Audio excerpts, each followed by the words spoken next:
Hello, everyone, and welcome to another World of Sasquatch. Today's recording is being recorded on 5/25/24. This is actually a very fascinating set of subjects in this one. A couple of newcomers to the group. Don't laugh at their names. We did it first too, especially the second guy. These were a couple of Sasquatches that are related to Fuma and Seymour, and them from Arizona. They're cousins of theirs. I came to find out because my mother asked for help from the forest people, and we've had a series of things. If you watched the previous episode of the World of Sasquatch, you know that there's been some dream synchronicities with them showing the blue eyes and all that. I have one of these before we begin too. Uh, Before we say the names or anything, though, we do have to open the circle properly. So, Joanna? We are all one, and when one is harmed, all are harmed. When one is helped, all are helped. Therefore, in the name of who I am, and I am one with all there is, that only the highest good be done. We pray for you, your friends, your family, your loved ones, to let healing energies in, let them love you and nourish you and bring you to your highest good. We pray for ourselves, our friends, our family, our loved ones as well, to let healing energies in, to let it love us and nourish us and bring us to our highest good. We pray now for benevolence with no conflicting agenda to please come in and be a part of this conversation. Anybody who is out there in spirit, in galactic, humanity, it doesn't matter. If you would like to join us, do so with benevolence and no conflicting agenda to allow for this conversation to be heard. We ask for mischievous and malevolent type beings to just be ushered out in order for this conversation to be had. So with that, and with our great blessings to you all always, we say so be it.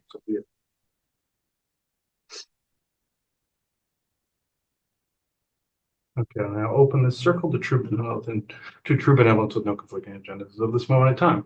Now, the two Sasquatches that came through. Their name is Streffy. First, we thought Streppy, like strep throat, but no, he made it clear it was with an F, not a P.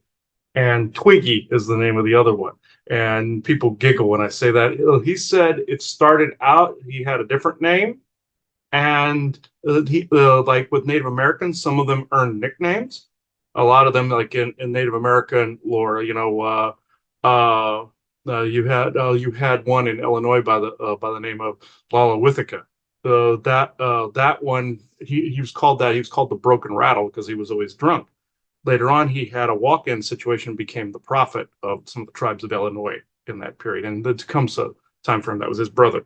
Look that up, you'll be able to find that. That's how they would earn nicknames. The forest people do the same, and that's how Twiggy came into being. He could probably explain that. I don't know which one of the two is speaking today. With the laundry list they gave us, it could be both of them. So, no. Okay. And they also had me keep yet another statue. So, even though this needs a little bit of work on it, I grabbed it right off the shelf out there where it got cleaned up. So, yeah. Okay. The topics, I will start with it. I mean, they all kind of chunk together into a singular conversation, but the thing that started this off and that they wanted to kind of make clear was stuff about Agartha. Is there still an Agartha? And when this question was asked, and I will integrate a dream in, and then we can go again to this, but a dream that I had that I don't believe I told Joanna about this. I don't think so.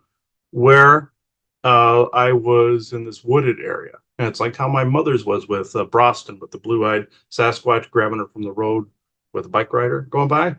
This is the same, even though that wasn't a bike rider, it was a dog man. This was something similar, where I was sitting at a table in the middle of the forest with these viney like legs on it. It wasn't one singular post. It was a flat wooden table with these viney like legs. A person that I could hardly see wasn't encoding correctly or translating correctly over here, the frequency, or if they want to mask this somehow.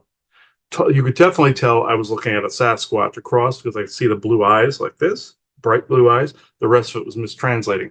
Lane and Vessa came in similarly in a dream because there was a misalignment in some of the frequencies or something that it was slightly mistranslating. And then one time it was sharp. So, it just depends on the energetic alignment and frequency alignments that they sometimes astrological alignments from where they happen to be. And I believe that's part of the conversation. Where exactly are they?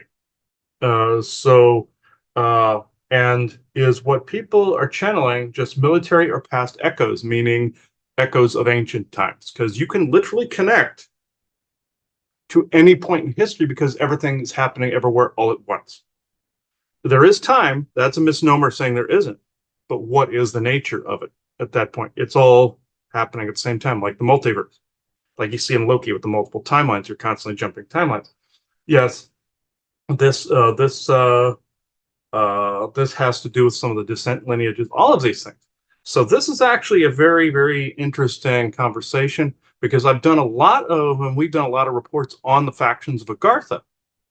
But as we have said before, we've had to redact some stuff on the liftings history, and even on some of the other side shows that we do, like this one, had to take stuff about Levick down and all this other stuff from the World of Sasquatch. So we have had to refine down the information down to its bare bones truths. And we have asked that only groups, just like what was declared in the beginning, only groups with a conducive agenda to our own. We are only wanting truth. And we don't want any of these side agendas like political allegiances, GF allegiances that are part of that kind of thing. We want what is actually happening. And I think it's important to say that in having the desire to just know what is, again, you have to And other beings will align with that too. Yeah. Right. Well, you have to understand that you can only process information like that through your current understanding. And so it is a process of bringing in additional information and then potentially taking down information that you may or may not realized you had visualized and thought of something through. So it's not an instantaneous process. I think that that is very, very important for people to get.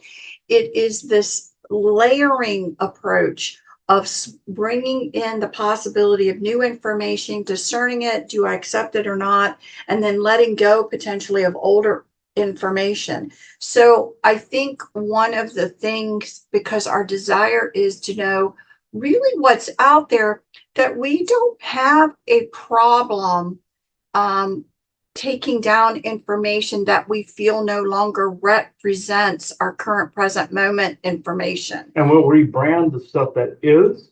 You'll notice that some things have been removed from the YouTube channel.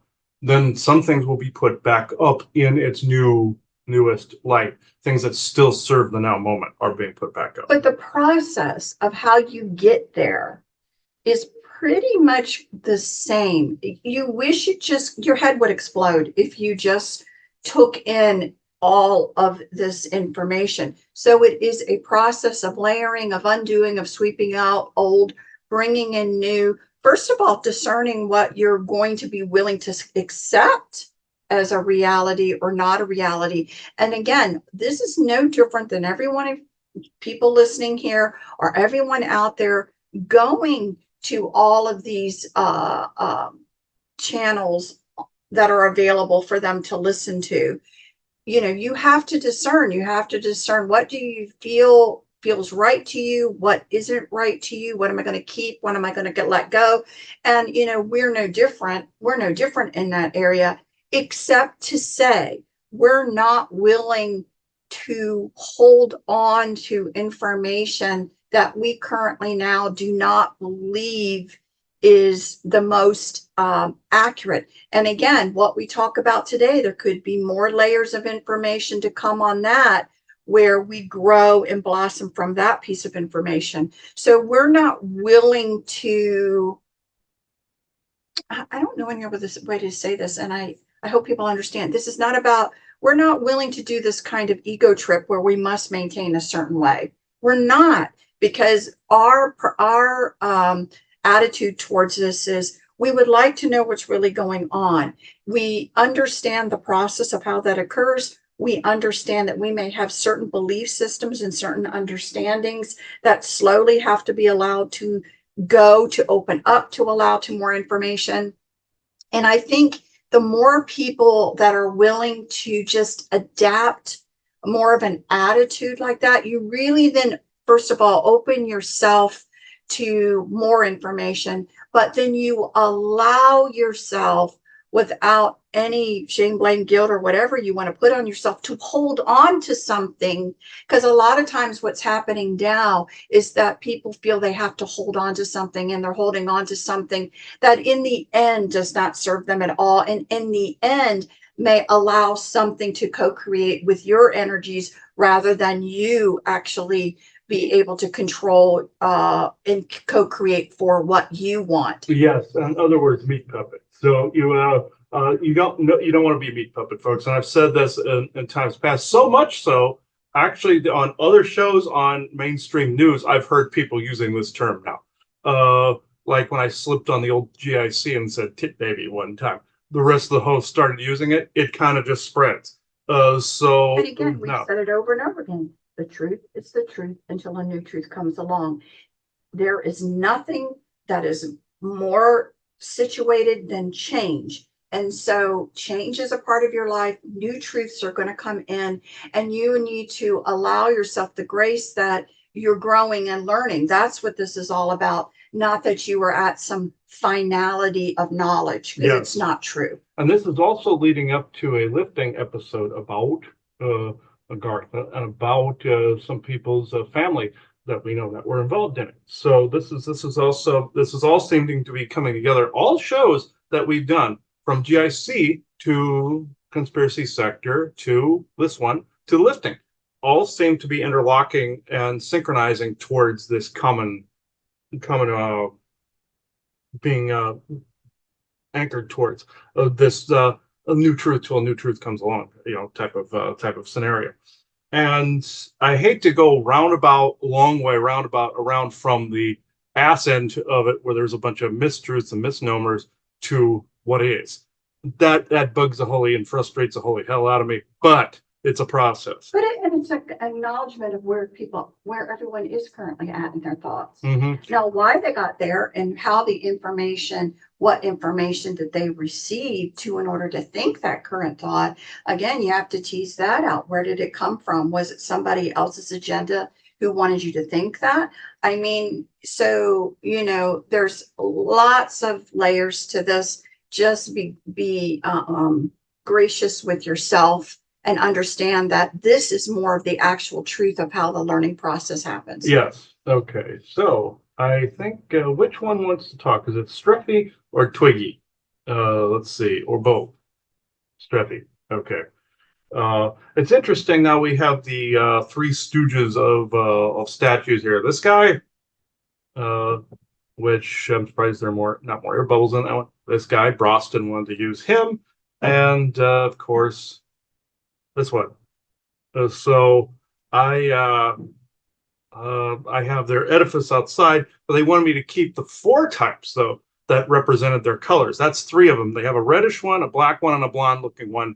They made sure I made some dirt brown colored ones out there as well with the shungite mix, and it came out that rusty brown color. They're probably going to make me keep one of those two that I have of the dirt brown ones out there as well. That's fine. That's cool. So, all right. Is there an Agartha? Yes, and this was actually a question that was brought up by that friend of ours that we're going to do the show with. So this comes full circle. And even on Conspiracy Sector years ago, Aubrey brought up to me when I was doing some of the original channelings in the Diamonds era. He was very skeptical and went, "How do you know there isn't bullshit wrapped in here?" And he asked the correct question at that time, and I was like, "Oh no, we're fine." I was mentally retarded apparently at that time, so he was correct all along there as well. So it all synchronizes. So let's see here.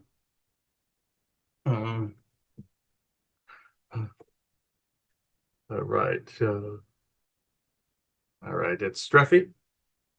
Oh, if I could describe him, he's large. He has some blonde in him, and brown intermixed in, and with some gray hair in.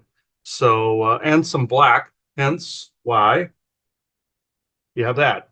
on the side, and he has a hat on that actually looks like where these BBs are. So even you and my mother pointed out that, oh, it looks like he's wearing a hat or a crown. He has an armor plated thing on his head. So therefore, and not in a bad sort of way, it's actually fashionable. Yes, I understand. Um, you set that up, I would assume. All right. Yes. This seems to happen with all of them. Broston was reflecting back something that had to do with my own head this way with this, and also Telnorskus, when he came through with this one, was also saying he had something on his head for protection. So, and he was also specifying I had something on my head that was against protection. So therefore, you see how the Shungite and the elements and themselves reflect this back. So, in what was created, Shungite is very good at this, by the way, too. And it's in all three pieces. So, all right, Streffy, bang, the cottonmouth is on. Bang. All right, it's a lot of energy flying around. So.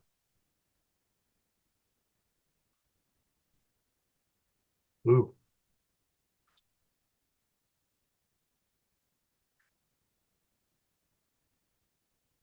Forgive the abruptness. Someone in this house decided to make a dynamo of an orgone piece. So we can use this. It is synchronistic to this talk, but in the future, when it is decided, yes, and we participated in this discussion for this, for your friend Bjorn's property. It is a big property, and it will diffuse through the earth. But remember, the Tower Buster formula you have is better in small doses, even if you have several small ones on a property. These larger ones get noticed in your current area, given the military presence, much more swiftly. This is all I will say on the subject, but we thrive within this environment. With that, this synchronizes perfectly with this conversation. His breath is being taken away by the enriched energy. This is why he has been panting like a dog. No pun intended, because we have had to remove dogmen too. They hate these things too. We love them, they hate them. Not all of them, just the asshole ones that want to scare people in the middle of the night with glowing orange eyes. They were in the midst of doing these things. They hate the liquids too, I might add. Right, and we try to keep telling everybody there is a limit to what you can handle. Yes, and it is a limit with your military, but it is also a limit with yourselves. More is not necessarily merrier. This is why, again, you have to know the size of your property for things of this nature. Dynamo pieces such as that are for massive properties and outdoors for your Tower Buster formula.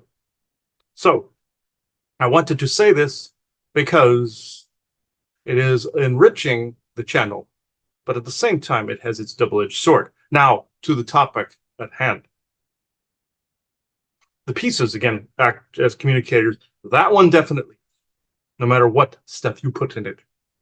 So, the topic at hand, the channelings that are out there from the tribes of Agartha,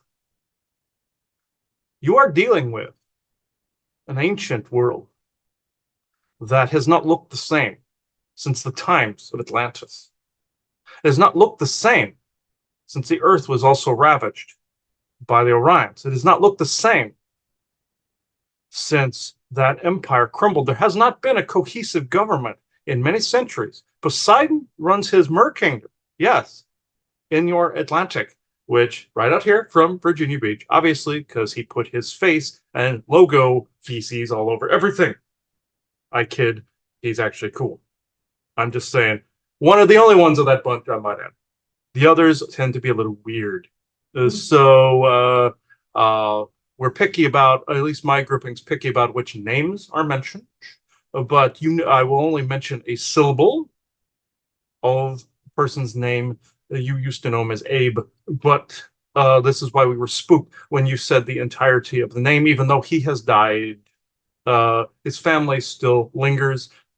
Now, with the tribes of Agartha that people are channeling, say your Mount Shastas and your Mount Adams, and any of these mountains under which these tribes speak, is there still an Agartha?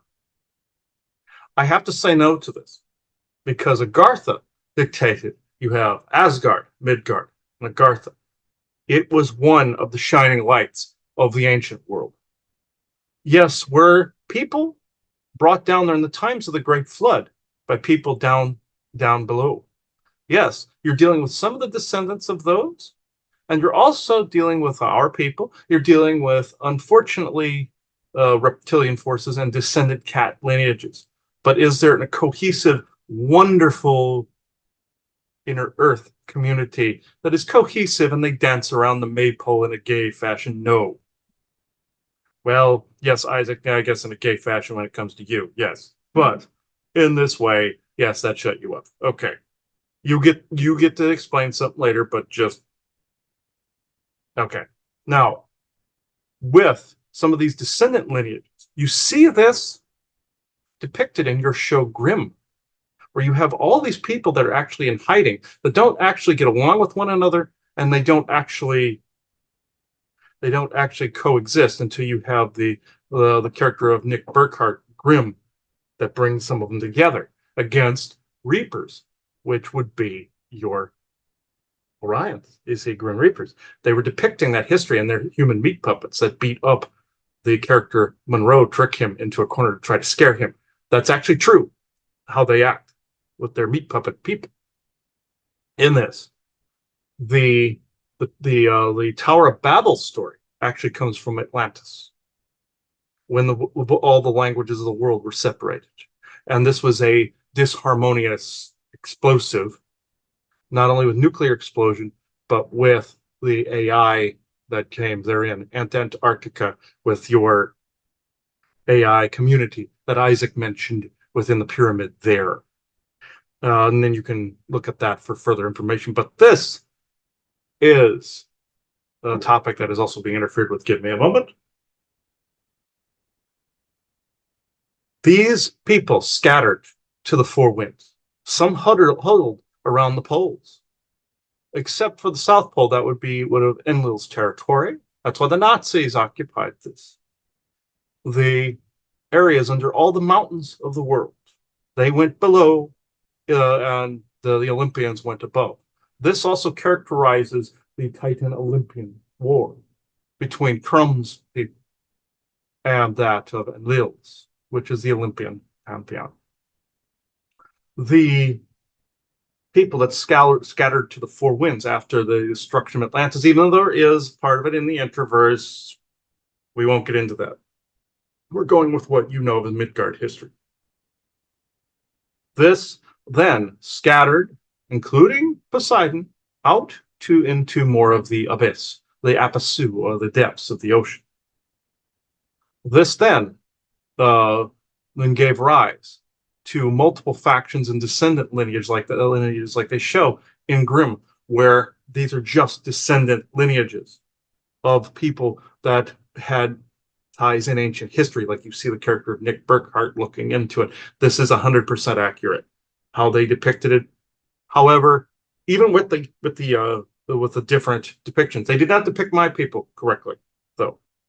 They kept saying that, oh, they're saying that it's just one people, but it's actually just a couple of these different factions. No. Now you have the Anakim leaders and you have the Dogman Antiqua leaders. But did you notice, though, that they're not cohesive? They may portal and talk to one another, but you have the Dogmen, which are at the top of the world, the Antiqua. Where did they come from? Where does the history say they came from? Egypt. Where'd they go? North.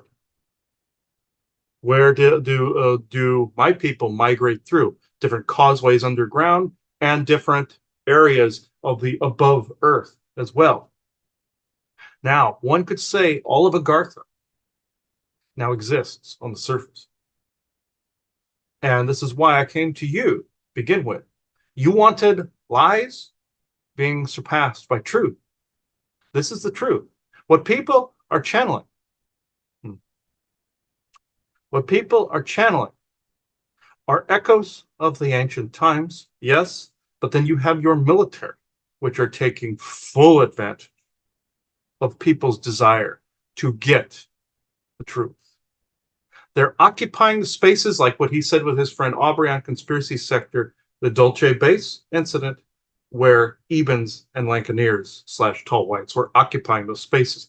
Military occupy these spaces. This is where the missing people go in the national parks because there are openings to all of these bases. This is why he likes to cite this story where a hiker went into Yosemite, was jogging out in the deep backwoods, and fell through a rock into a gray base. Those were Ebens, by the way, that they didn't expect to see a person all the way out there. They abducted him, wiped his memory, and sent him on his way. He remembered, went back, touched the rock, it was gone. It was a holographic space they were shoving in there. These particular instances are what occupies some of the underground areas. Your military are finding ancient sites that, like on Mars with the Martian Germans, there were those that had occupied before. It could clearly was back from the Asgardian period. These are ancient areas that, yes, are there giants found from time to time, like in Antarctica? Yes, like what Isaac was talking about in your previous GIC discussion. And are there areas of the world where these things happen? Yes. Are they ready to wake up into an awakened period of enlightenment and renaissance? No. These were giants that were escaping the Great Flood, the original one. They were hoping to wake up and continue the fight. They were hoping to wake up. This is where your military likes to perpetuate, awakening. They found a few of these giants and unfortunately killed a few of them as well. Some are cannibalistic types that were shoved in there. Others are also guarded by dinosaur-like raptors type things underground. If you were to go into some of these underground caverns, you know what you'd find? You'd find ancient passageways leading into sometimes a space where you'd find some old technology blinking in and out. You'd maybe find some of our people under old crystal pathways that allow us to communicate. You'd find pockets of old technology. The dogmen like to steal it from time to time and try to possess people's energies from that time. Draco like to use these when they find these old helmets and old things. The term from Star Trek, Spock's brain, comes to mind. Even though that was a fairly abhorrent episode in the Star Trek fans' eyes, there was a helmet they would put on to gain more intelligence so that they knew certain things that an ancient society in their underground environment had, and above ground there were cavemen. This was highly accurate. Roddenberry depicted this accurately because this was ancient technology that these other people got a hold of that came from the surface and went down. This is what you're dealing with right now, as a matter of fact. Their military is attempting to keep people on the psyops train, as you would say, no pun intended towards the train rail system they have underneath. You would find if you went also into those spaces, it was interconnected through your entirety of your United States, all the way up underground to Alaska. That's why they do the drilling. It's based on some ancient drilling of Agartha to begin with. They had sphere drills then that rotated and bored out and canceled out the existing matter. That's how they bored out different areas to create tubes that went underground and created the honeycomb system to begin with. They did this very quickly in order to bring certain human groups down underneath the earth. And this was not as altruistic as you think, because certain bloodlines were grabbed and others were not. These then became the many groups of Agartha. These also your Tartarian world unity is not unlike this, but they are more of a unified front, like what pre-Atlantean times were. This is what they strive for, you see. This is what they want to keep within their bloodlines. Not that they wouldn't accept anybody else. That's quite the opposite. But the Martian Germans are the more Nazi-esque type of way of doing things. These groups now are not as cohesive as you would think. Is there a central government of Agartha? No. There was a long time ago. This was pre-Atlantis destruction period, where then the groups underground scattered. You had Draco that scattered underground. You even have him under New York, and he said about the Draco King that exists there with his fledgling reptilians ad nauseum, whereas they come up every now and again. And he said he had that dream where he saw them roaming about the alleys of New York like evil Ninja Turtles. That unfortunately is true. They had taken over some of these different strongholds, just like your Superstition Mountain was part of Lemuria. The Draco took that part over. You have other areas where military have taken over. They have found some of these alien strongholds, and they've sometimes destroyed them, sometimes they left them alone. But the story you've heard of people in under Mount Shasta, the stories of this is an ancient site, by the way. This was a Lemurian site. So is Vancouver Island, where our people generally occupy, because we're also Lemurian descent lineages, aside from the Anakim that are still around from that period, such as your Sufas and beings such as this, that we're related to.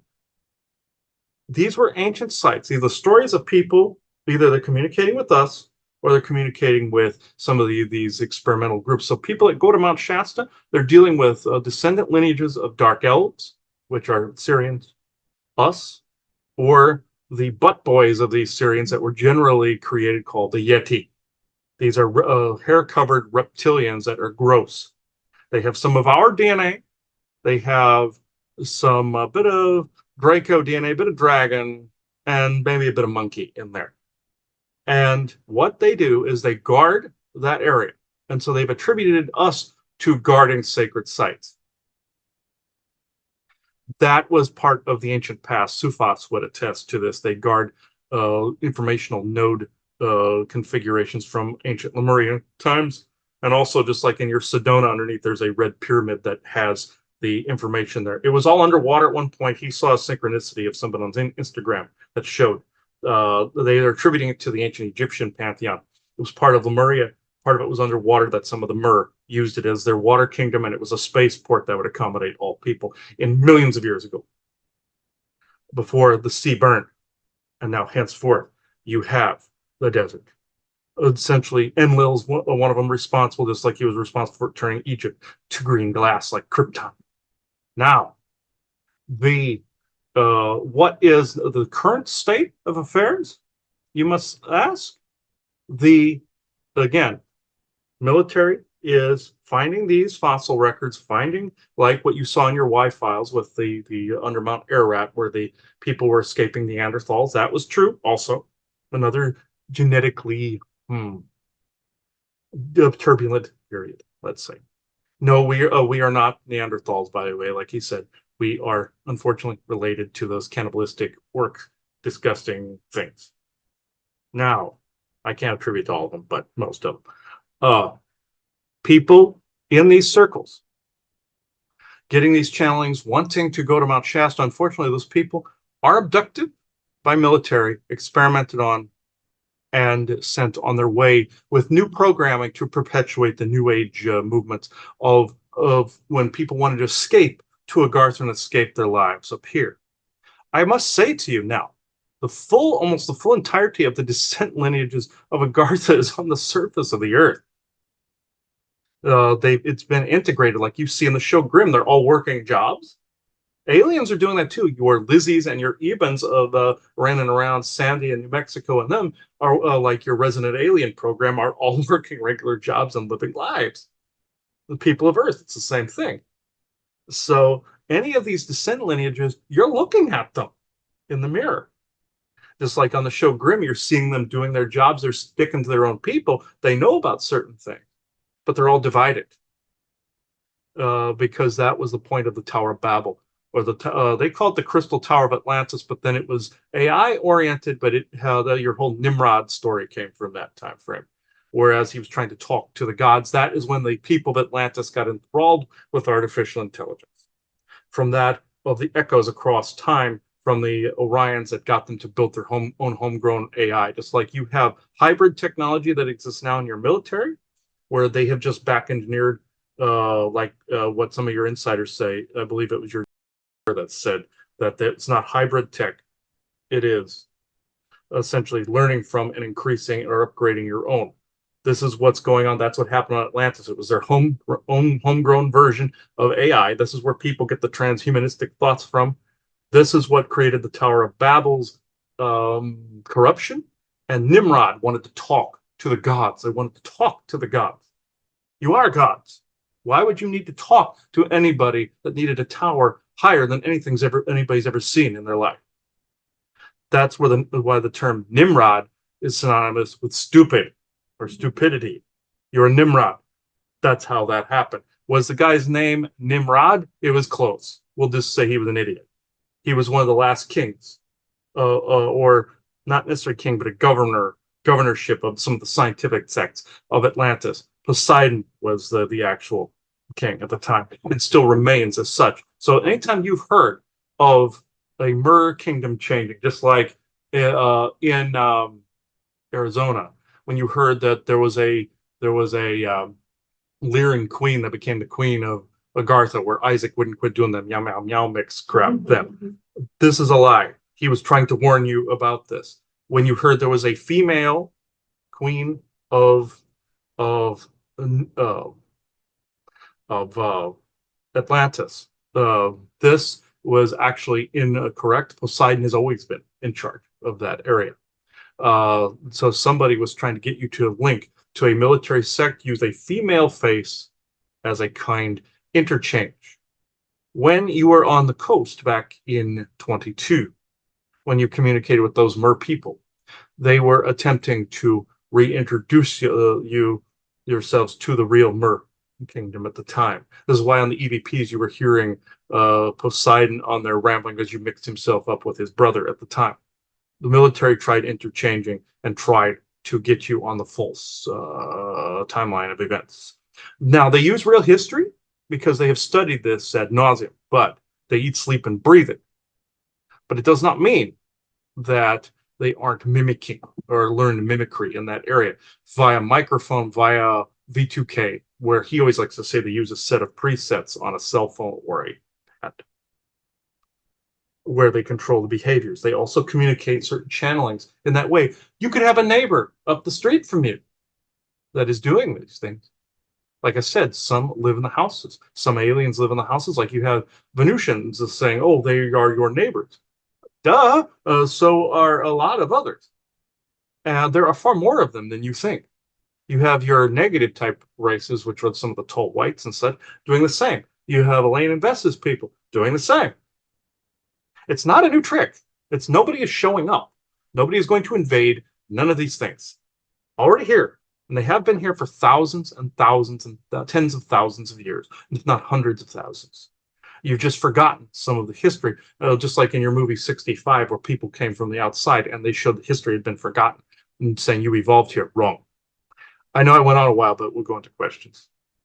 So I guess the clarification then is with this understanding, and again, just to recap probably in a lot less time, that what you're saying is that the concept of Agartha and a large group that was living underground was true, but in the very distant past. Yes. And it really became undone at the same time that other events occurred. And basically it became undone due to the warring and due to all of the problems that were happening in the solar system at that time.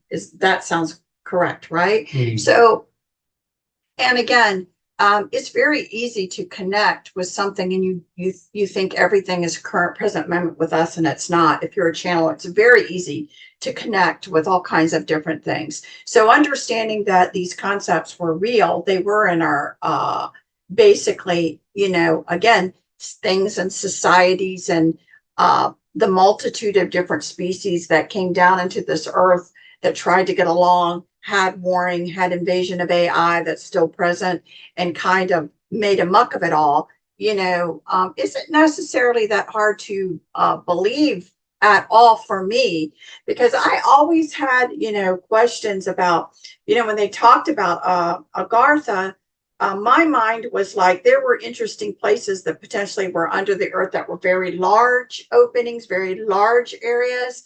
But it kind of went against the grain of why is everything Agartha when you hear about a lot of multiple different sects. Yes, and it's just like this is a seed planet. They started out with even adding the different continents, terraforming and seeding different things. This was millions, millions, and millions and millions of years ago when this actually took place. Other races eventually added their own land masses and everything to the planet. It's very much like he always cites the South Park episode, which is true, by the way, where these races use Earth as a reality show. You've heard this term a lot in channeling circles, where these aliens, he always cites that this alien shows up in Stan's father's form, like Contact, or something like that, like her father in it, and they keep making him switch until he turns into a taco that poops ice cream. It's actually an inside joke, by the way, whoever did that, meaning they were making fun of one of the greeters that greets people in situations like that by making just severe fun of them.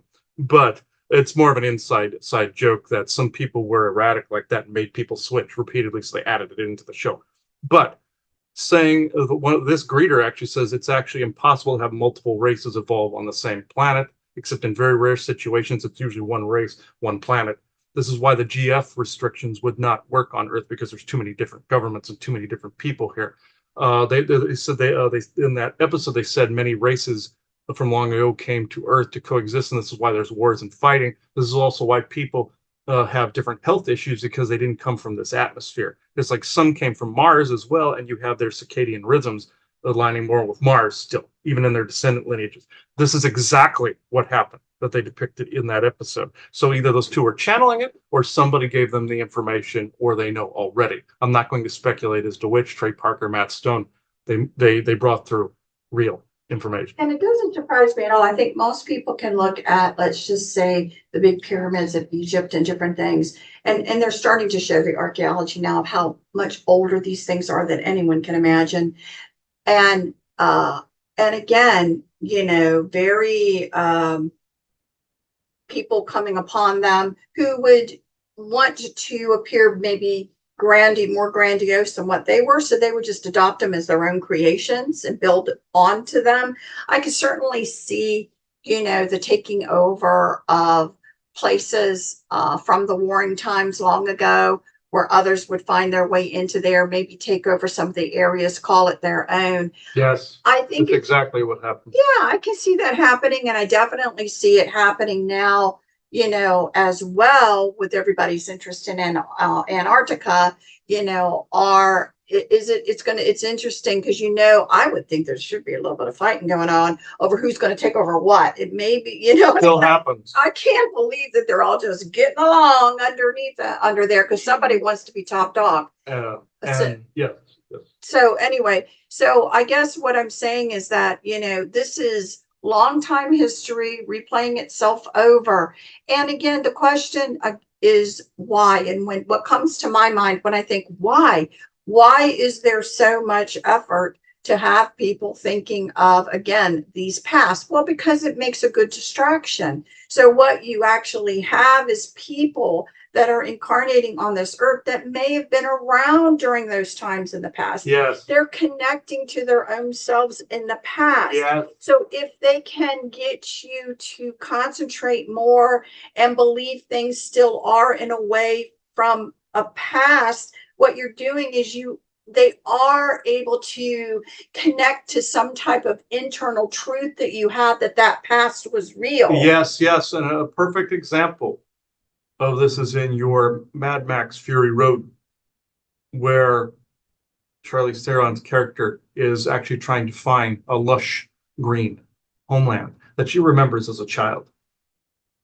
They get to past this spot and she encounters some old ladies that said, "Oh no, you passed it already," because they saw these creepy crows and birds. They were making a Raven reference to Odin. They were doing a Viking. They were slamming him in the movie too, because they were all using Valhalla references and everything in it with the white Cabal Viking-looking guys that were in it. Now, what happens is she finds out that she'd already passed that area. It was representing like Asgard, like you're remembering ages from the past that, well, of course it exists, but you're remembering times of the past that may not be exactly the same, because the other guys, these white pale guys, had stolen all the resources and then claimed it for their city, which then has to be retaken. Now, that was showing the progression of what happened from past to now.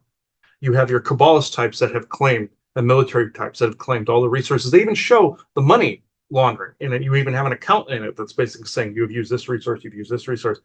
Now, this is depicting this accurately. He did not detect this before. They went ahead to where those old ladies were. It's like, no, you're remembering this as a child. You're remembering how lush and green it was. Those resources don't exist here anymore. They're in the other place. This is what people are remembering. They're remembering a time of the lush and green, when in fact it doesn't look like that. He even saw in a channeling, this was partially accurate, where there was a being that had come from the old earth, where it was pre-flood earth, where it was like the land of magic kind of thing, had appeared now. It looked nothing like that. And I think what's really hard, I think the things that upset me that I try to talk a lot about is the psychological warfare that goes on to humanity that people don't realize. Because if you have memories of back then in your genetics, Yes. okay, in your genetics, and you go back then again, back then where people tried to be taken down into Agartha, helped, done whatever, almost like, they'll help us, they'll do whatever, they'll do Wrong. that, it's a very interesting thing because it's not in the current present moment. And so again, it's a They're remembering false, a time when it was very good. yeah, and it's like, now with, almost provoking again, if you don't believe in Christianity, but you can believe in this false savior. So I mean, it's the They same. counted for, yeah, it's the same. And also, it's just like saying, like he says about his father's neighborhood in Mundelein, for instance, where it used to be and it had a heyday, where it looked fine. Now it's run down.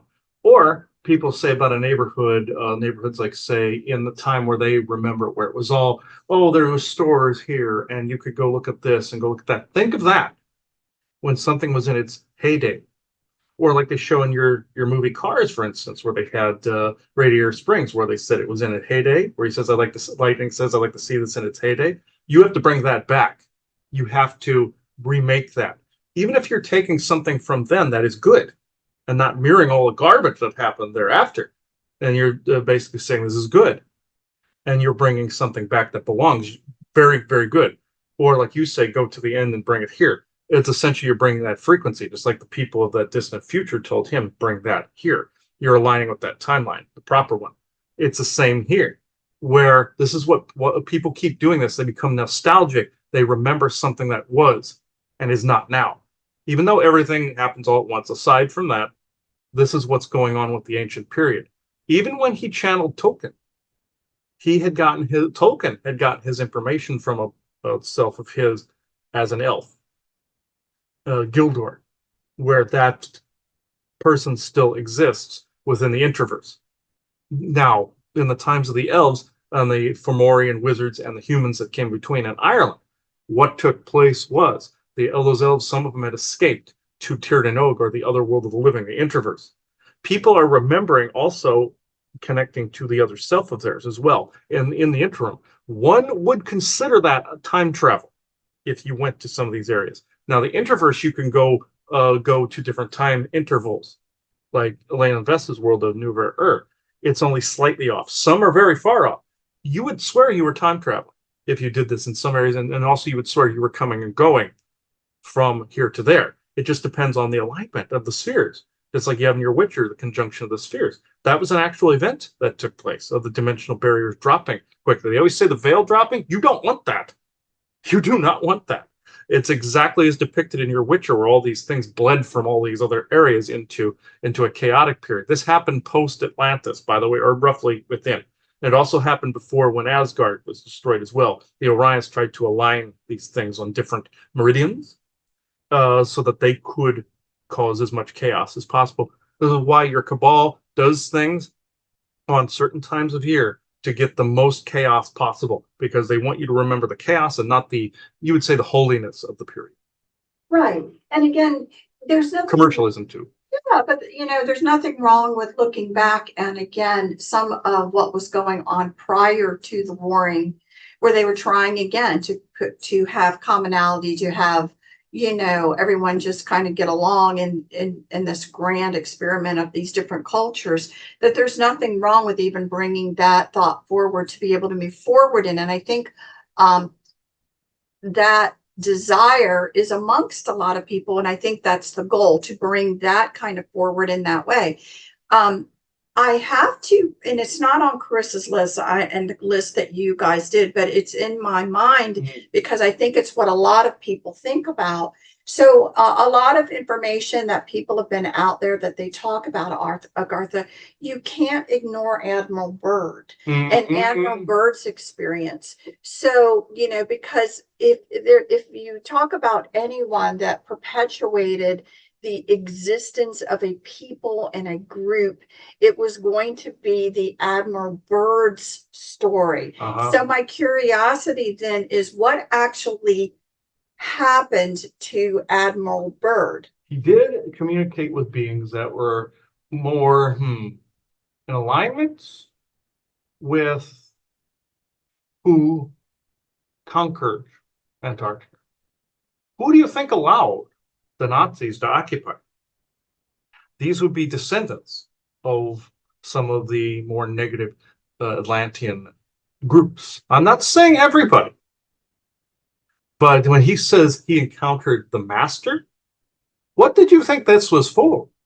This was to perpetuate yet another group that's saying they were trying to save humanity from their nuclear weapons. How exactly? Yes, can some of them disarm these nuclear weapons? Yes, and are some of them basically aimed at the galactic's heads out there? Yes, and are some of these groups trying to now create human meat puppets, saying that humanity is the most violent race in the universe? Yes, I mean if you count the Martian Germans, I suppose that's true, but they're one of thousands. In this so-called master that Admiral Byrd spoke to, they allowed that information to be leaked. Any information you hear from your military circles has a big whiff of bullshit because it's the yield, as you were saying, in place. Like he likes to say 9 yield, the Nazi. Yeah, we thought it was ironic, prophetically ironic. So this was interesting that he pegged it with the Greys and all of this. But anyway, being that Admiral Byrd met, I mean, your Isaac touched on this a little bit. He was focused on the cannibalistic giants and stuff like that. That's his fetish. We don't care. But I joke. But what Admiral Byrd encountered, he didn't encounter an underground group. This is true. Were they Agarthan? No. These were more descendant lineage Atlantean. The closest word I can come up with is snake oil salesman or shyster. There are mostly Nazis there. They're mostly these desiccated pre-Adamite forms in the pyramid there that Enlil attempted to basically rape these poor people that with Orion based transhumanistic tech. Again, where people are getting some of this wondrous transhumanistic garbage from. It's essentially history repeating stuff and the echoes of the past. Now, is it choice you can't dump on another for their choices? You just can't force your own on others like the Nazis did. Now, if they try to force transhumanistic type things on people like the vaccines and COVID and all this other stuff, that's evil. But with this, that has insectoid origins. Then, like I said, different factions of assholes. This, if you, what Admiral Byrd encountered, the man that he said he spoke to, I must say,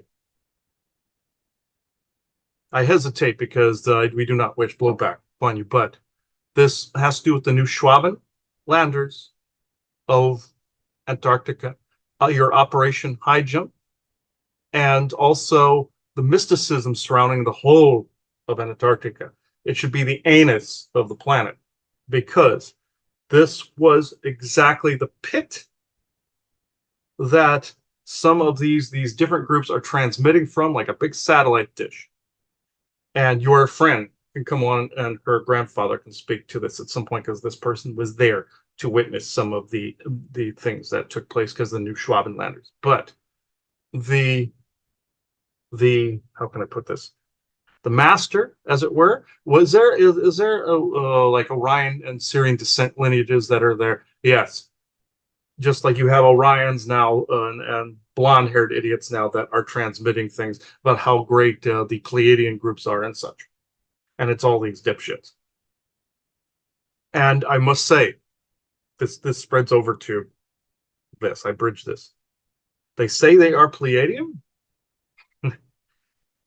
They are New Schwabenlander. You're blonde-haired idiots, princes of the universe. Yes, were they engineered by your Orion groups? Absolutely so. These are New Schwabenlander groups. Mars, Antarctica, Moon, all that. Blonde hair, blue eyed. And you have some reptilian in there. Yes, are they out in space? Yes, were they created by like a third generation Orion type? Yes. But the process by which they were created was also via the inner Earth, and they will purport themselves to be the masters of their domain. Now you have this with the Syrian lineages under Shasta. You have the military perpetuating, oh, this is a holy event, light show, blah, blah, blah, blah, blah, blah, blah, blah, blah, blah, blah. They abduct all the people, plant them with some information, they send them off on their merry way. This also with the Nazis of Agartha, or Nazis of Agartha, and that's true too, by the way. Nazis of Antarctica and New Schwabenlanders. This is why when people are sent there to test the weather, and there are tour groups that go there, what do you think happens to them? They're sent on their merry way with implanted garbage in them, kind of like the Borg in your Picard season 3 that control the young people with the nanovirus. It's kind of the same. There's also ancient alien tech there, I will not lie, from the times of Atlantis, from the times it was frozen in place, from the times of that transhumanistic period of the pre-Adamite groupings. This is what you would find there. Unfortunately, you would find Enlil's desiccated corpse there as well. I say desiccated, but he's still alive. I'm just saying. Undead, we'll just say. You would also find the remnants of bits of Atlantis, and you would find that hole that people aren't supposed to go over. Now, is there part of it, like I said, again, are there people there that Admiral Byrd communicated with? Yes, but the Nazis then wanted to perpetuate, very much like the even groups implanted the 144,000 saviors of humanity crap into your society. This was like the Martian Germans tried to make you think the Ebens were crashing at Roswell, and it was really their cloned things they created in a cloning chamber too fast, and the aliens showed them this. This is the same thing, where they are trying to show you, oh, there's mysticism here. Yes, you want your history. You want your true history. You want all that you are not seeing to come out in the open, minus your cabal blackmail. And also, he was saying in the South Park episode, the kids had to blackmail the alien heads with some sexual circle garbage, just like the cabal does to people and Masons do into rituals. Hence, a friend of yours had to go through this with his business stuff. And these were business people as well. And also saying contract, kind of soul contract business thing. That's kind of what they were hinting at. And the kids have this photograph. He goes, "There's a green thing sucking on another green thing." This is the analogy. They will try to blackmail people when they get close to all of this, when they find all of these things. So going back again to Admiral Byrd, because the one thing that Chris he is not innocent in this. So it's an interesting thing. It's an interesting dynamic because, Chris and I always hate to make opinions about the people involved, because sometimes people innocently have an experience and they are reporting the experience that they had, unknowing that they were being used to perpetuate another story. So what you're alluding to right now is that Admiral Byrd, wasn't as innocent in the perpetuation of a story that people may think.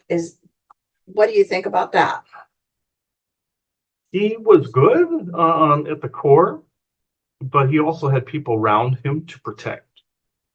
And thusly, he was told to give the bullshit story, just like your Jesse Marcel with the weather balloon story. He felt he kept saying he was doing this for the United States. No, he had family around him. He knew what this was. He knew it. Just like Admiral Byrd knew this was the same group of assholes that Marcel had to deal with too. because this had to do with Roswell. They were with the craft that shredded over the desert. This was Martian German technology. Same group of assholes. Admiral Byrd was put under the same restrictions, having been pasted at high jump and also going into the inner earth. At that point, they decided to use him to try to perpetuate, oh, there was mysticism behind this. There was ancient knowledge or history. Yes, I will not lie. But with this, and I'm minimizing blowback to yourselves, the story behind this is he integrated into the yield where he met this master underneath the earth there. No, Martian German and these other groups that were wanting to perpetuate eventually some kind of contact there. Even people that tried to perform archaeology on or mining rights or mineral rights on Antarctica or try to come and sneak in there and mine get murdered. And he even encountered 2 ghosts that this happened to, of people that said Nazis killed us. So a couple of Russians actually. And one guy and his daughter. But this particular instance, Admiral Byrd was no different than your releasing documents, all of these, and you can bleep these names as you see fit. I'm telling you this, if you wish to bleep these, but a lot of these types of scenarios where you see these documents coming up, it's allowed to come out. So when he's talking about all these things, they're allowing him to talk about these things. He even said that he knew more than what was said. And then when he published his book, this is why he went dark for a little while. After he came back, they were prepping him on the cover story that he would use. You're not going to tell people there are Nazis there. You're going to tell people there are aliens there. Which, again, not too far off, but you're still dealing with the descendant lineages of Earth, just like the pre-Adamites are those people from Atlantis you found out on GIC. You're going to find out more about this in the coming channels about what is truly around you. Just know he was not an evil man, just like your Jesse Marcel was not an evil man. This is why he gave the FU look in that famous photograph with the weather balloon. He knew what he was getting involved in, very much like in Your Man on the High Castle when the Nazis first invade, and that admiral comes in to both Smith and the other guy and said, we are now having to do this. And he's looking down at the floor, and you see a swastika on his arm. And the one says he's a traitor and all this other stuff, and Smith sets up his other friend. This is exactly what happened to Admiral Byrd, was put in the same situation as that admiral in that scene. So it's really important, again, when we talk about these things, again, it is very complicated. It is not easy. It is not just as simple as just tell the flat out truth and somebody's going to save you. It's not really that simple. No. And however, within their approved dialogue, let's say, there are truths within it. You have to learn to discern through it to pick out what actually are the truths from all of these, even listening to us, to pick out the truths that really resonate with you as to putting together this whole interesting story. And again, I think there was in earnest something that we've said for a long time during these last 100+ years, that the amount of effort that has gone into doing subliminal messaging to humans, to be able to start controlling their minds, to jump on the bandwagon of a particular story that, you're really, really interested in it. You may not realize you've been more subliminally programmed to jump on board with a storyline. You really need to look and understand. That's why we are so big on history and the understanding of what goes on behind the scenes, because you have to understand what you're up against. And again, as we always say, you have to know who you are to know what you are not, and to be able to work on your discernment skills, because it's very, very weaved. It's this very weaved. And I find it interesting because I would say that if you look at Admiral Byrd and then you go down the next 100 years or so, there was some fancy in the intelligent community for utilizing bird images when they wanted to put out disinformation. Yes. you can bleep these names as you see fit on this, but I must say this as a correlation. He's already picked up on this on the aviary group, minus that of the Anunnaki connection with the birds. People like to mix the Sitchin bird imagery. And Sitchin, yeah, was he an agent in this? Yes, he was. But if you hear blue avians, avian, bird, Admiral Byrd, guess what's there? A narrative. Like you have your aviary group, even though he laughingly he came across your Lower Decks episode where they were making fun of the Falcon. That was true. Somebody knew that and were poking fun at via the Star Trek episode. Those groups, you have your disinfo agents like your all of them ripping these communities apart, saying, "Oh, I invented this," and it wasn't until I invented this that it came about. That's the third true, trying to fish and get SSP people, the ones that are truly remembering the truth.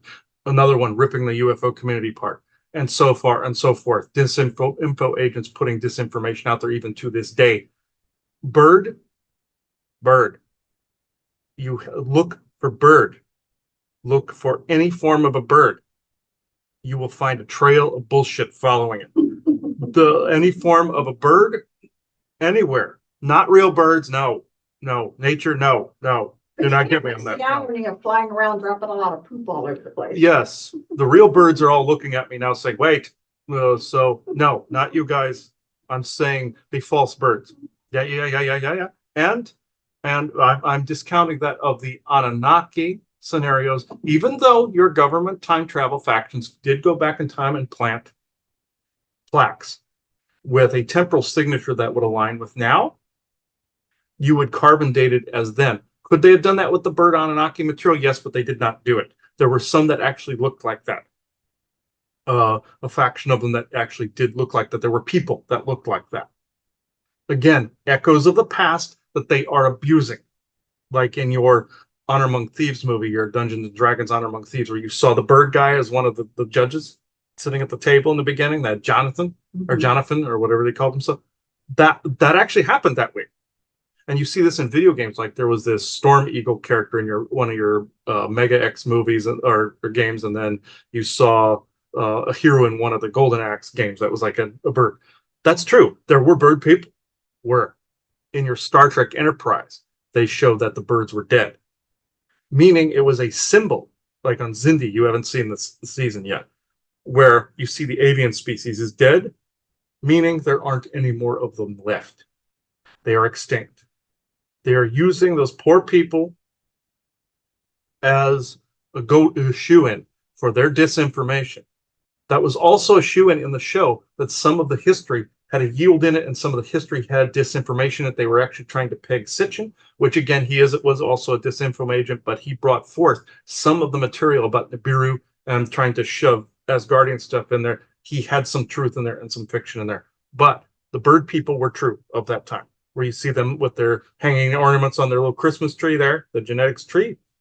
That's true. And it became the Jewish tree of life. It was also like the Asgardian Yggdrasil. This is where it came from. And you said that was also like an origin of a Christmas tree.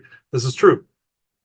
But you hear in your modern day, bird, falcon, owl, some crow pooping shitting on a fence somewhere. Also, we wanted to show him years ago at your house in Nightdale, where he saw a bird looking at him that was standing on one leg like he was doing the crane from Karate Kid and then shitting on the fence. We were doing this. We were trying to say you were being bullshitted by birds. Military, all. Well, thank you. So I know I went a little bit corporate project military. Yeah. I did go a little off topic. If I know the things that Chris, this is the first, guys, I've never gotten a list of things that Chris wanted to make sure that I brought up, and that was just a deviation. Let me see. I think we've covered a lot of it. There's this one that I do not. It says Rock of Antaeus. Yes, he got a channel years ago that was supposedly from Saturn. This was actually from from Enlil. But this was actually about a real rock titan that actually exists as part of your Earth. He saw this in a movie years ago with his father called Hercules Unchained, where Antaeus was the rock god child of Mother Gaia, meaning also he was a Nephilim Titan mix. And he was a bit of a dick, actually. But I'm just saying that when he died, before that, though, he helped bore out some of the tunnels through the earth. He helped. He was actually one of the titans, like you see in your Godzilla movies, where you see them all over the earth, like even Kong and all of them, and Godzilla and all of them fighting a Hydra that was like an invasive species that's supposed to represent Draco and Orion and Black Goo, just like your Shungite is opposing Black Goo. That's that story that's being told in the Earth, coming up with antibodies. That's telling that story also from Titan and Olympian.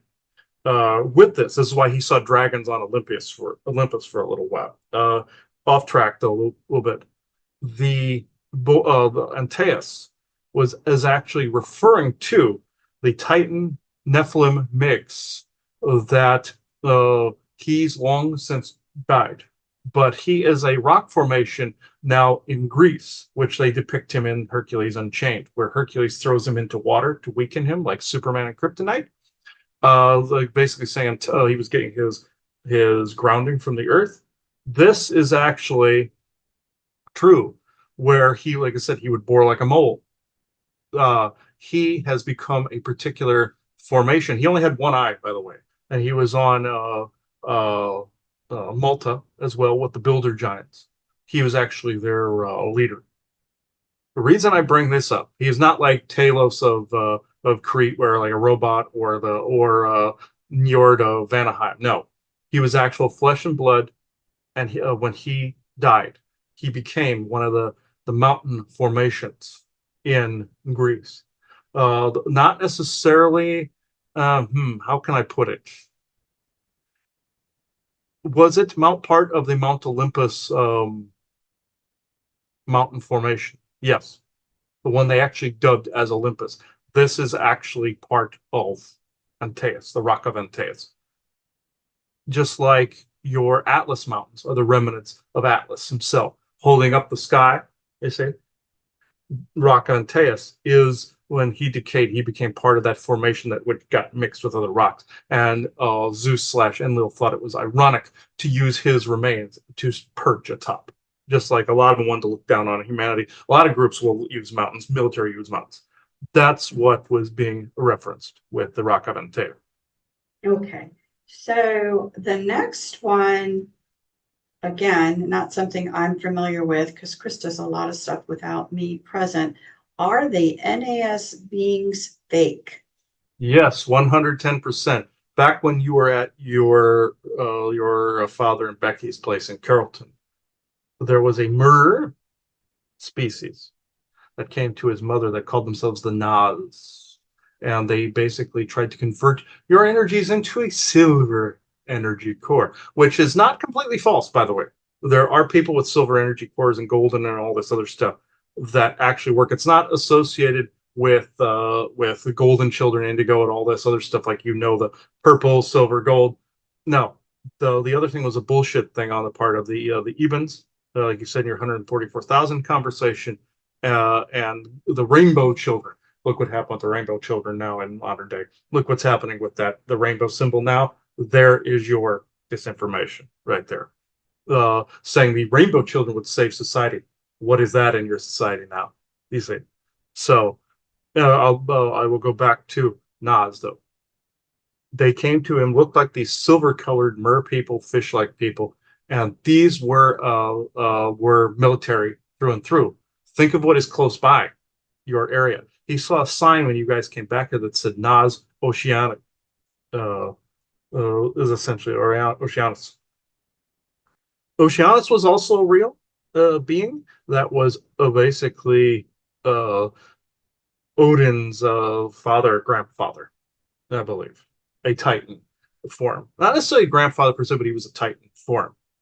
Acted like a grandfather, they figured to him, but it was more or less a being that was here already. Now, with your NAS Oceanus, what's there? Military. And it's very close by in this Well, area. the three letters NAS stand for Naval Air Station. Yes. In human English terms, that's what it stands for. Yes. Yes. This is why they came through as the NAS. This, again, V2K technology that you found in this area from the bases. This is who was speaking to you at the time, because there was he likes to cite the abduction incident where he was placed under the ocean in a suit where the MER were trying the military wanted the MER to shoot at it so they could calibrate it. Hence your war, the military's war with the MER, or skirmishes with the MER. He refused. The Navy said, "Why are you being a rogue?" Sent him back, and he remembers the bedroom from Carrollton there. Uh, then another incident where a dog, a large German Shepherd, was pulling them out of a suit. This is what was referring to. It's SSP through and through, where they were trying to goat him back in as a test dummy for different suits, trying to get him to go against some of the friends he had made. This was a payback for siding with the MER over what they feel or his own kind. You see, so what the Navy did was they supplanted. Oh, we're the NAS MER people. No, you are not. Just like what I said, they will mimic some things, and they did this in Arizona as well.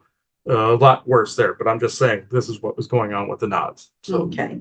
And then one of the last things that Chris wanted to ask about was a fake truth injection drain. yes, this is something he had many, many years ago. This had to do with what you spoke about earlier, where you said this off recording, where he was goaded into a more of a guru conspiracy. You said where he saw in this scenario, which was actually an alien spaceship, or alien-esque even, but with military. And also he was seeing what would happen later with COVID, like when he says saw zombified people in masks attacking regular people. You see in COVID, he saw two syringes, a pink one and a white one. He pointed to them and he goes, "What is this?" And somebody says, "Truth." And they inject him with it.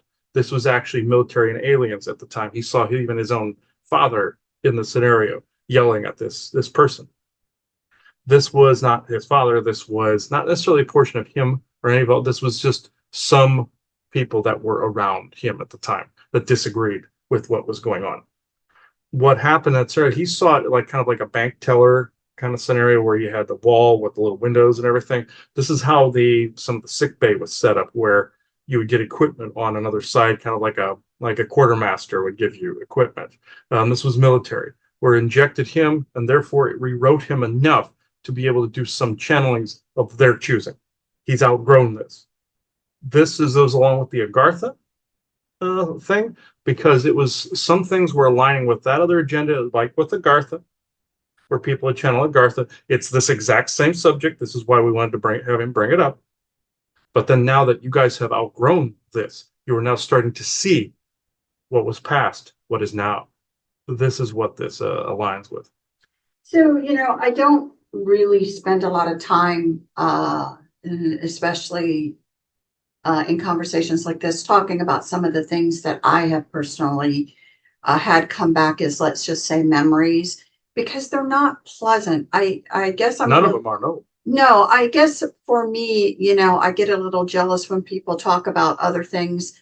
I'm not doubting that they're bringing through something. There are special things out there, but people are remembering happy things because their subconscious remembers the horror. So therefore, they're supplanting it with something that's more pleasant. The human mind has a propensity to do this. Right. Whereas for me, it seems to be this direct negativity that I just felt was not appropriate at the time to be spoken about. Yes. No. But I will say, one of the things when this conversation first came up, then it was not very hard for me personally to believe that underground spaces that maybe historically were used for something else, that maybe was positive hundreds of thousands of years ago, could now be taken over by something that is actually maybe pretty nefarious. And I say that because some of the things that we talk about that are in our humble opinion, very real. The soul trade is one of them. Missing humans that are then done who knows what with. But it gets even worse than that. So some of the, and I get really bothered with people who think it's cool to be abducted, and they don't. And some people who proudly wear a badge that they're a birther, even. I was just that really bothers me. So because some of the memories that I have were,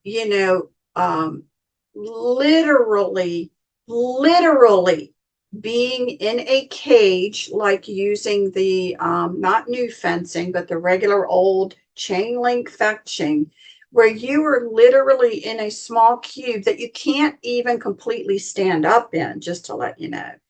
And the one cube right next to another, and sometimes even stacked upon one another, where what you were dealing with was human beings in them. Yes, this unfortunately still goes on to this day with your trafficking. And I agree. And with birthing. So, what bothered me, about it, and I'm like, so again, if you have the ability to take people, let's say, in and out of time, where you can take someone and they wake up and not that it's just the next morning. You have no idea how long in a different timeline or whatever that you've been gone. But are women taken? Are they implanted with pregnancies? Are they then kept somewhere until that pregnancy is viable to be taken from them and then returned? That kind of stuff goes on. Yes, and people see this as mystical. There was even a recent case that you saw on a show and also you saw the same thing in a session where people saw these beings around them going, they're like, oh my God, this is such wisdom and such all this, and even beings and military in the background were snickering, going, well, we saw you coming, kind of thing. But really, what you're talking about is no different than everybody's disgusted with puppy mills. Well, we're talking human mills that are set up not much differently, and this is the thing that, again, I normally hold this stuff close to me, because I feel that people aren't ready for it. But all of this space that is being utilized and all of this, I'm going to call it whatever. Some people unfortunately refer to it as just commerce, because they've lost all their humanity by now. And I hate to say this, but if you can imagine, there are also human beings that have lived in no place else other than a cage like that their entire life, no less than when you get upset about seeing the monkeys that are caged, that are used for their please don't think that isn't going on, because it very much so is. And do not think this is something mystical that is taking place. If you have dreams where you are trapped and you feel trapped behind a cage or behind something, they want you to think that this is your own emotions that are caging you. Only a third true, because it is a memory. Because like when he had this memory come back of emotions where he felt like he was stabbing a gray in the head, which actually happened. He managed to nail one of those little scrotumites. But in this, where it was the knife with the goo on it, this is the blue goop on it. This is exactly what happened. Evidence was left for him so that he could see what truly happened. If you are having dreams where you are being caged and you are on the other side of walls, on the other side of feel like you're being caged in, or like even in a dream they say is symbolic, where it's your own emotions caging you. And I'm not saying that doesn't happen. Sometimes that can be inner work, but it's also a memory of being abducted and having been in one of these environments where you're having dreams of where you're in like a chain link cage and all this other things, like even naked dreams, for instance, that can be your light body being taken somewhere. And this does happen a lot, interdimensional stuff. They can even take you saw this on your networks one time, your streaming networks, and he saw this too, where the aliens can bring you to another copy of a timeline. This is what happens when you saw that person wandering around outside, going into government buildings and all this other stuff, and nobody was around. It was a clone of a timeline that he was filming. And the other ETs were caught doing something on a world line they were not supposed to be doing. And that timeline was left a little while where that guy came out of a building and saw there was nobody around. It's not that everybody had been abducted. He had. and he had his phone with him. That's what happened. They take you on a timeline where it's just you and them, and they delete that timeline. There's no other life forms or anything there. It's holographic. They can do this. That's what, hence why you have your backstage. You can delete timelines as you want, just like you can jump timelines as you want. This is essentially what's going on. People sometimes are remembering, the reason their memories are cloudy is because the memories were formed in that timeline, you see. But also the memories are suppressed at times. They have a suppression bubble like his that's affected by orgone and pieces and heavily magnetics, like with the MRI type of scenario, like your Tony said that time. But in this respect, you have also birthers, but they have these dreams, or they have these imaginary scenarios, like the woman who painted the big-eyed children.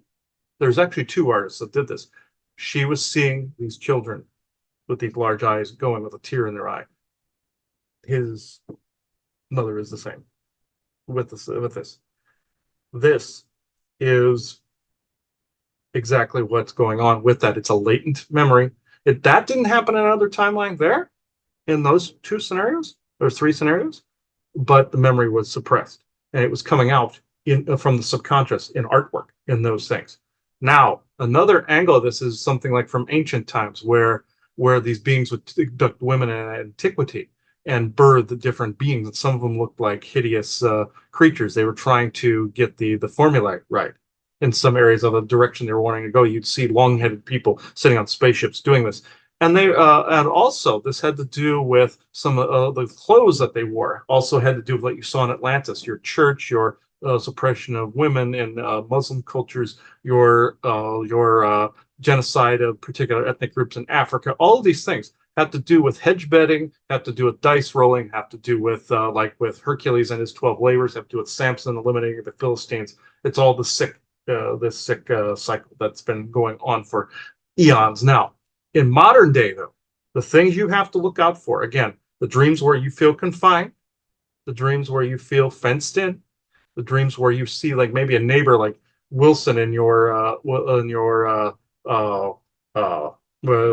where you saw him on hold on, Looking over the fence. looking over the fence type of thing. This is why I was showing him only the eyes in that scenario, is because I was showing him there were eyes on him that were good and eyes on him that were not. And he's remembering Home Improvement was the name of the show. This is why Isaac used that show for the alien abduction or alien military reference with the lights in the You're Babbling episode. This is why he used that reference, because of the fact that he was trying to say the eyes over the fence thing. You're seeing that sort of thing. You're remembering these caged in scenarios of somebody that looked through a slit, just like in his SSP time, where the Nazis were looking through a slit at people getting rid of bodies on Lystaria in a vat. And they were getting power from all of that too, from the tubes that were in. They were too cowardly and they wanted to look through a slit. Or in your Dark Angel with a bunch of genetic manipulation that went on. That was true in the underground bases where you see the resistance always used the eyes and slit. This was actually more of a positive view of it. But people remembering these things, and also remembering also there were spherical drones and little flying drones that would go through where these cages are. Right. If you're remembering these things, these were 110% abduction scenarios, and they're being passed off as sometimes people will think they're heroes. They've broken out and saved everybody and blah, blah, blah, blah, blah, blah, blah, blah. And in some cases, there were rescuers. I'm not going to lie. There are those cases. If there weren't, you'd be in big trouble. Just like we have helped people from time to time if we can, but all these factions are all equally powered. You have these other, well, some are lesser than others and greater than others.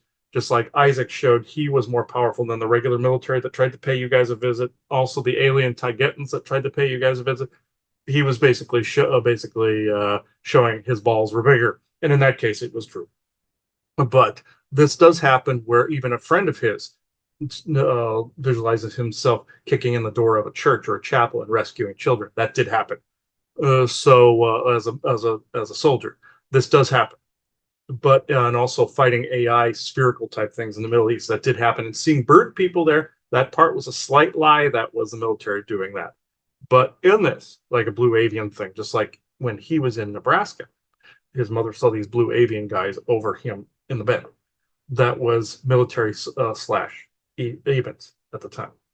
who abducted them, and they remember being led naked out of the room. That was the Evans and the military, through and through. Like with the ones he calls Tufi and Trauben, when he encountered them in the garage outside, when he called out to a telepathic field that was there. Those two were even men in black and military. These when they said when Tufi revealed himself to him when he walked in and wanted to about their culture, Tufi showed himself in a hazmat suit as a blue alien, and the brother was really pissed. At first, he was thinking this was a stagecraft and was pure military. No, it was even and military. And it's the men in black. These are the things that are going on. If you're remembering these things each and every single time, it's been an abduction, hands down. So, and again, and I'm not trying to, I've kept it under cuffs so much because I have no desire to scare anybody. But I think more and more people are coming to the realization that they are ready for that information because it's starting to feel right in their own life for themselves. And these control mechanisms to let you not remember are beginning to break down. So people are starting to have certain memories mixed with real memories, mixed with false memories, mixed with all kinds of things in this big bowl of soup going on. But we just want to acknowledge that some of this is actually very real. Now, we're not pessimists about all of this. And I want to end this way. I know Chris is going to talk about something once he comes out of channel, but I don't like to end things on a really bad note. I definitely believe there is as much good out there rescuing, doing the things that you said, as much as there is, any sort of bad. I believe as the human consciousness does expand and open themselves to this information, it provides us a better way to co-create for what we want. I'm feel very strong about that. So again, I don't know if there's any words before you leave us that you would like to do that is more on an to give people positiveness. Yes, so this is despite all that was said, what he is going to talk about there is good out there. It's very much like that crop circle that he's talked about a number of times, where it had the picture of the gray alien in it, and the message within it was beware of Greeks bearing gifts. There is good out there. Those were good groups that were giving you that information, genuinely. So I'm saying there are good groups out there, but if you get some of these thoughts to say walk into an underground cavern, even though Da Vinci did say when he came through, he did talk to an Agarthan sect, and he said Agarthan sect because there was no other word for it. He was talking to a group that didn't want to identify themselves to him and Bjorn on GIC, and ones that he sees in sessions. Some are military. That one was a genuine Atlantean dissentage group. That was not necessarily bad. The Ama fall under this category as well, Portugal, Spain, and France. There are good groups out there. And also the Tartarian World Unity, some of your Untumban groups, things of that nature. These are descendant lineage groups as well. You weren't always communicating with the planet itself until you were communicating with some of the descendants here. Some of these are good groups. But there was no other word to describe sometimes where these groups was Agartha. And I'm telling you now, these are pockets of groups that are in a honeycomb sect. That some of the ancient areas are lost to them. They can't get to like some of the underground castles and things of that nature. They want to reoccupy some of their ancestral areas.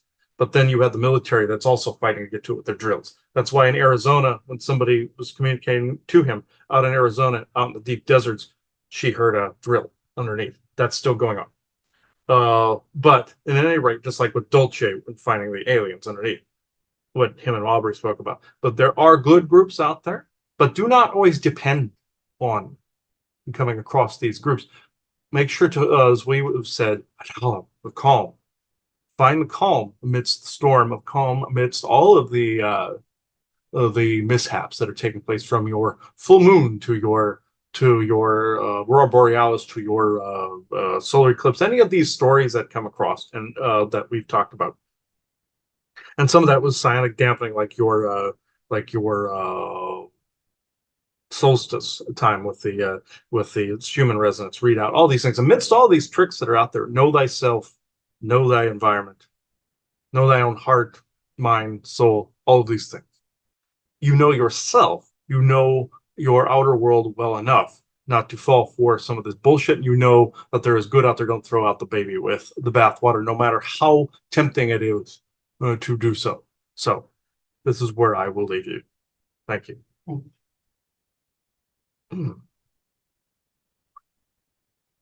Ugh. Ugh, my arm was starting to twitch there from this. He's right. We've had a lot of these some of these trickery scenarios over the years, and this is why we are rebranding a lot of this information. And he said that there was one final synchronicity that came up, and this, I believe, was more Isaac related, and later on he can confirm this in something. You've heard me talk about some of the groups that either belong to the Galactic Federation or other groups that have had children born here, and I always compare it to Superman. Uh, and Isaac works with humor. So I saw this as of this morning, and this has to do with this topic. And we've said this goes with the Treaties of Galactic Federation. They'll have parents. We knew somebody that had alien parents that left this person here on Earth. I won't say the planet or the person, but so that they had a stake in what happened here. And Superman represents those cultures, to where Lex Luthor represents ICC interests, corporate interests, where you have Superman trying to open everything up. Well, basically, truth, justice, the American way was the old phrase, but it's more like planetary union, kind of like the plan of peace or pursuit of peace, basically. And you have him battling Lex Luthor. I thought it was a Michael Lucifer thing, but it's not, or a Loki Thor thing. It's not. It's an allegory where they're both allegories of Superman's the allegory of these ET groups that are here that are living here as well, and some of the descent lineages that are here. Again, they've done it before where they have a stake in what happens here because this is their home. And then you have Lex Luthor, which is corporate interests, military, all of them doing all these side projects. Lex Luthor in the comic books was fully invested in military side projects, all of it. So he's an allegory for that, if you're going to go into that. And what was the synchronicity that popped up that this needed to be mentioned again?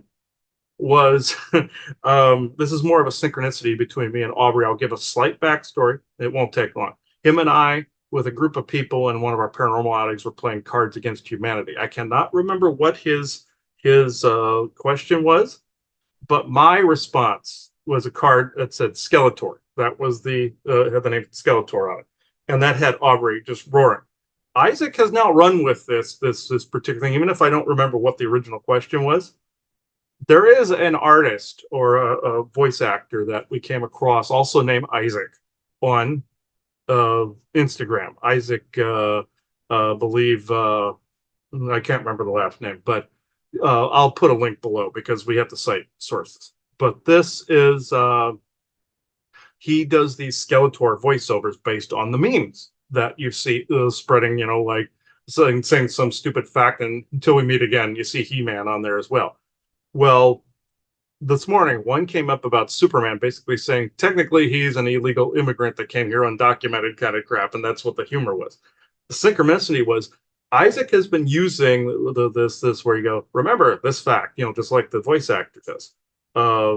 This is, I find hilarious because it was the Superman thing came up just as we were talking about the descent lineages of the thing today, is what it needed to be said, because some of them are ETs that have now come here that are raised by human parents like Clark Kent, and that also have a stake here like Resident Alien or People of Earth.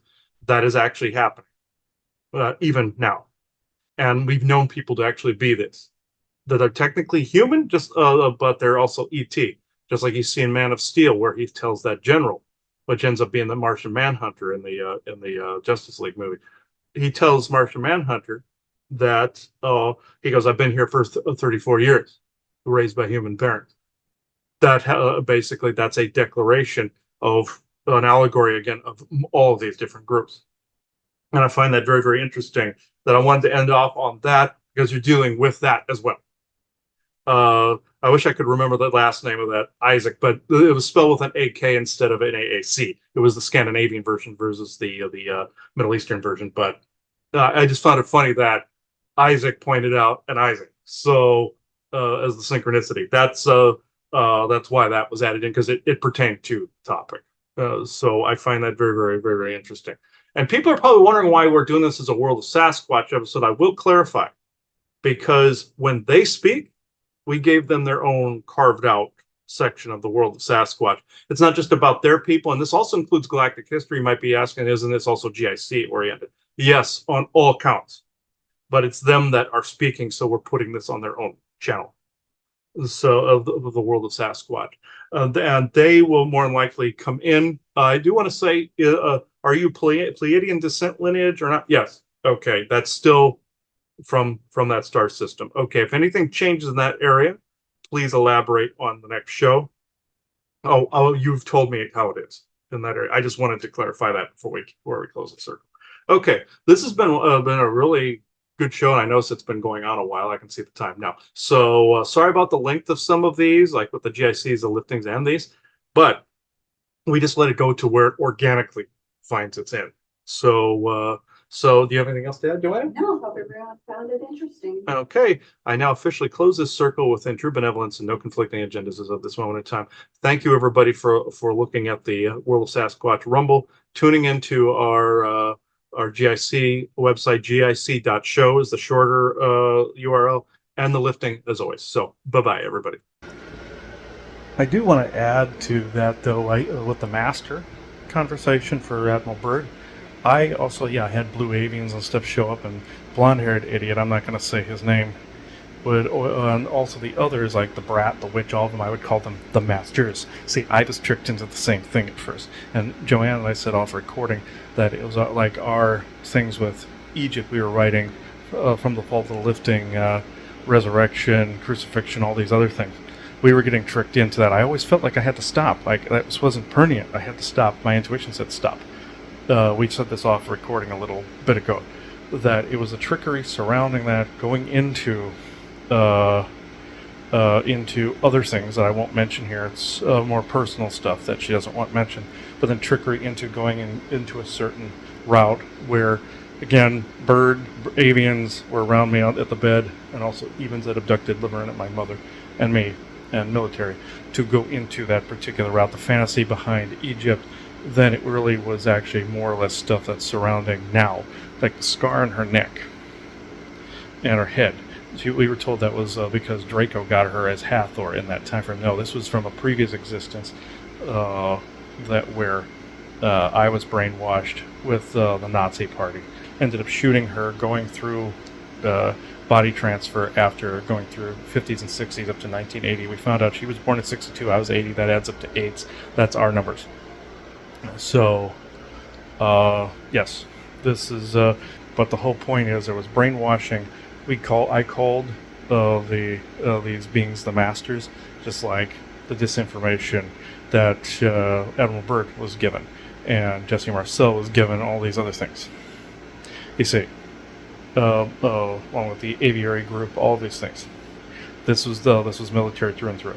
There are personal stuff I won't add into this at this time until she gives me the go-ahead to add it in, till I find out more information in the past, from our past.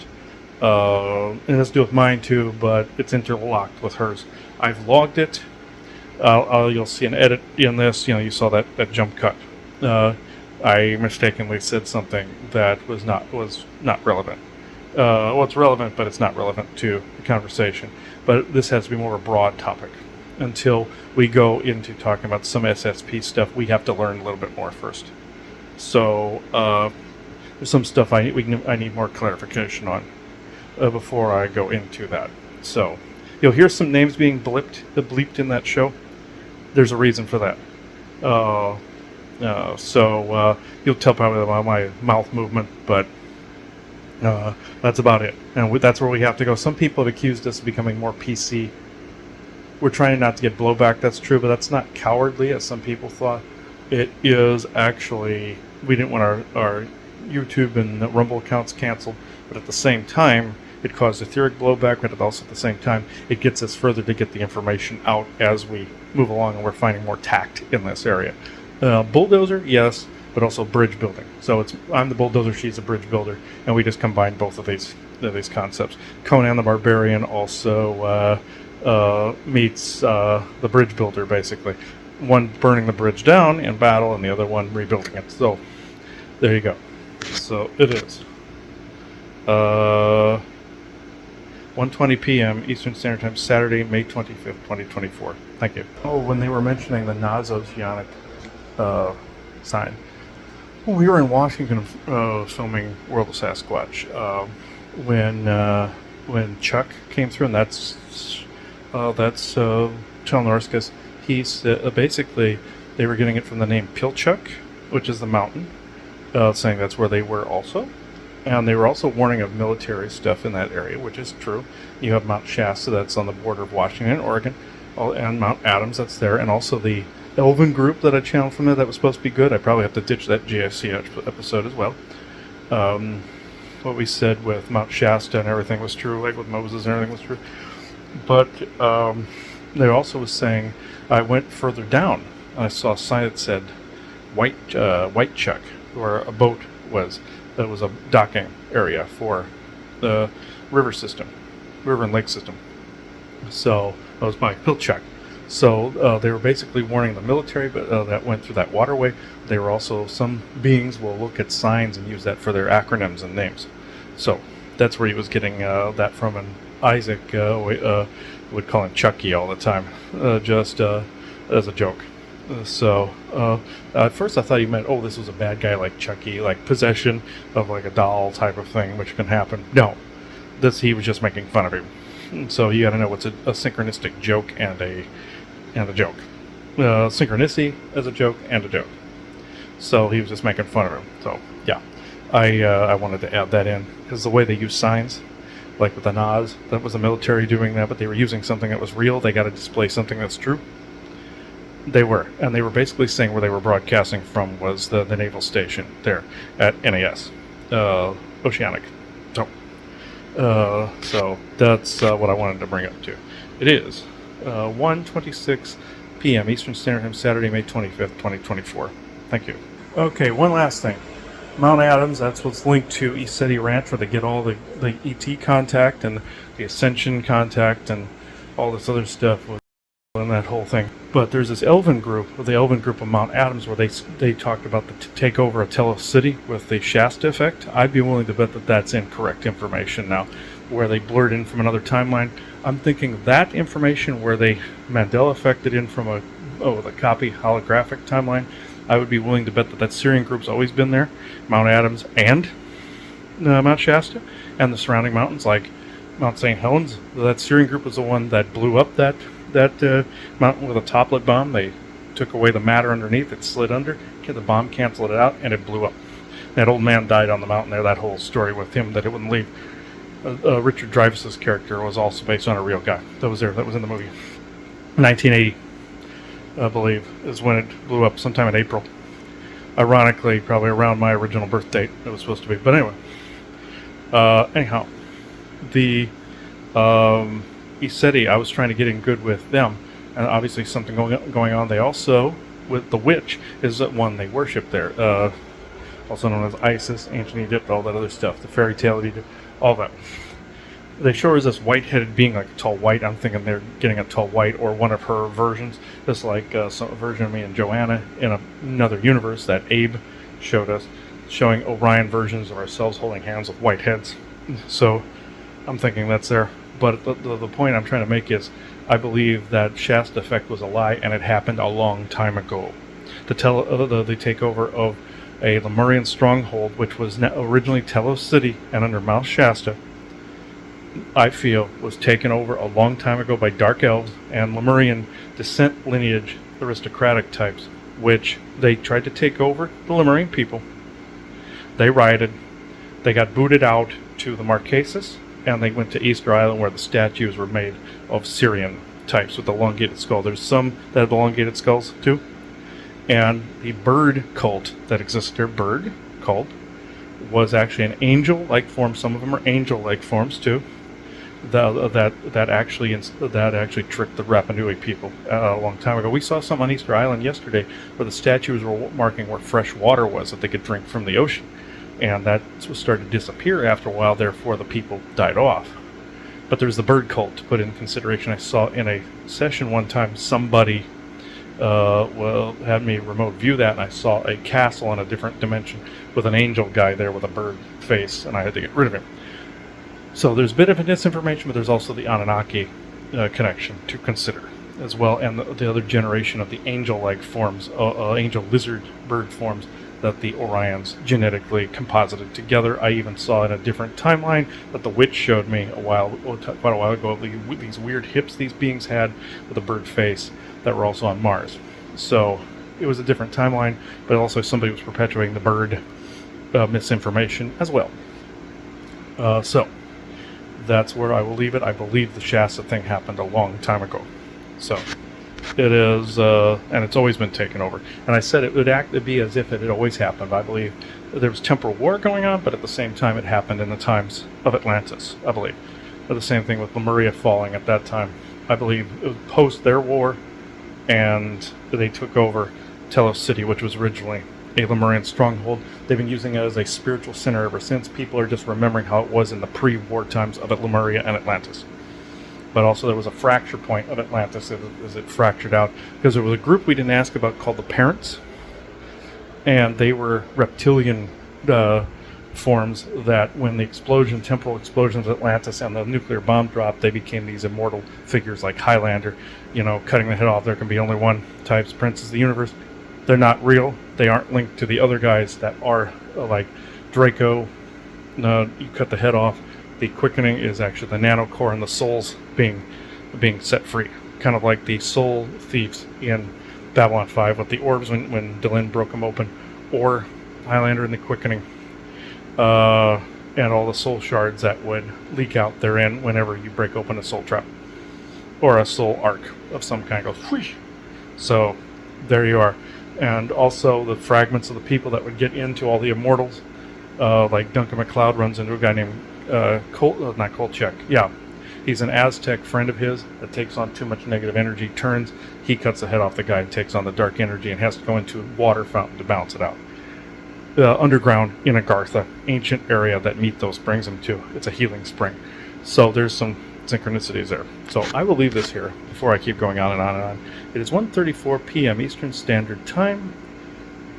Oh, also the races that they're dealing with at East City are a mix. I'm thinking it's mostly tall white mixed with Eben and Syrian groups. That's just my opinion. And some forest people that try to help out in that area. And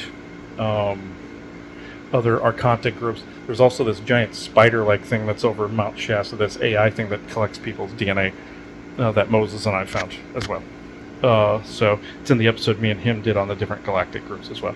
So the Art of the Journey episode. So it is 1:35 p.m. Eastern Standard Time, Saturday, May 25th, 2024. Thank you. You heard them make references to Hercules Unchained.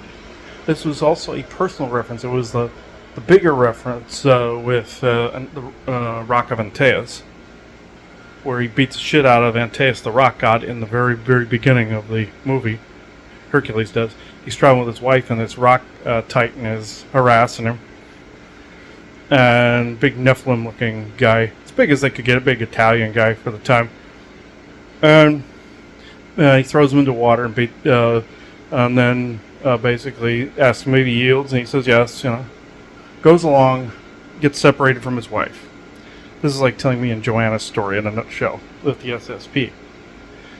He loses his memory. An evil queen or witch scoops him up. So figures, she's going to just use him as a bulwark or a weapon against her enemies. And then for months he's there. What happens is his wife eventually finds him, and he's like, "Do I know you?" And eventually she convinces him. And the first thing he does is burn their world down. Even tossing this big watchtower over that had this asshole that was in it. And Mystery Science Theater 3000, when they did it, they did the whole theme song, the F Troop, with the tower falling over and all this other stuff. The thing of it is, his name was Steve Reeves. They had me do the Superman reference. Around the same time, they had Superman, the series on, which I watched as a kid as well. I watched Hercules and Hercules Unchained, and I watched the Superman series not that long after. It was on Nick at Night, and his name was George Reeves. Eventually, they had Christopher Reeves. Christopher Reeves, Superman, Chris, George, Steve. Basically, 3 names associated with me. My grandfather, George, and the George reference is a tag I used in the backstage. I'm not going to make any more public until Joanna gives me the go-ahead. But this was a long-standing synchronicity that had to do with also Hercules. That was a past life of mine where that was son of Enlil. I find that interesting. And those 13 labors, or 12 labors rather, I always tell people, the gods send out some muscle-bound assholes to go do something for things they're unwilling to get rid of, like a science experiment or an object they lost on Midgard. So they couldn't get to anymore from the old times. So Samson, same thing, doing God's will, getting rid of the Philistines, same differences they were saying. But then at the end of the movie, he looks in the mirror, gets his memory back, then he burns their world down. It's that scene where he just looks straight in the mirror.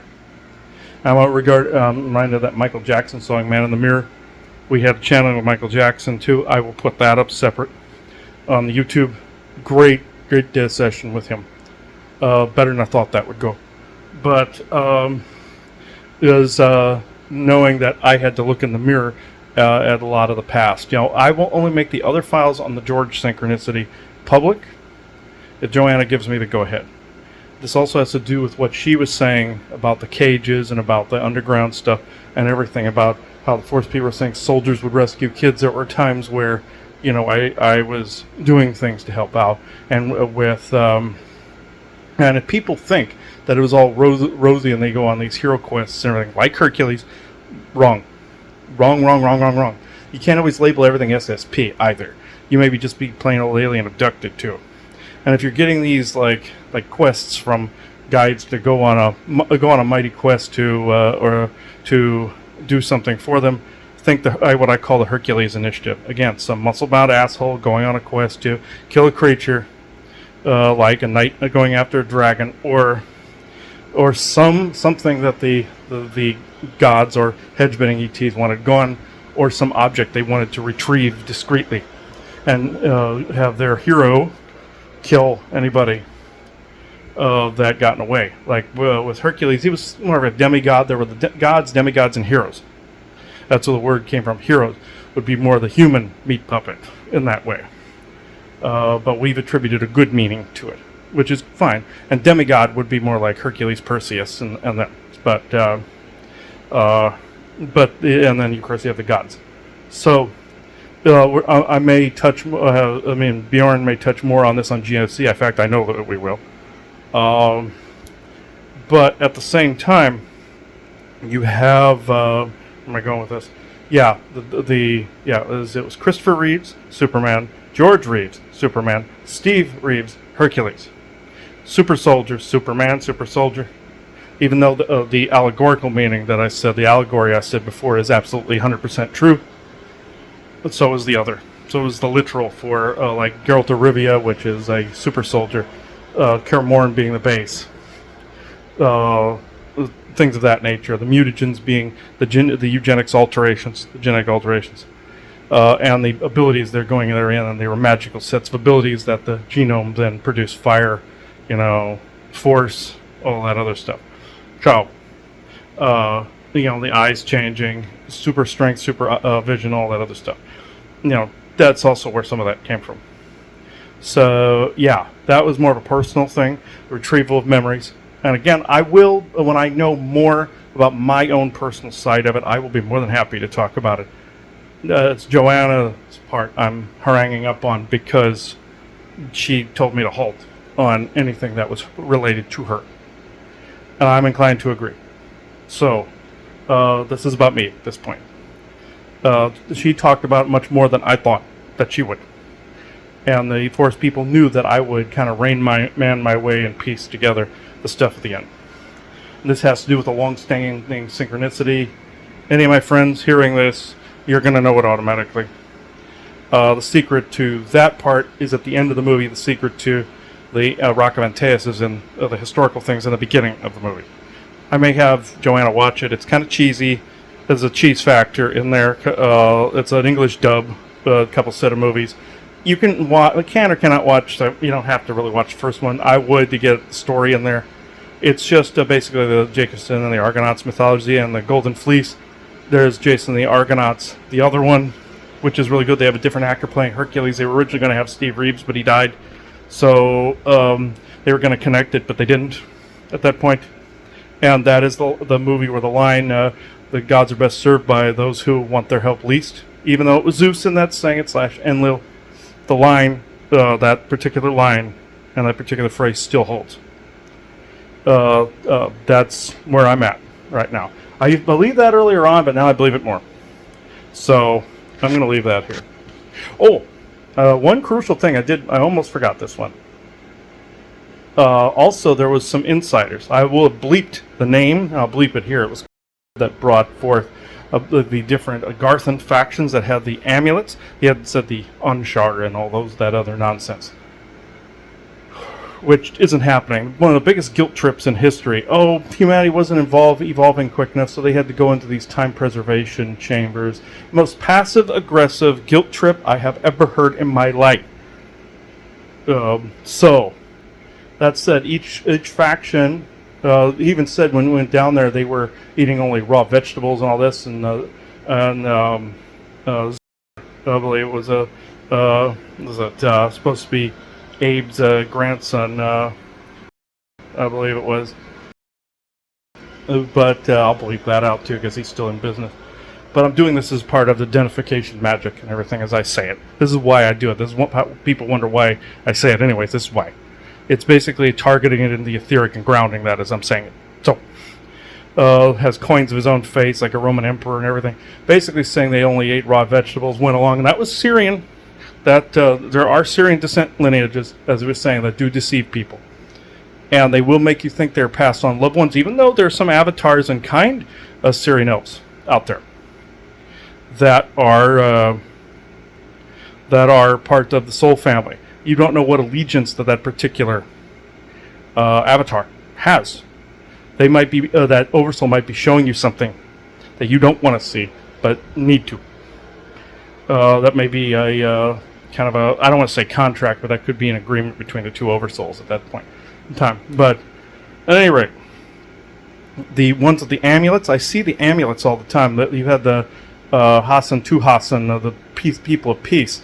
In GIC, I had to get rid of that one, and I'm getting rid of the ones that had to do with the elves of Mount Adams. And I may just get rid of any Syrian-based ones except for that of Soul Family, Dark Elf-based ones. My grandfather can always come back in and re-explain some stuff if he has to. Because there was another one that had to do with Oak Island, too, from the Diamonds era, that two myths came in. The Syrian Dark Elf came in on GIC. And then the unpronounceable ones, I can't remember the name of the ones that were Mount Adams, the City Ranch. And then there's Archontic beings that come in and all that from there. And also, oh man, I'm getting mind wiped here. Forgive the pauses because I hate it when I get mind wiped there. And if I remember it, you'll see another video. But these groups that have the amulets around their neck, the Hassan to Hassan People of Peace had the Star of David on there.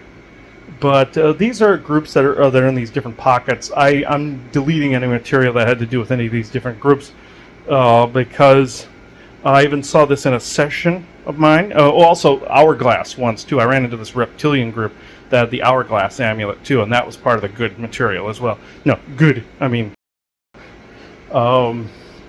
whenever you hear me at conferences saying the word good, that's what I'm referring to when I say not a good idea. That's what I'm saying. And Dodo is... So, You'll be able to read my lips. I'm bleeping all those names. This is going to be an editing nightmare. I can foresee this. But at any rate, a client friend of mine had a group that she thought were her angels, and there was an underground pocket group near her. I believe this was military because some of them can use these amulets to amplify. It's like a psionic amplifier, not just on the head, and a protection symbol. My friend Brian, also is a gnome of the Ozarks, has something like that as well, but that's like a dark mirror that reflects back to keep. It's a weapon that keeps away Orions and other unwanteds from their world within worlds there. So it's basically a security measure. So not all this is bad.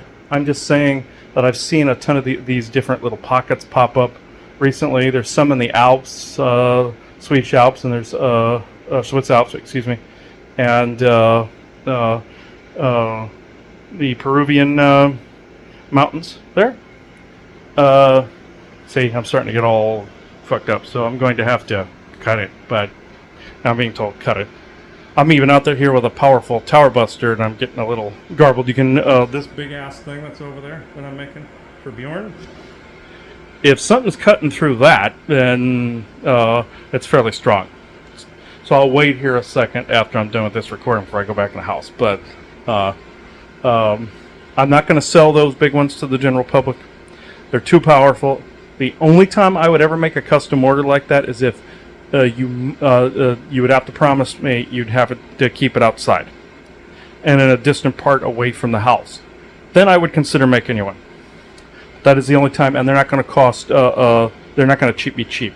That piece, this one here, I would have to say this is the piece that the Force people were poking me or haranguing me about. Even though they asked me to make it for Bjorn, they said it's too powerful and it's pushing on the SSP material, the Jekyll and Hyde suppression bubble. You know, because you can get around a strong magnetic field per this material. And mine, as I had one time by accident, I had a MRI, and I felt weird after that, and it affected that bubble. High magnetic fields will, if there was a different personality there, a different type of personality. Remember, I've said in accounts past where you encode and decode it differently there than here, and also you could be on a different timeline, like backstage and whatnot. So it may not be encoding and decoding the same way as you're getting it back. It could be a totally different encode decode translation type that you're getting, even though it's a clone of you, it was, and you're getting a quantum entanglement back and forth. Once that ends, you get the memory back, and you automatically have a suppression bubble in your head, even if you've body switched. And I found that out recently too. It says it's like a balloon with a cork in it. You're around high intensity psionic fields and or magnetic fields, that thing farts, and sometimes it's a lot of gas. So sometimes there's a lot of synchronicities that Spirit and or Orso are trying to show you to mirror that back to you to where it isn't that bad. I will say in short, I did encounter a person that the Force people wouldn't let me see them in the face on Zoom, and I had this really big leg pain in my leg, like I'd been shot, and I had a sequence of memories where in a dream they came back where this person, I never looked them in the face, but I knew it was this person by how they talked there, and I knew them by their energy. Shot me in the leg. This was in Russia, and I was my SSP cell. Got me in the leg, and I have other recordings on those that I may share in the SSP set. It would take too long to explain. I did within those. So you'll start to see some of those SSP ones pop up. Either they'll be in the subscription or very limited use on the YouTube. So, until we get all our marbles in order here, it's just best that we keep some of the SSP close to the chest and then talk about the things we absolutely know for certain. And that's the way all SSP people should do it. Abductees and contactees, you got to know the intentions of the beings you're around. Don't purport any GF propaganda or abduction propaganda. Abductions are never good. Mind wipes, I heard good beings will do that to you if you leave their space, like with Leyland Investa space and stuff like that. There's some are security measures, some are because you're changing environments. But abduction, like you're being grabbed in the middle of the night and somebody's breaking and entering your house, it is never a good thing. It is evil. So, and if you, your origin story is that you remember being in a big cylindrical tank surrounded by grays, chances are you were cloned and or pre-programmed with some of these programmed destinies, so to speak. So you got to watch out for that. If you can discern past that, you are doing really well, because it's very rare that people have done it. I'm not tooting my own horn. This is not coming from ego. This is coming from experience. Ego is more survival instinct and saying you're better than somebody. And no, I'm just informing. I've been accused of being a narcissist and an egotist, but this is not coming from ego. This is coming from informing. We are not the almighty vetters. We're not the quality control people. That's what some of these beings had me going down the road of, is the quality control checker. We're not. We're just informing, and then you can make up your own mind. So, it is. Yes, Isaac, you're going to hold me to that. So, it is. 4:52 p.m. Eastern Standard Time, Saturday, May 25th, 2024. Thank you. Oh, also the Jules Verne, 20,000 Leagues Under the Sea. You know, they made jokes on Saturday Night Live with Kelsey Grammer saying that, oh, that's a measure of distance and not a measure of depth. It's impossible, kind of thing. And that's what popped into my head a little bit ago. And the books, the old book, with the big mushrooms and all this, and Journey to the Center of the Earth, and both of them with the older crew talking about Explorer Palmer, and also that with Brendan Fraser, the newer one, showing all these different animals and everything, and also Kong. Godzilla versus Kong, showing it down there. They were even showing it as the people were once there and they weren't there anymore. So that's a clue. And Jules Verne, I believe, was getting it from a past life. That's my opinion, or intuitive opinion, or intuitive theory, based on oversoul information, like what Tolkien did. I believe George R. R. Martin is getting it the same with Game of Thrones. You know how many jokes I've heard with the whole winter is coming thing. I saw one for Nebraska, winter is coming, all in one week, all in one weekend. So yeah, all at once, all in one weekend. I about died laughing as I used to live there. But at any rate, these were places that you saw they once had people, and the people that were there, were descendants of, or even to a lesser extent, Logan's Run with Michael York, where everybody was inside of domes, and the rest of the world had just kind of rotted, except for the old man that was in Washington, D.C. at the end, where people thought there was renewal, and that was basically dumping against the incarnation grid and the soul tree. I would go look at it. Even this robot they encountered had all these birds hanging on the ceiling, so that he was preserving the birds because they were holy and all this other stuff, kind of like the avians. And it was an AI that was guarding it. That'd be like a tripwire. Logan and his girlfriend kill it. They move on, and then his partner sees this robot on the way out, and his partner was full of programming. He tries to kill Logan, saying, "You defied the programming. You defied your orders." Like, no, I got free of the programming. Let me help you. You're my brother. Let me help you. And showing both sides of programming. They Live, it was the same way, where it was a subliminal messaging, but cognitive dissonance wise, it's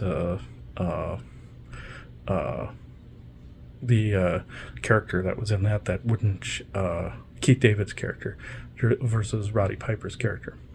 Roddy Piper was trying to put the glasses on his face, and that's what you'd have to do for some people. But anyway, in Logan's Run, they had even the stigmata in the hands, all of it. And they had a clock by which they were supposed to live by. You don't need that. That's basically like saying predestined contract, or time to leave this world. Oh, you're renewing, you can move on, you're ascending. No, people can do whatever the hell they want. Like in Star Trek, where the AI that was blocking some people from evolving, it was called Vol.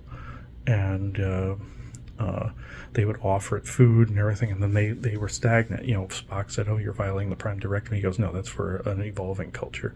They're stagnant. We have to, from an outside source, we have to get involved and get rid of all." It's kind of like along those lines. So that's more in galactic history. But now I'm rambling. So I'm going to, because I keep getting mind wiped, I'm going to cut it out for one day. So it is 5 p.m. Eastern Standard Time, Saturday, May 25th, 2024. Thank you. It just dawned on me that that's basically Hercules Unchained, breaking the chains of memory, and finding out what's real and what isn't real. Discernment. Deny the known, manifest differently. Rising above the psionic chains, like he said on series with the poster with Earth with chains. That's the psionic dampening devices. So, unchain. Basically, you have to unchain whatever you're believing. That falls under deny the known, manifest differently. That falls under religion, all those things. Basically, setting aside viruses in the DNA, habits, mannerisms, all of it, and becoming something new, like what was said in the show Spawn, where you had to do the opposite of what the programming was. Satan had programmed this guy to be his right arm, basically. And Merlin, or Zarathustra, says, no, you have to become a new you, a new different, a better you. Meaning, in order to fight that curse, meaning the curses in the DNA, viruses in the DNA, energy, curses, all the other stuff, you have to become something totally different than what you are. He denies it and all this other stuff, but that was a point that was made. That was Merlin that was saying that in that show. Todd McFarlane did a fantastic job with the animated series. I wish he'd bring it back. They're thinking about it doing a new movie. But again, I digress. So, Fateless One from Kingdoms of Amalur. I have other recordings on that I'll edit together about the Fateless One, cutting the threads of fate and doing your own thing. He dies, again, comes back. He has no memory. He has no memory of being with this, or your character has no memory of being with this other person that's in it, this woman that's in it. So, wakes up on a pile of dead bodies, and he's the Fateless One. You go to this theater of fate, and this psychic tries to read it, and you have no fate. You're there just to be there. It's the oversoul, basically, doing things. As moment to moment, you're truly free. It's like in Loki, the timeline threads, or the TVA, and then he rewires that. So people are more free. And there's the multiverse and freedom of choice. So, yeah. And then the psychic, your character frees him past the time thought he was supposed to die. It means there's exit points, and people leave when they're supposed to, but there's wiggle room.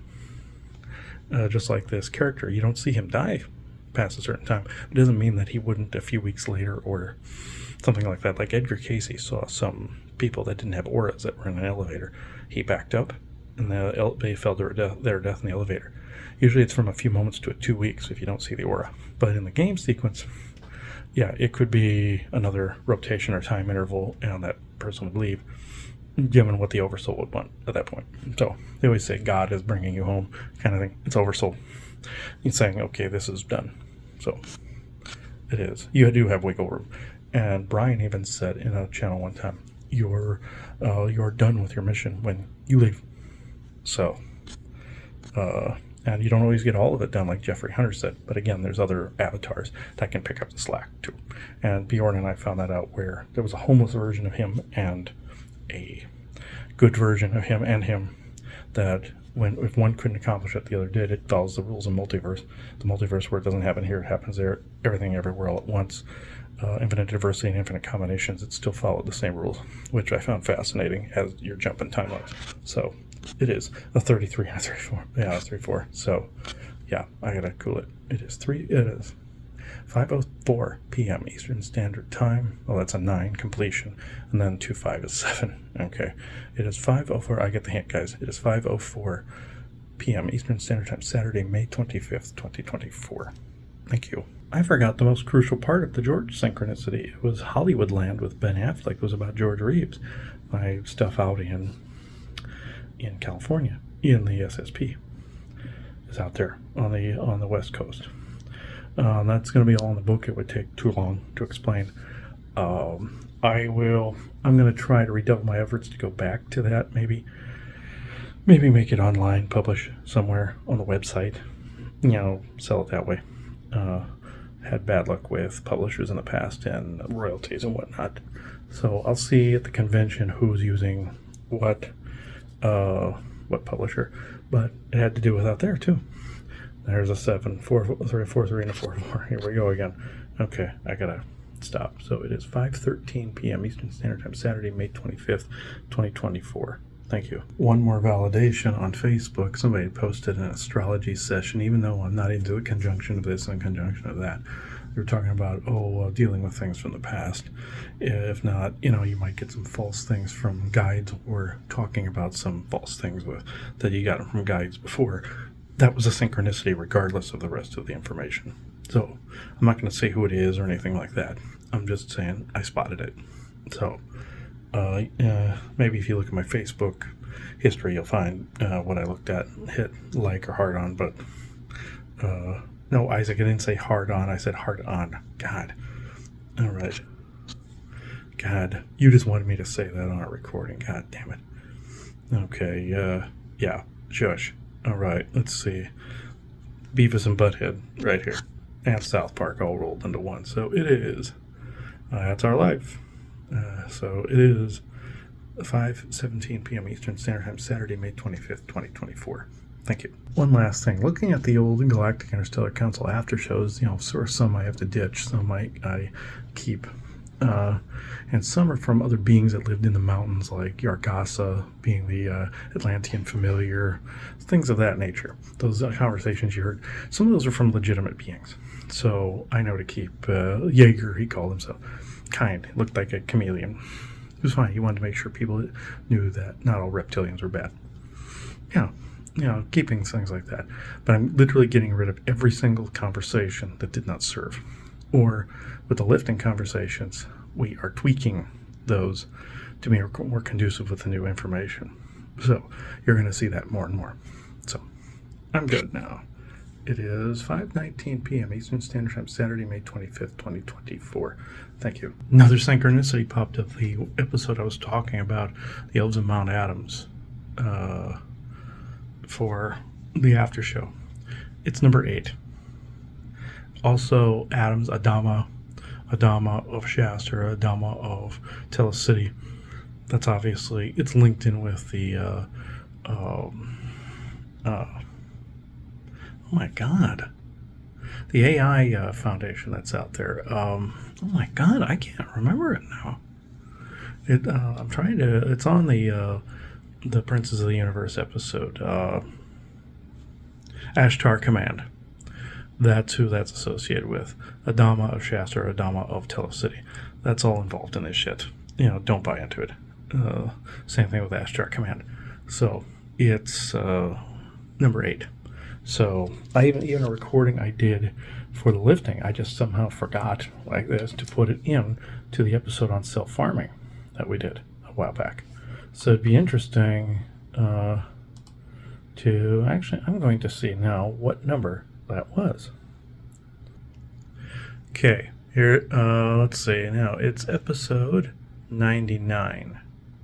So 99 is 18, which is a 9 completion. So there we go. I had to look that up. And the Princes of the Universe episode of GIC Infinitum, Galactic Interstellar Council, and Infinitum is number 2. So that's up. They're both on the YouTube. The other one was published back in 2020, December 1st of 2020. And the other one, the Princes of the Universe, I will check. Princes of the Universe was published September 14th of 2022. So I will leave this here. It is 5:30 p.m. Eastern Standard Time, Saturday, May 25th, 2024. Thank you. Yeah, there were so many distractions from the lifting back then, the original GIC kind of deterred us, away from where we were. We were doing it correctly to begin with, and the new GIC is much better. So these groups can come back in. The ones that are legitimate can come back, and we'll keep the legitimate conversations from before. So we got sidetracked by some handling that went on by the previous regime, and then now with the new people we have with GIC, it's wonderful.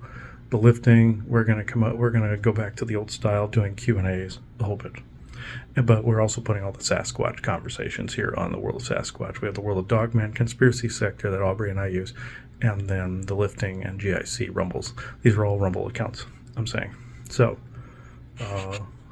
it is 5:32 p.m. Eastern Standard Time, Saturday, May 25th, 2024. Thank you. There's an energy of peace now that I deleted that file from the Elves of Mount Adam, so I may do the Syrian one, but that has my grandfather in it. So I will pick and choose which ones, and you'll see them again on galacticinterstellarcouncil.com. The legitimate ones of both the free pile and the pay pile. So it is, go there to subscribe. There's some wonderful new conversations on there. So it is 5:33 p.m. Eastern Standard Time, Saturday, May 25th, 2024. Thank you. Yesterday we were also discussing some of the when the Sasquatch came through, or 2 days ago rather, on Thursday. And they were talking about how Agartha was like a prison, and that's essentially correct. Like Clifford Stone was saying, some ETs were held in jail for coming here. The Martian Germans have the military hold aliens. He even said that he was setting one free. He said some aliens were going to try to free it. If he didn't, that this alien was scared. But that one I believe. That story I do believe, and he did talk about that in when he channeled. So, yeah, we can mention him and everything. So, because we did channels with him, and Corona as well. So I'm going to revet the Corona material at some point as well. But we were discussing how there were prisons down there and how some aliens were held in jail as they violated the whole, like we said, the Angels Unaware thing, where they have to run or leave if they're discovered as an alien. And this costs the ICC money, whether it's a good alien, bad alien, you interrupt with their trade, when they go to antique stores and all that, like that character from Strange New Worlds, who's the Tomorrow, the episode entitled that, who is not only on the Enterprise in the future, but in the past, she's an antique dealer in our time. So that's actually true. And they trade them off-world. So that's true. That's some of the material in GIC that I'm keeping. So I can take bits and pieces of that I know are still a thing and put them back up. And I'm going to be doing that here, not in the too distant future. So watch for it on the GIC website. The short URL is gic.show. That'll get you straight there. And galacticinterstellarcouncil.com for sessions. Thelifting.net. So I'm going to leave that here. We were discussing the whole prison thing before. I've even heard from ETs saying that they would get in trouble, just like the ones I saw in the mall in Illinois. I was standing in the Starbucks. I started not at Starbucks. I was standing in a Barnes and Noble, and I heard some telepathic babble. And I see two. All of a sudden, I hear this man and woman are yakking back and forth telepathically or psionically. And then the guy goes, "Oh shit, he can hear us." And I see this guy looking at me. There's a sticker on the window, and then he's looking in between. Between that staring, and he ran at a dead sprint away. And I showed Joanna the spot when I took her through that area. I showed her the spot. And then I went over to the Starbucks, sat down, and then he came back telepathically and said he apologized, but he didn't mean to be rude, but they'll get in trouble. Guess where they're held? Down in the military bases, the deep underground military bases, DUMBs. So I asked him if he wanted to sit down and have a coffee. He said, I'd like nothing more than sit and talk to you, but we get in trouble. They want to interact with the rest of us. Even the Mozen can't always go that far. So they follow that Angels Unaware rule. I call it that. That's based on some spiritual teachings of, there's angels around unaware, meaning you're unaware of them. In this, you're unaware of, there's ETs around you performing good acts and bad acts. Just like Clifford Stone said, Corona said to him that sometimes they telepathically direct people away from a bad spot if they think they're going to get robbed, etc., etc. And people attribute that to angels. So that's where I came up with Angels Unaware. So that's how I came up with that. So this is now the end of this. So it is. I keep coming up with new stuff to add to this because it's pertinent. And you can see how many mind wipes I get and why I have to keep coming in and doing this ever since I got sick in 21. This continuous string of videos. I'm going to have to go back over some stuff from that time that I recorded on these, and you'll see the ones that are pertinent, I promise. So you're going to see a lot of them from Q&A over the past 3-4 years. I'm going to put them up as Q&A on the YouTube, on the Rumbles, from GIC to lifting. We're going to go back into doing the Q&As, all of it. So it is 6:15 p.m. Eastern Standard Time, Saturday, May 25th, 2024. Thank you. Also on the old GIC, I know I said I'd stop, but more ideas come to me, you see. And if I don't log them, the memory wipe gets it. By the time you see this is going to be one long edited thing without all the dates and timestamps in there.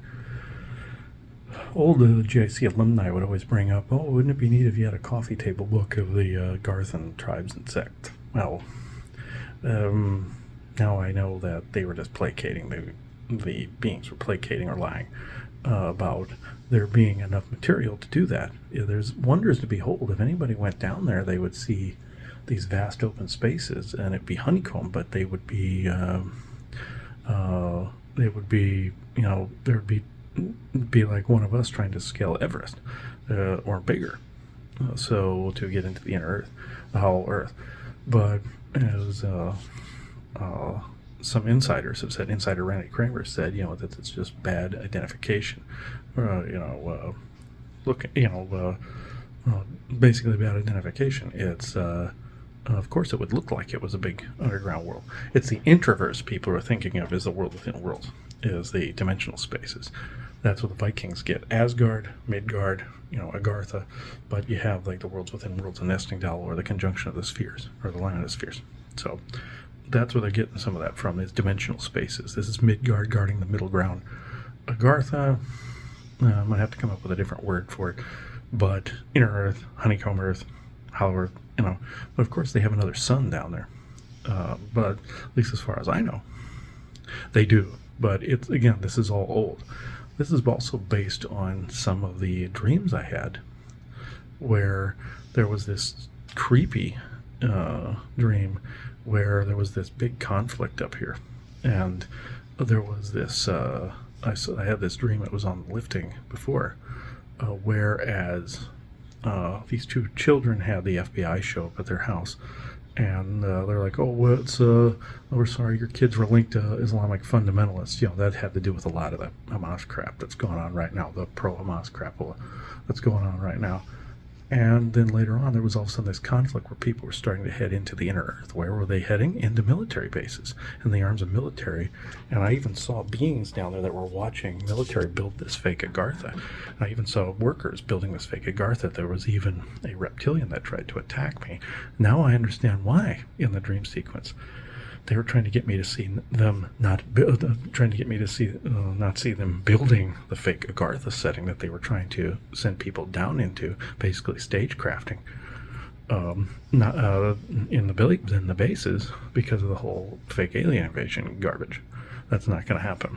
And then there was another one where I went down into this area where I saw Bush Sr., Young, and several of the politicians, and I saw this fake, like, a luminescent sun on a painted sky, like when we went into the Mirror Casino and saw these fake clouds. You'll see those pictures on my Facebook. If I can dig any up, I'll put them in here, but if I can find them. But you'll know what I mean. You've probably been in casinos and whatnot where they have the fake clouds and everything that they paint, well, kind of like the whole Sistine Chapel look after a while. And they do a good job. But like I saw this fake town in the Mirror Casino in Kansas City, Iowa. That it was like this whole village, like Italian village look, and fake clouds and everything. Or Greek village, excuse me. And, but anyway. Or Roman. But anyway, this is, I went into this one area, past all the politicians, sat in a classroom with several people. And there was one thing, I said, well, where's the real Agartha? And I was speaking as somebody else. And I saw this one German kid go, Joanna at the time basically said, oh, that was just a trick. Now I'm not so sure. The other thing was the trick, to get people to a channel what they're bringing out of the bases. So you see how that flipped? So I will genuinely leave this here unless I can come up with any more. If you don't see any more, didn't come up with any more. but you will continue to see these little videos attached to things as much as I can remember from my stay in those facilities in the SSP, and from any ideas that I know are attributed or pop culture that display this as a disclosure in some form or fashion in any of our brands, mediums, stamps, websites, any of them. So it is 6:24 p.m. Eastern Standard Time, Saturday, May 25th, 2024. Thank you. When we were out at lunch earlier after we did the show, Isaac kept putting in my head the bird is a word, like that Family Guy episode where Peter helps Jesus out and he becomes an asshole, real like conceited Hollywoody type. So he even ignores him on his phone, pushes ignore. Peter says, "Oh, I know you're ignoring me because it rings a couple times," and then you hear the button get hit. But Jesus pays him back before he goes back to heaven because Peter broke his bird is a word disc. And the only time you hear Stewie say fuck is when he goes fuck, and then he starts going bird is a word. That's what was stuck in my head. Meaning you hear about bird anything. That's why the forest people are going, no, not the real birds, you're cool. You hear bird anything, aviary. That's that disinfo group.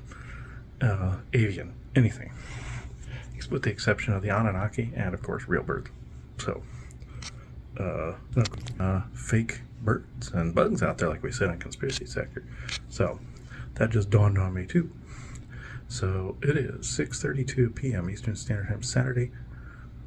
It is 6:32 p.m. Eastern Standard Time, Saturday, May 25th, 2024. Thank you. Like I said before, I might make these for sale, but you have to remember, I have to get the supplies for these. There's a lot that goes into these. They're made. This one's made out of an old Bush's Beans can, and they have to sit for several days before I can mail them off. And you can see how tall the copper pipe is. This would suffice for an outside property. I would say over not inside a house you'd get overwhelmed, but outside I'd have to say roughly half an acre, maybe a whole one. 2 would cover a whole acre, but these are not going to be cheap. I have not decided on a price yet. If you would like one of these, and it's a big if I'm going to do this or not, please contact me. These, again, aren't going to be cheap. There's a lot of expensive ingredients that went into these big, powerful dynamos. I don't even have a name yet. If you come up with a name for this type of Tower Buster, we do the minis or the like the cupcake one. That's Tower Busters, mini Tower Busters. This would be, I don't have a clue on the name. That is if I choose to make these again. And we're making the wax pieces again that you see there. If you would like these, this would be an on-demand thing. That is for these little Tower Busters too, the cupcakes. And they're highly magnetically charged. Don't put them near electronics. This type, you can, like the Sasquatches here, and those are for electronics, near electronics. That's a land clearing liquid. I have all of these things. If you are interested, please let me know. Serious inquiries only. So just know this is an overwhelming piece. It would take a little bit to do, and it takes a lot of resin. I'm judging this to be roughly $300 plus to create it, and we will see what the postage is. And I will put that in the description below, or do another video on Zoom to show what the shipping would actually cost. People have complained that the shipping is too high, or they thought the cost of my objects were too high. There's a lot that goes into it. There's people that they'll say, well, why'd you raise the shipping so high? It's postal boxes. I use those postal boxes. This, I'd have to build a box. See how tall that copper pipe is? Also, there's a lot of cost that goes into the materials. So just know the same thing with the wax there. There's a lot of labor involved with that, making shungite beeswax and the like. So I have to account for these things. This thing is heavy. I haven't tried lifting it. I know it's heavy based on what's in it. That's how you know it works. There's so many people out there that just put pipes and clear resin and they think it's doing something. It's not. This one functions. Trust me. It's overwhelming the house. Outside, it takes your breath away. You put it outside, that's where it's meant to be. Out on a large property. A half acre to an acre, I would say this is for.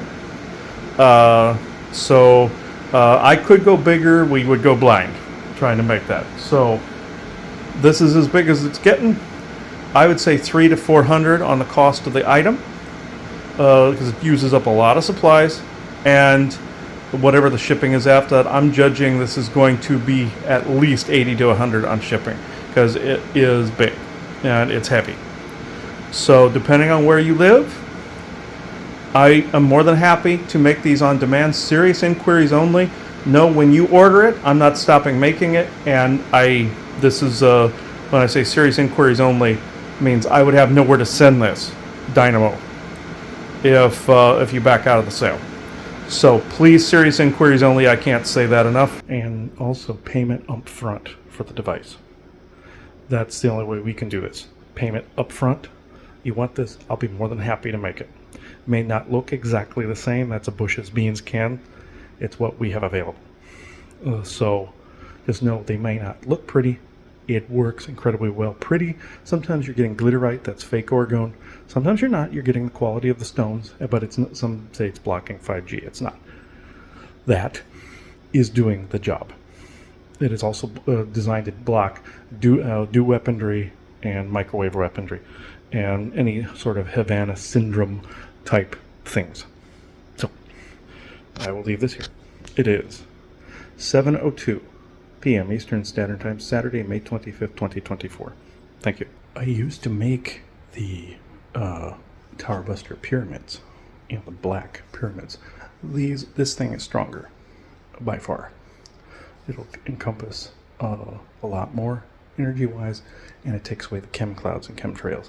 I've seen even the high-frequency activators, the plate ones I used to make, along with the communication arcs for the beings, take pot shots into chem clouds. When we were in Arizona, I was seeing, as the cloud would move, I would see like the zipper, like pot shot, poke, poke, poke, poke, poke effect.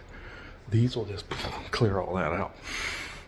And the longer the pipe, the better, and wider pipe, the better chance you got. So I have to source the materials out. That's why the cost is there. And the time it takes to make those. It's a shorter period of time, but still, there's a lot that goes into it. I'm using my own materials and I have to source it. So if you want one of those, again, serious inquiries only. No, I can't have any of these in stock. They're too powerful. So when you order it, it's on demand. And I built it at that time, like people that build computers and such on demand. This is the app and also the cupcake ones. If you're interested, let me know. It is 7:08 p.m. Eastern Standard Time, Saturday, May 25th, 2024. Thank you. Well, there's some activity that's happened in the interim from me deleting that episode of the Elves of Mount Adams. There's been some retaliation. I'm assuming it's Syrian. Yeah, forest people have been blocking. They told me not to record for just a few minutes, but they said, since this is in my head, do this real fast. So just know there was some blowback, has been some blowback and some narratives in the head. But they had me walk out by that device, and it's helped immensely with that. Still wouldn't put it inside, though. We can handle it. We've been around it. We've acclimated to it, but not recommended to be in the house at all. Outside only. Outside use only. So I've been cleaning up the lifting episodes, GIC episodes, sorting them on our AWS account. And also the reshuffling and deleting of stuff has stirred up some shit. So just know when you're clearing stuff out, there's some beings that want to distract you from that and pound you for it if it's something that wasn't for your highest good to begin with. And basically you're revoking or renouncing their presence at the moment in time you're doing it. Throwing something out is basically deleting it. Deleting it is basically revoking or renouncing. So there we go. I'm getting the timeout. So it is 7:18, and they're doing this. Thankful. I'm very thankful for this this protection. So it is 7:18 p.m. Eastern Standard Time, Saturday, May 25th, 2024. Thank you. See, I always seem to make these things at a time they're needed. The forest people told me to do it originally for Bjorn. But now they say the situation's done and I felt the energy lift, or get faster moving instead of slower moving. They now cleared it, so I'm very thankful for their presence. Thank you, brothers. Thank you. Love you. Tomorrow when we go to the Outer Banks, they don't want me to bring my phone with either. Probably just so I'm without it, because it tends to pump out more than anybody else's phone in the house does. And we'll bring hers. For some reason it got targeted, but we're good. It's 7:25 p.m. Eastern Standard Time, Saturday, May 25th, 2024. Thank you. Joanna went to visit her son tonight, and I was wondering, why I wasn't compelled to go. Now I know. So, I didn't even realize the GIC sticker was back. But anyway, yeah. I wasn't compelled to go. Now I know all this was going to go on, and this would have happened there or here. So it was more within the protection bubble of the device. So I can feel it even through the wall here. I can feel it around the block outside. So even down by the creek up the street. So I'm thinking it stretches out at least 3 or 4 blocks, and then upward in the sky, fairly up, probably up into the stratosphere. So it is 7:27 p.m. Eastern Standard Time, Saturday, May 25th, 2024. Thank you. I'll add this to this Sasquatch episode too. I went and turned on the TV. Joanna's visiting her son, so I turned on the TV. I was cleaning up the AWS of old GICs and lifting material that doesn't serve at the moment. Things that were backed up that need to go. And getting some weird energies and attachments out of that, believe it or not. But went and turned the TV on, and there was this brief commercial. And I knew this was from the Forest People. That had a cartoon called Smiling Friends on it. And there was a Sasquatch smiling and waving at little kids, to the little kids that are watching and stuff like that. It's a form of disclosure. Like you see in the commercials with the Mountain Dew commercial, like I mentioned Aubrey and Conspiracy Sector, where it's a Mountain Dew commercial where everybody, like from lizard people, like a chameleon or gecko or iguana-looking guy, cat people, regular people, Nordics, all this other stuff, are all like they're your buds from out in space. And insectoid types, like a cat on a cat commercial where he's doing the sliding with the litter, for the litter. Like, where do you learn to slide like that? I know. And it's a litter commercial. And I even saw a cat person in a car commercial. Even in Progressive Insurance, you see Flo running down a road. You see a UFO picking up a Sasquatch. Force person. So there's no different. I was meant to see that. I really was. I just turned it on. Something told me go and turn the TV on real quick. Boop. Smiling Friends, and it's a Sasquatch. So it's a confirmation and thanking. They were smiling at the fact that also it was a synchronicity at the fact that property is now clear. I was dealing with a few attachments, but I'm clearing out old shit. So they're smiling at that. That's how I feel. I feel it's a validation. I feel that synchronicity and validation. And I can feel that in the ether. It's an acknowledgement. So it is 8:13 p.m. Eastern Standard Time, Saturday, May 25th, 2024. Thank you. Like I said, the thing with the Sasquatch wouldn't have happened had I left. I was also clearing out, old GIC episodes from 16 through 19. And they're gone. But I found more in the archive. I was wondering why not all the energy was clearing.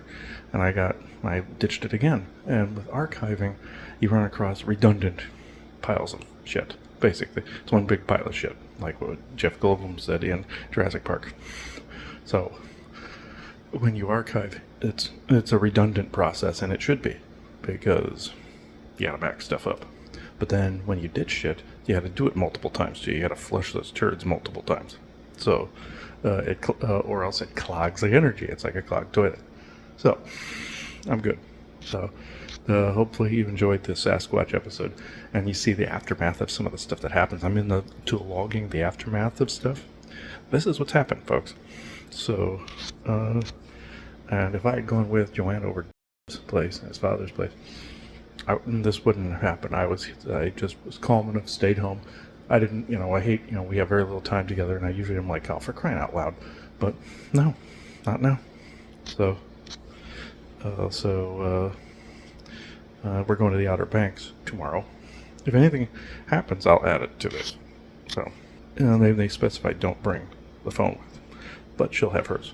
I mean, if you don't see any more videos, nothing happened. So it is 8:18 p.m. Eastern Standard Time, Saturday, May 25th, 2024. Thank you. You guys might relate to that. There's a bit of separation anxiety sometimes. Not like I'm a dog or anything where they're just sitting around worried or all that other stuff. It's just like because you want the person around to do the things with you at home. She went back to work after, the lifting didn't cut the mustard in some areas. But we're getting back up there. So I do want to say that. And man, this is going to be one hell of an edit. So it's going to be up there with the Matrix of Dreams edit, I tell you. That was a 5-hour edit. I don't think it's that bad, but you know what I'm saying. It is. I know other people can relate to what I just said. It is 8:22 p.m. Eastern Standard Time, Saturday, May 25th, 2024.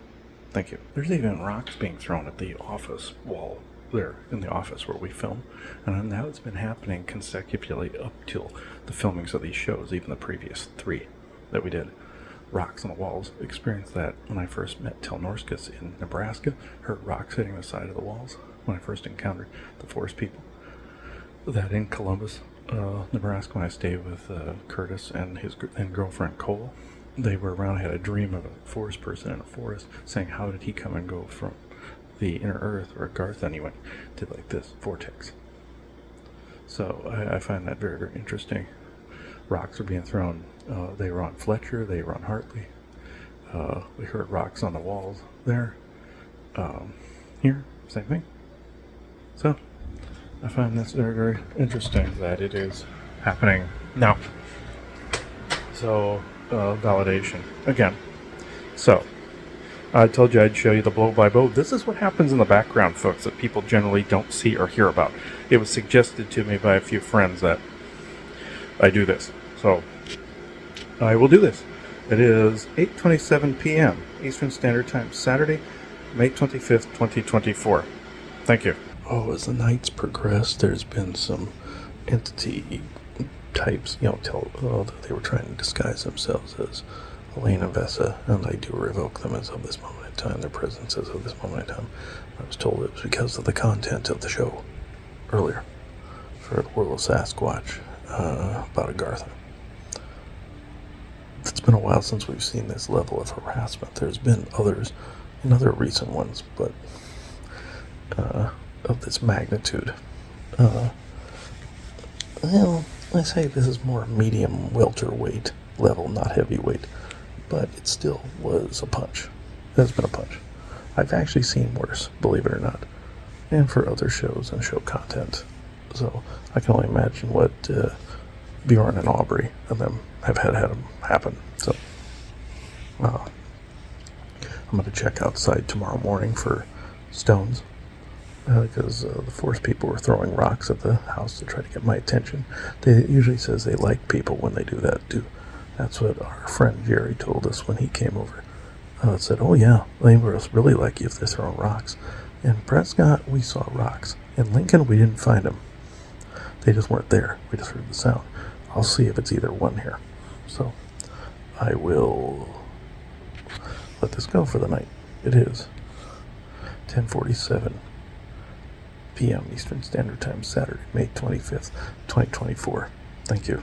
Okay, dream. This was really weird. I was told I would, by Elaine and Bess and them, I would get a weird dream. Went into the dream sequence. And this was what made it, this was so odd. Joanna and I were at the convention, the 2024 Disclosure Now conference in July. And we were along this one long hallway where a bunch of vendors were. And but before we got to the convention, we were outside in Arizona. We were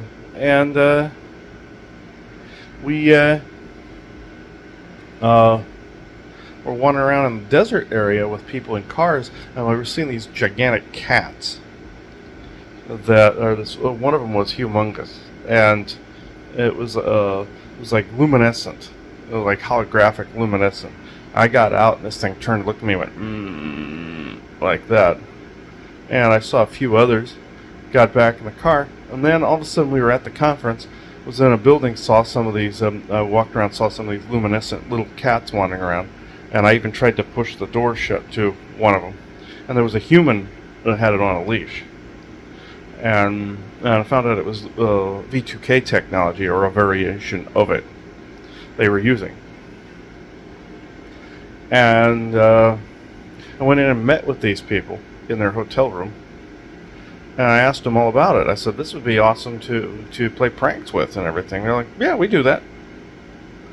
And what was very, very interesting was the group of people, they were talking to me all about it. The one guy was laughing that I fell for the thing with the cat. I was spooked when I saw this cat come around, and the large one. I said, this would have come in handy in our neighborhood in Prescott and Prescott Valley, both in Granville and Prescott Canyon Estates. We could have scared the shit out of the old people in the HOA with this shit. And I was being shown both places that these guys were spying on, because in Granville we had someone up the street, and Bjorn told me, don't go check it out. Just because he found a creepy one near him where he went with a cop, and saw some of the creepiest looks on the people's faces when he was tracking who was shadow banning us. And then he said there was somebody up the street. That also goes with when I saw the guy arguing with the HOA in his pickup saying, how dare you take pictures of my house? We're watching somebody in this neighborhood. I was meant to see that. So, yeah. Same thing with the white pyramids on the towers that I mentioned on conspiracy sector, stuff like that. So, I was just around the corner. I was told, watch, wait. Same thing with the kids doing the army crawls and the maneuvers and everything, and in the hazmat suit types. Yeah, I was meant to see these things, but in this instance, these guys I feel were the ones responsible for some of the shit. And what happened was I was talking to a couple of them, and I was trying to get their names. I even took a business card stupidly, and I did the Dreamtime revocation afterwards. I was like, damn it, I broke a cardinal rule. They were testing to see how resilient I was to the mind control. And I asked this one person's name. She told me. I was like, well, I'll have to purchase one of these setups from you at some point. Really screw with people. Went over to this one guy. He had this comb over, had a beard, goatee, had this comb over that came down kind of like this, though. You see Sean Bond, if you go on his Facebook, his hair looked like that, but only black. A blackish, dark brown, kind of like mine. So, I asked him his name. I think he said his name was Mario something or other. And then I was talking to this other woman, but before these guys got butthurt, I was talking to this one woman, and I was asking her name. And she was like, oh, like this, looking at me like, oh my God, what are you doing? So that mindset, scared. And I said, what's going on? And she goes, I had this mishap on Signal once. I can't give you my name. I'm so sorry. Said it goes back to that conversation about Sears. And she told me in an email recently that beings are there's these dark wizards and such attacking me through other Sears. I got to take a break for a little while. That was this person, and this person probably thought I was spying on her. But it was really, what I was being shown was it was V2K tech that was doing it the entire time. And with the entities, the magic, all of it, it was all military. And when I realized this, when I came to realize who this was, these other people in the room got mad. I went downstairs. And like I said, with other past, where you have to still open and close the circle, as a seer, you can't rapid fire them. That's still true. Regardless of who's doing it, it is still true. And protections always, and procedures always. But went downstairs, saw the convention was closing. I'm thinking, I wasn't up there that long. I was like a few minutes. Went downstairs, all the tables were covered, some people were gone, and our table of merchandise, nothing sold, and it was covered. Like, that was a threat, basically saying, we're not going to let you sell anything because you disrupt our shit. That was a threat through a V2K. And I just was incensed. And I was looking for Joanna in a panic, and I was like, Joanna, I was yelling, where are you? And everybody's going, he's looking for Joanna. Meaning the whole thing was a V2K snare. So, I just found that fascinating. So, saw all our stuff covered with a sheet. She was nowhere to be found. I told her I was going to go upstairs, and then came back to her not there, and the convention was ending, and people were packing up. So that was a threat through and through. So it's 8:34 a.m. Eastern Standard Time, Sunday, May 26, 2024. Thank you. Okay, I came out this morning to check to see if the Sasquatch had left any rocks. And there's nothing here that I can see. The grass is a little long, but it hit about here on the house. This is the outside of the office. You can see the reverse side of the lifting flag in there. But, yeah. I don't see any rocks laying about. And that's how it was in Nebraska. Went outside, they weren't there. Whenever I'd hear them, we went because it would be clear as to if something was thrown, if there were pebbles or anything. There was nothing. In Prescott, however, my mother and Laverne found rocks all the time. Even though there were rocks everywhere, you could completely tell where they were thrown. So it depends. It's just like with footprints. Sasquatch tend to only leave them when they want you to see them, and they're trying to leave a little slow drip to you connecting with them. The exceptions to this are adolescents and children that end up doing it by accident. So this is where I'm at with this with the pebbles. The hearing of it was basically connecting. Our friend Jerry said, "Oh, they must really like you," when you hear them. He's saying, "Oh, there's some are good, some aren't good," stuff like he was going through his explanation of the forest people, but it was roughly the same as ours. So. Yeah, I thought that was interesting. Anything else happens with the forest people before I have a chance to edit this show, I'll let you know. But there was nothing there this morning. But if we hear anything or see anything prior to that, I'll log it. So, all of you have wanted these blow-by-blows. I know it's long, but I know some people complain about all the videos, but some people wanted the blow-by-blow. So, I'm going to leave this here. It is 8:38 a.m. Eastern Standard Time. Sunday, May 26th, 2024. Thank you. Oh, back on the other conversation, I think some attachments and stuff I'm seeing are holograms. Anyway, the holograms, I was seeing years ago, somebody was showing me in a vision sequence on a computer where they were going, does this look familiar? Does this attachment look familiar? Does this look familiar? These are all presets in a computer, V2K tech. As they use presets in a phone or in a tablet where there's preset vision sequence, holograms, you shit your pants, pull your pants down, orgasm, all the usual presets they have. And a handler could be sitting in a Starbucks on a phone doing this to about 20 or 30, 40 people. I'd say about 20, 25, somewhere in there. But they could be sitting anywhere. And I usually come up behind them with a selenite sword, shank the implant in their head, and then cut the one off on the front end of the brain. And then say sleep, and I just smash their face into the phone or tablet. And yes, you can do that. It's usually them just losing consciousness. So, yeah. Like the witch I took care of in Phoenix Psychic Fair, where he kept psychically attacking me, and I did the brain spike, and he lost consciousness. And he's the one that accused me of attacking him, when in fact he was attacking us because he was jealous because we were making more money. The people of the Psychic Fair, the heads, saw it properly. So I thought it was interesting. But anyway, all these presets, I'm thinking some attachments jumping out at you are the same. Some are real, some are solidified black goo in a different, and nanites in a different frequency. I saw that in St. Augustine. You can clearly hear that on the Ghost Box session from there. And then others, are V2K. It's just like in Ghostbusters Afterlife, the reference to the 64 World's Fair. Annie Potts holds a coin at the end. That signifies that's when the binary network was turned on, and some of the ghost instances and all this stuff are holograms because of the binary network. Just like what Joanna saw when she was mad at me because I wouldn't drive. She's like, I want to see what he sees. She drove across the bridge going into Newport News, saw this guy run in front of the car and disappear under the wheels. I saw this on Paranormal, caught on video as well, where somebody in a parking lot was driving, and all of a sudden this holographic ghost disappears under a car.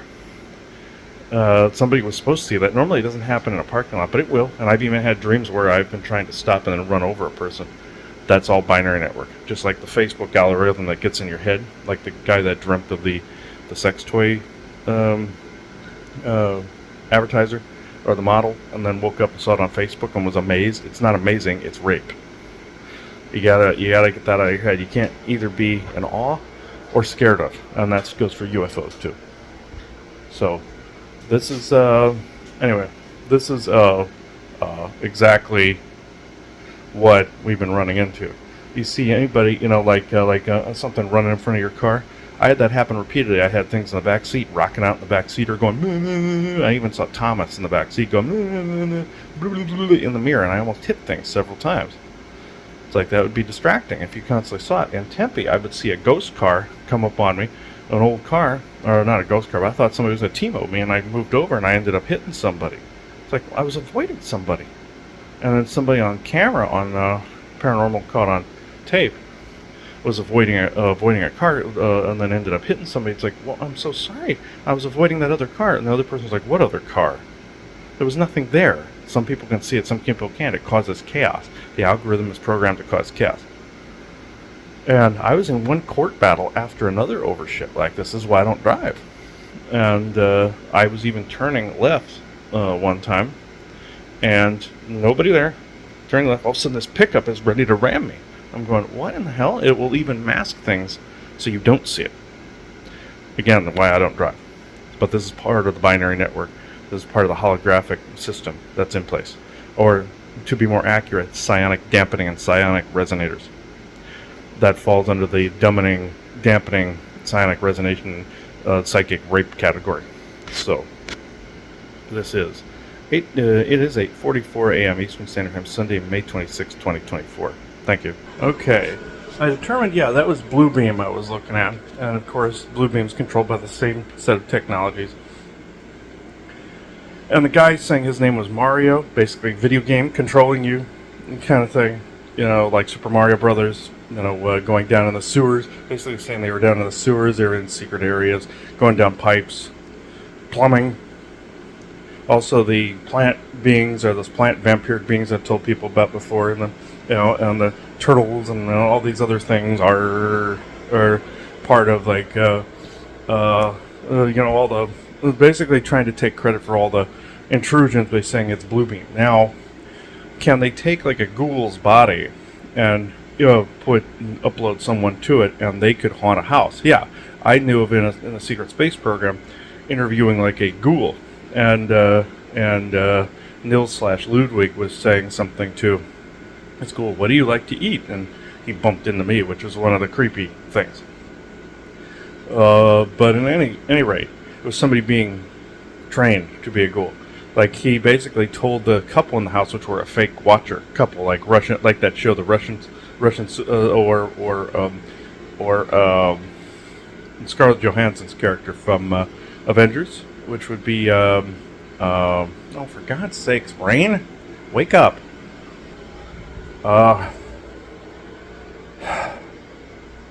You know who I'm talking about.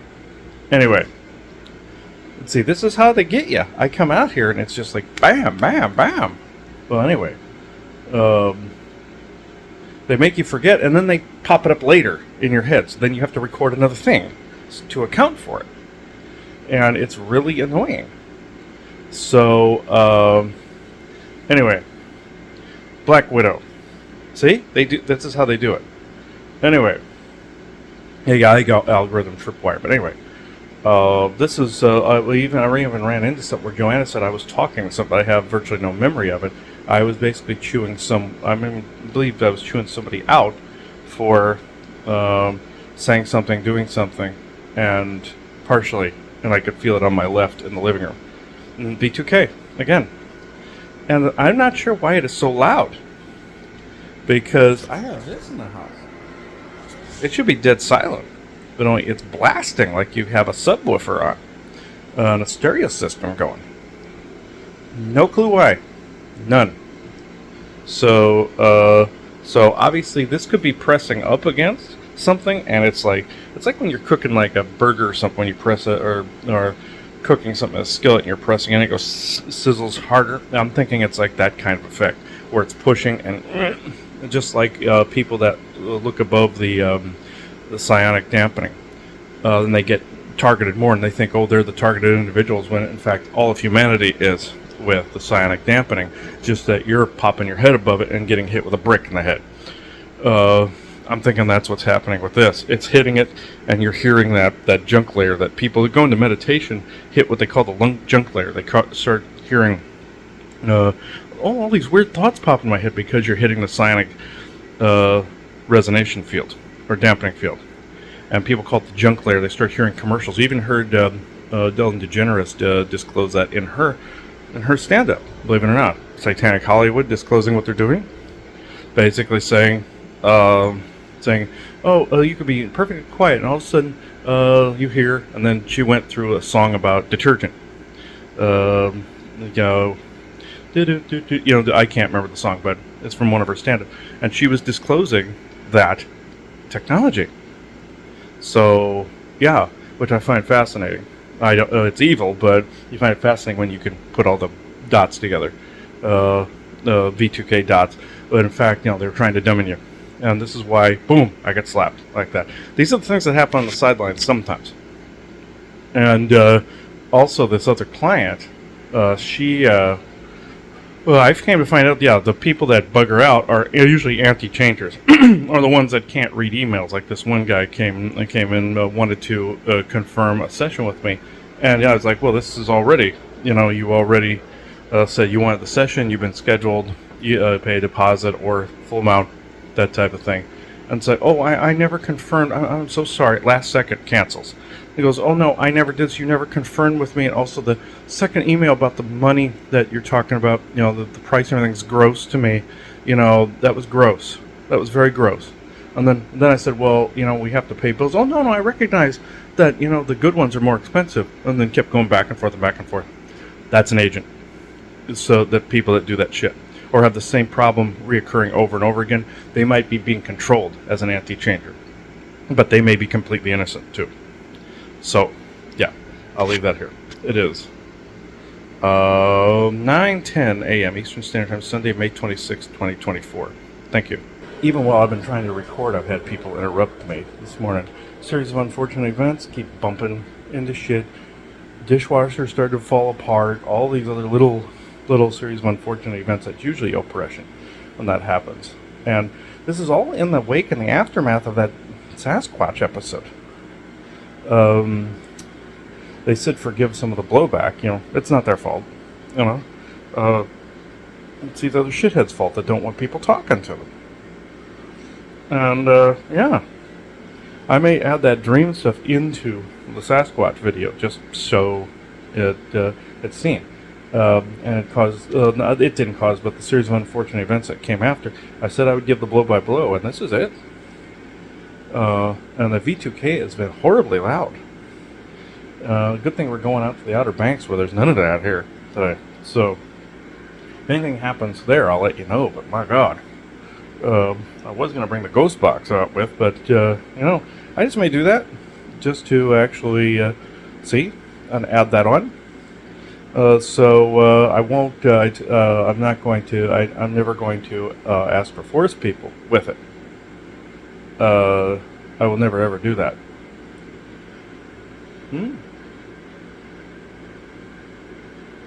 No. Yeah, I thought it was force people telling me no, but no, it's B2K. So, and Isaac's saying do what the hell the fuck you want. So yeah, I may do that. And add that on here. Got this sitting right out here, actually. So, I may do it. So, I will end this recording here, and I will add all of that onto this. So, it is 9:17 a.m. Eastern Standard Time, Sunday, May 26, 2024. Thank you. Originally, the Sasquatch told me no to bring the ghost box and the phone, but I'm thinking they knew I was going to do the opposite, so they were basically saying, oh no, don't. They were knowing that I was going to detect stuff even with equipment. And there went an orb right in front. See, there we go again. So, yep, there we go again. See how that goes? See how that goes, folks? Yeah. And that's not a cobweb or anything, I'm checking. That's not a cobweb. So, yeah, there's also light. There's some lens flares in there, but that ain't a lens flare. So yeah, you see what's going on? That's like somebody going boogie, boogie, boogie, boogie, boogie, boogie. And I felt cobwebs while I was in the shower and everything. That usually tells me ghost. But, yeah, I find that fascinating. That this paranormal activity is starting already. Dadgummit. No bugs or anything in here, so Oh, yeah. Let's see. I'm going to debunk this for a second, see if it's anything else. No. See, there's a lens flare. You can tell the difference. So, yeah. Yeah, see? Yeah, there's nothing hanging here, folks. Yeah. So, yeah, I'm not sure.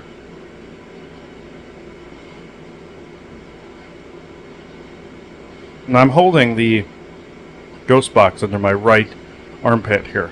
So, fascinating.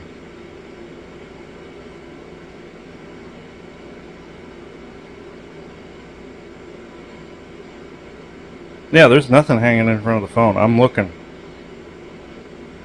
Yeah, see? Nothing.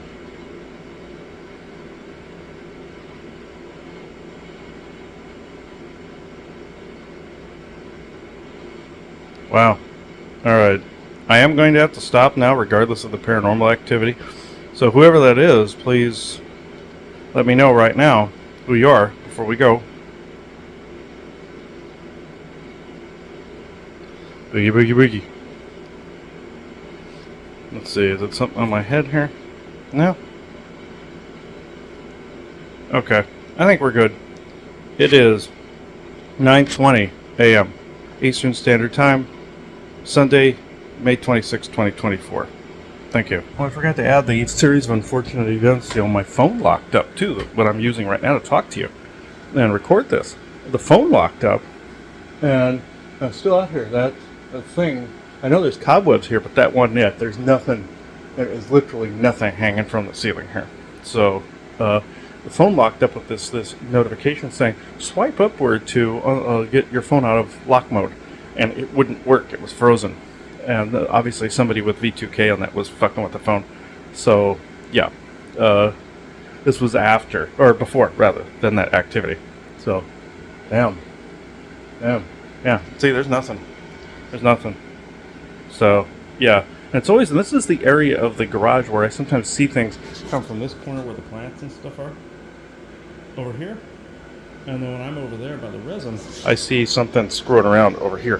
The Wi-Fi is there above the washer and dryer, right here. That.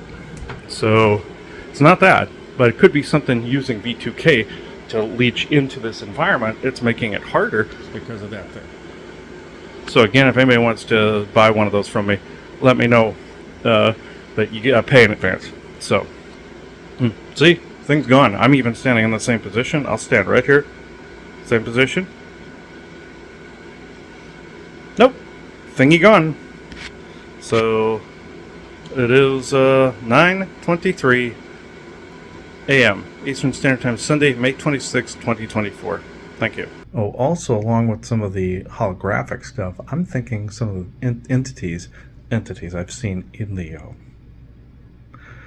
attic, I think are this holographic system, because that was mainly cats that I was seeing. Both there was like assailant kind and protector kind. I have been seeing this repeatedly, but I believe the real entities are there and part of spirit, the good ones. But again, the holographic system and the AI system wants you to believe that it's spirit. That's why Viking stabbed us in the back, because he was being handled by an orange orb I saw over his property. He was thinking it was spirit. And he's stuck in a loop on his show, Interstellar Earth Alliance. So, yeah. This then the cat. One time I was looking up in the attic for something that was causing problems. I just saw. Yeah, there are cat entities. I saw one episode of Unexplained where a woman had this really bad pain in her body, and no doctor could explain it. They were just seeing the effects, not the cause. They will never see it. They're not looking in that area. She went to a Haitian sorcerer who was part Christian, part Haitian. He said there was a cat entity wrapped around her. Yeah, I see these a lot, but some of the things that repeat, like with some of the repeating problems with some clients, are attributed to a curse being regurgitated, a recombinant curse being regurgitated, being put back. I see entities putting things back, but that's a tripwire somebody's hit. You've heard me talk about tripwires, but the AI tripwire also does it with the holograms too. So, I just wanted to add that as well. And that's my running theory at the moment. And somebody is very angry at me. I've had computer problems up the wazoo this morning trying to transfer these files over from the phone to the computer. It has taken a long time. Longer than normal. It goes by one, by one, by one, by one, by one. And you want it to go by 10s, 20s, 30s, and 40s and get it off the phone like it's supposed to. Nope. It's by one, by one, by one, by one. And then sometimes it hangs on one for 10 or 15 minutes. And they're like, I'm going to decide whether I'm taking this one or not. And sometimes it miscounts on the number. Like you can say you transfer 70 files. You mean 63? You mean 71? You mean 2? You mean 12? It'll do that crap. Like somebody going 12, 13, 63, 24, like in Beavis and Butthead. It kind of does that shit. At first I thought Isaac was playing a joke on me, but it's not. So, kind of like when somebody's counting, like when I'm mixing my resin and counting, I can hear him in the background, 12, 24, 63, 1, 6, 5, 8, 1, 20, 82, stuff like that, just to throw me off. This is the darker side of that. So yeah, that's a Beavis and Butthead thing being regurgitated on both good and good joking side and bad being cruel side. So it's been a pain in the ass this morning. So another part of the series of unfortunate events tied to this information. So I'm going to cool it today. We're going to the Outer Banks. So it is 10:22 a.m. Eastern Standard Time, Sunday, May 26, 2024. Thank you. I brought the video on the computer and looked at that paranormal activity. Oh yeah, there's definitely faces and everything in there moving around. There was something in the background going boogie, boogie, boogie, boogie. There was like a face over here and everything. So cobwebs are usually attributed to ghosts. There was even a famous picture online of it came from an AI capture of where you could literally capture, with a square person's face and everything, and it showed the age, temperament, all of it. And at least close. And it said the person's name, age, all of it. And that's what they wanted to do in COVID when they wanted you 6 feet apart. They wanted the satellites to be able to scan people like that. That was the only purpose. It had nothing to do with viruses. And people just fell for it. And the mask thing, of course, you know what happened then. But the 6 feet thing was AI control mechanism because people together had a hard time scanning. It doesn't now because they calibrated the system after a few years, 4 or 5 years. But anyway, identified the person, but in the doorway there was nothing there, and it said there was something there, gender male, age 260 something or other, and it said 63 or 64 or something like that, and it said mood angry, and for the guy it said mood happy, and said his name and age, and it was like 26, 27. Yeah, so yeah, I thought that was fascinating, and that was a real one too. So that's always cool when the computer equipment picks up on something legit. Not when it's being affected by something legit. There's a difference between picking up on it and being affected. Today it was being affected. Like when that ghost drained my battery of this computer back in Granville, but I still had it plugged in. That's a telltale sign something's fucking with it, and ended up being a vagrant ghost, female vagrant ghost that was in the garage that was attracted to the power box on the outside of the house. So, got rid of it. And the computer functioned normal, but it overheats a lot. Overheats in the exact area right here. The plug in this area. See where I'm transferring it. The plug, it overheats on the spot where it's plugged in. And even there's this weird goop that appears on the screen that I was cleaning off yesterday. It was like slime. It was like this, I had to take an alcohol wipe to it and just scrub it. And I got some of it off to where I could see again, but it might be like an ectoplasm type of thing. But it's been in 2 different states, and it's been around some, not necessarily grease, and hasn't really been touched all that much as far as fingerprints, because it's a touch screen. But I mean, ectoplasm is like is interdimensional. Sometimes aliens leave it as some of the Zeta goop, like on kids' cribs and stuff. Some people found it on the cribs. That's aliens analyzing children. People attributed that to changelings, fairies, which that also happened as well. But it was an alien abduction. But ectoplasm is dimensional goop that takes place if you cross dimensions. I even had it when my father and I ran into this woman at a cafe called Mimi's in Mesa, Arizona. I don't even know if it's still there. Ran into this waitress. She had different eyes. I was told that was not necessarily ET, but It wasn't ET, but Lane and Vesta's people. Their eyes are slightly different. And when that happened, there was like this dimensional frequency. She could have been, one of them could have been channeling through, and I was told it was one of them. I believe it was Vesta. And the other one that I encountered with the dark hair was Elena at the time. And they went by the name Jessica. One with the K in it. But what happened was, I stared at this person, all of a sudden I'm covered in this slime. Not sweat, it was like this sticky slime. And Isaac, before you make a crude sexual comment, this was all over, and it was paste. This was ectoplasm. So I'm going to leave that here. So it is. Oh, quit laughing. Let's see. It's 10:27 a.m. Eastern Standard Time, Sunday. Oh, you're thinking it's funny I make this aired. Yeah. So it's 10 because people start laughing. Yeah. It's 10:27 a.m. Eastern Standard Time, Sunday, May 26, 2024. Thank you. Yeah, we haven't left yet, and there's already ocular migraine happening. There's already brain fog. I haven't eaten anything that could have set it off. Not one thing. Not one thing. Took vitamins, everything. Just reviewing that picture with the faces on it, trying to make it so that it's postable. And all of a sudden, brain fog, like you wouldn't believe. It's like, my God. There's several faces in here. One looked kind of like a forest person, one looked like a lizard, and there was one smiling on like that. I'm trying to highlight it. If you don't see it displayed, I wasn't able to make it visible enough. But it's interesting, nonetheless. Well, I'm fascinated with the paranormal stuff, but I'm tired of it affecting me. Yeah, it was even affecting my eyes, so as I'm staring at these faces on there, I can't see it properly. And there's nothing in the room with me. That's the thing. There is literally nothing here. So this goes back to the technology. And there shouldn't be anything wrong. We have so many tripwires and devices around here, there shouldn't be anything affecting us. So this has got to be damn powerful. And I know the forest people were helping to filter. So they're helping to filter out a lot. Yesterday, even the orgone piece that was overpowering, they were filtering some of that too. And balancing out energies. It's about balancing out and dispersing and shielding. So it is 10:46 a.m. Eastern Standard Time. Man, I even have a lump in my throat. Good Lord. And it's been a very stressful morning for no reason. It is 10:46 a.m. Eastern Standard Time, Sunday, May 26, 2024. Thank you. This entity appears to be a fish that's in the picture. I'll give that right there.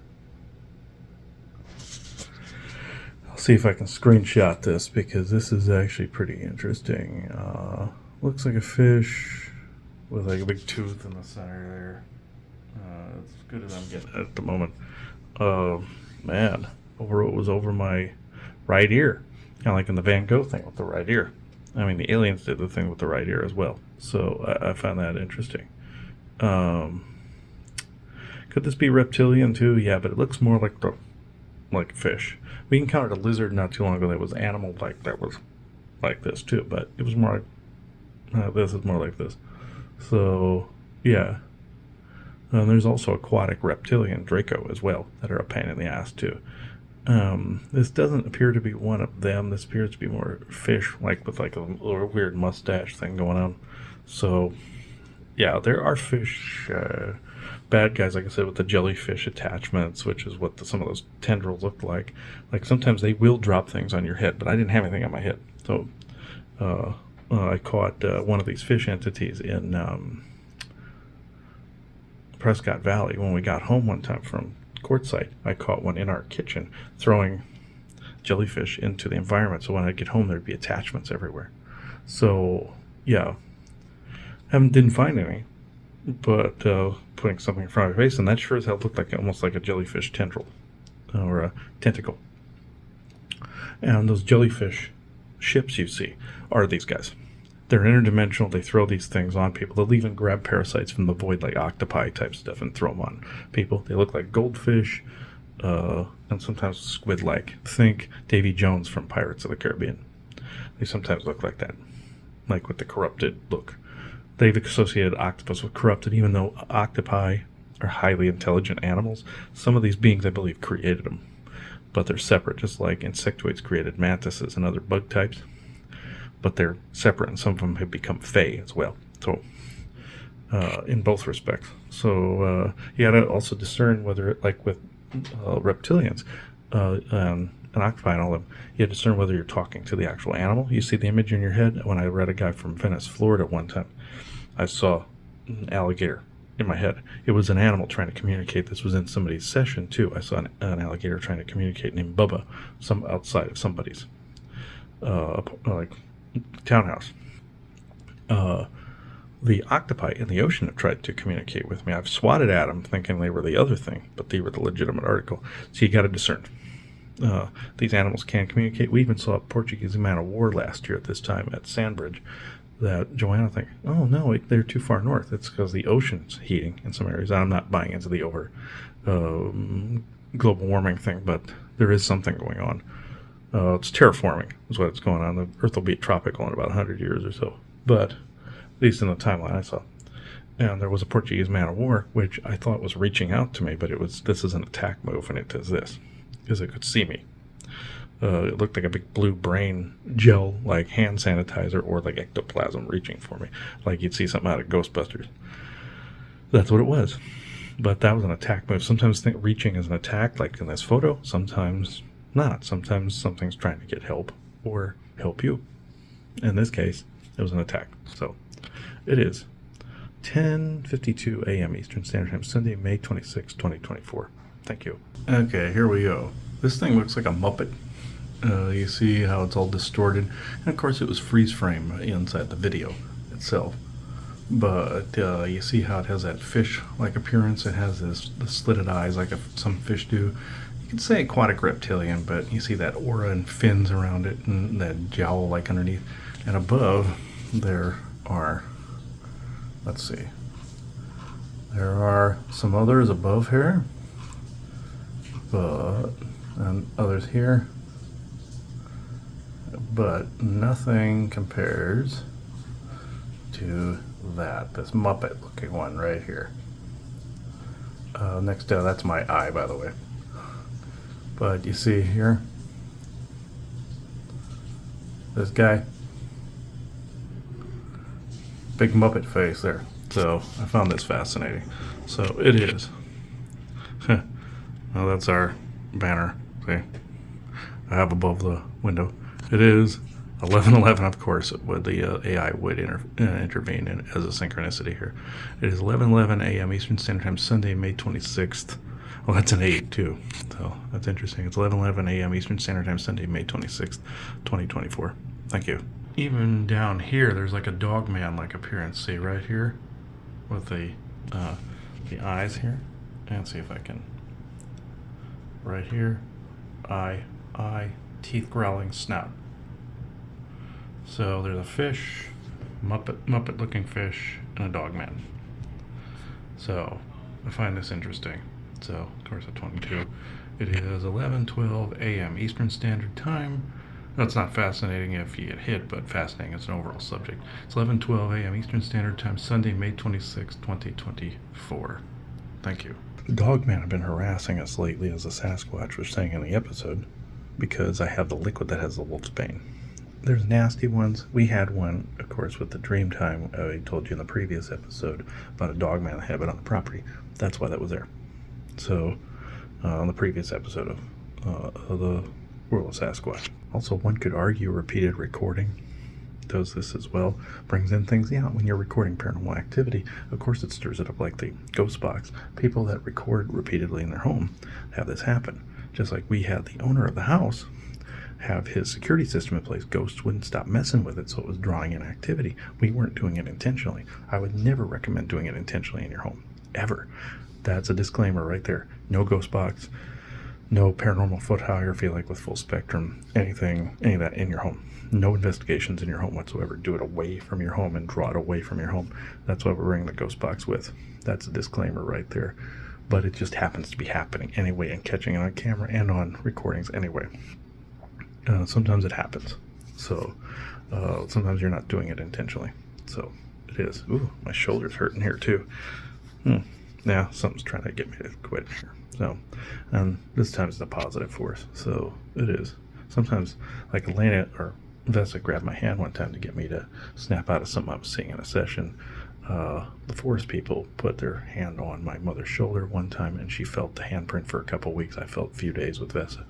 This is something right here.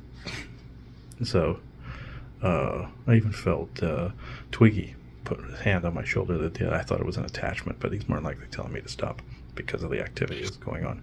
So you'll see the ghost box session from the Outer Banks. So from this point, so it is 11:15 a.m. Eastern Standard Time, Sunday, May 26, 2024.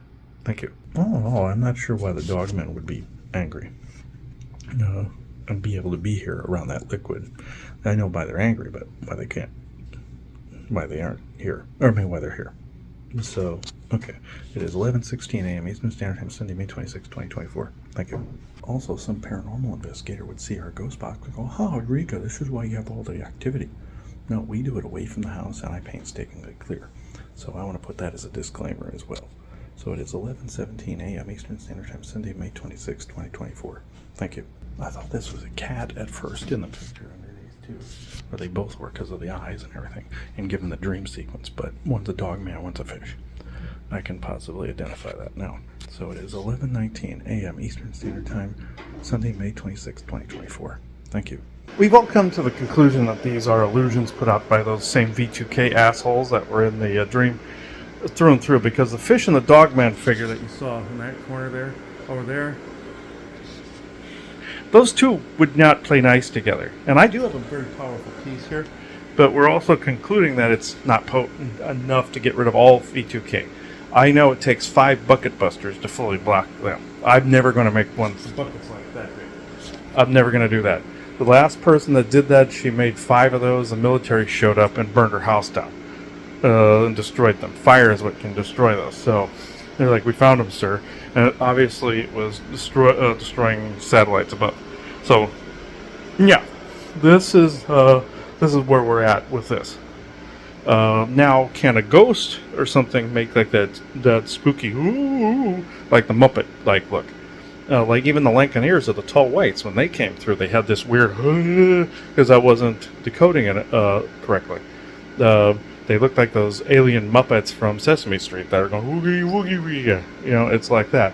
It's like in Doctor Who, where he goes visits this psychic or these paranormal investigators. He's looking into the Clara mystery that's in the show.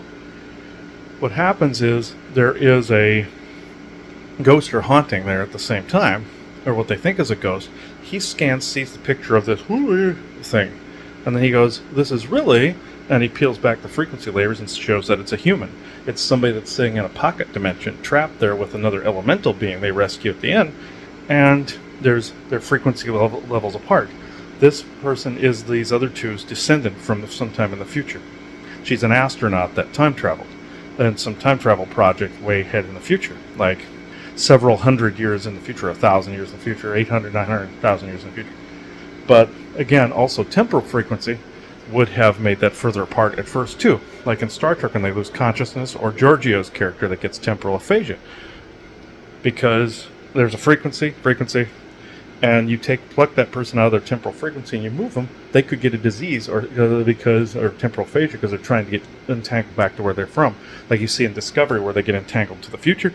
It's the same kind of slingshot effect. But if they can't get back, it's like in Farscape, when Crichton and I believe Dargo have these pieces of this crustacean that they ate inside each other. And those crustaceans are trying to get back to one another, but they're in their individual stomachs because they're trying to regenerate together. They're like, "Oh, it'll just kill you to try to get back to each other." It's the same kind of effect, but that was more physical. This, it's frequencies apart, where he clearly took back the layers and showed it was a person. In this case, it's like what Isaac did with the dogmen illusions to the soldiers that were here. Watch the Babbling episode. You will see. And I know this one's rivaling the Babbling episode with the amount of videos. But this is the amount of activity that's taking place, folks. It's starting to clear up. I feel the energy clearing. I feel this was weaponry. I'm going to have to redouble more of my efforts, but this piece is doing magnificent to block 9/10 of that. Magnificent. Or else it probably would have been worse. So, I'm not product plugging. I'm just basically reporting on the device. Take it as you will. But it is 11:42 a.m. Eastern Standard Time, Sunday, May 26th, 2024. Thank you. I also noticed the liquid wasn't keeping the dogman away. then it always does. So this was obviously an illusion. Cat, dog, fish, whatever. It's from those assholes that were in the dream. And I was basically spirit and forest people and guides, all of it, soul family, were showing me the problem, real problem. So it is 11:43 a.m. Eastern Standard Time, Sunday, May 26, 2024. Thank you. I theorized they were using the metal that was going along here, but the orgone field here is using the metal. So they're not using that. It's just blue beamed in place. This is what we've been able to ascertain. So it is 11:04. It's 11:44 a.m. Eastern Standard Time, Sunday, May 26, 2024. Thank you. Last one for a while. My mother said she had a nightmare at the same time, I had the dream, that creepy dream with the holographics and stuff this morning, where all of a sudden I died, everybody else died, and she had to give up Sammy to adoption, and the person mistreated him, and my grandmother came to her saying, oh yeah, they've all had troubled lives, they had to go, and now you're going to last and linger a while. That's a fear of hers, that she'd be left alone and die alone. So also this goes along the lines with reading somebody at the fair, and this person showed me a flyer of who she thought the betrayer at the fair was, and it was somebody that was there, and I didn't completely agree at the time. I acted like I did, but since it was audio recording, she was just showing it to me. I said, just show me the thing. That particular person, day or so later, we were sitting on the couch watching TV. All of a sudden, we felt something around, and my mother felt presence, so she felt like she's being watched and stuff too. In the same way, in the bathroom, feeling she's being watched, but scared, playing off her fear. It's psionically being pumped in, not actually here.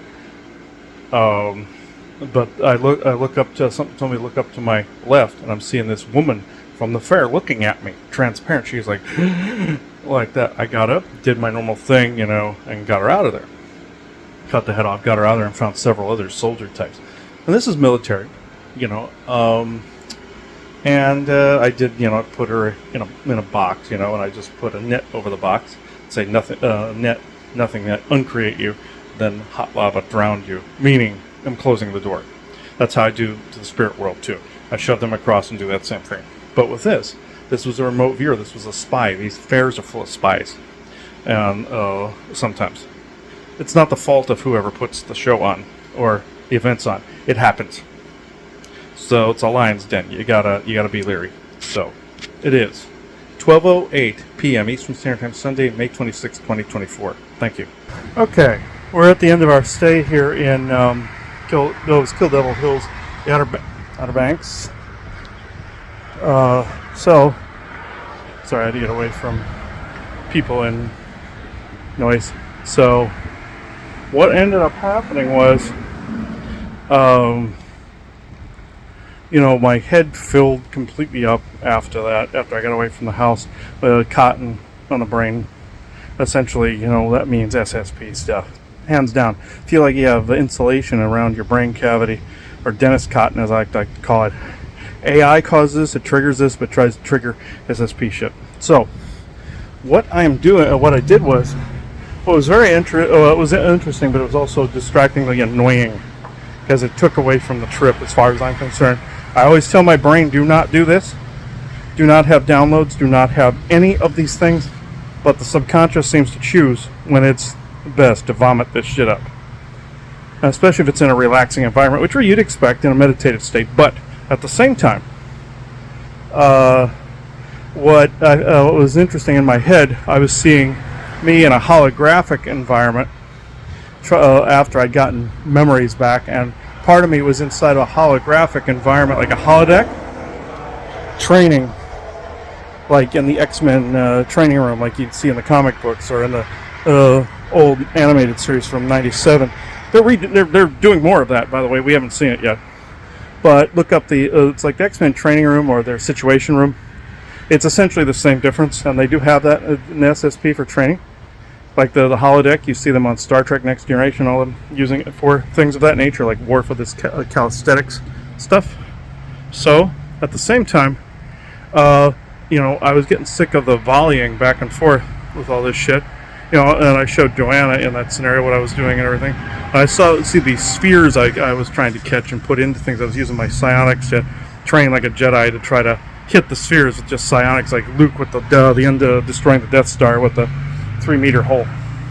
So what happened was, with that, the enemy decided on the radio to intuitively give me a song, and it was actually quite interesting. They chose Master of Puppets. I volleyed back with Ladies and Gentlemen by Saliva. The other one was Metallica. They volleyed back with Tool H. It wasn't the song, but Tool. Then I volleyed back with Rob Zombie's Scum of the Earth. So it went back and forth a little bit on the drive like that. But I am to promise. I promise to give you Ghost Box. Also, we got some fake synchronicities along the way. Like somebody tried pegging Zora and different inner Earth species like the Syrians and Abe's family and stuff like that, which I don't doubt they're part of it, like under Shasta. But I knew this was V2K shit. So I did promise this. So I'm going to end this recording and go to the Ghost Box. So I saw a license plate that said Zora, and I had been talking about him in another recording. Obviously, somebody tried to peg him when it's not true. Which anybody blame, it's probably him. But at any rate, I'll bleep that. It is 5:51 p.m. Eastern Standard Time, Sunday, May 26, 2024. Thank you. Okay. Here we go. The questions I am asking is, what was the real reason for the harassment that the forest people had to, prevent? What was the payback actually for? What prevention measures were put in? What messages from our true benevolent soul family with no conflicting agendas is here, to give, and we will go from there. I am now opening this Ghost Box circle, then true benevolence with no conflicting agendas only. No enemy transmissions are allowed at this time. So here we go. Xbox. Scanning. SM.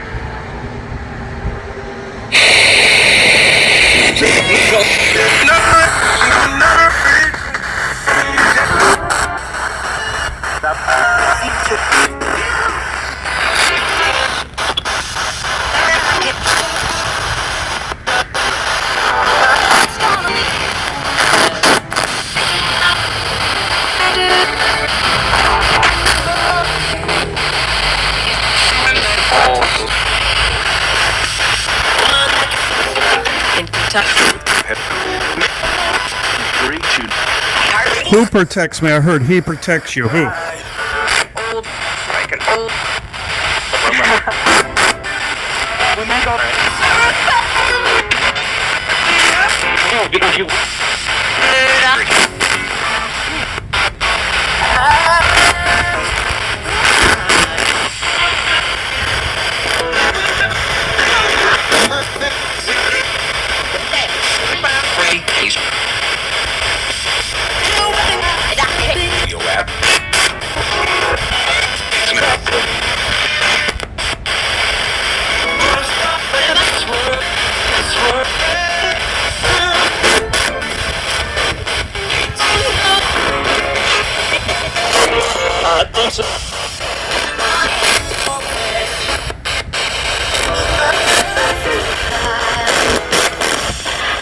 Before I close this circle, anything from Benevolent Soul Family at this time? Isaac, Eleni, and Vesa.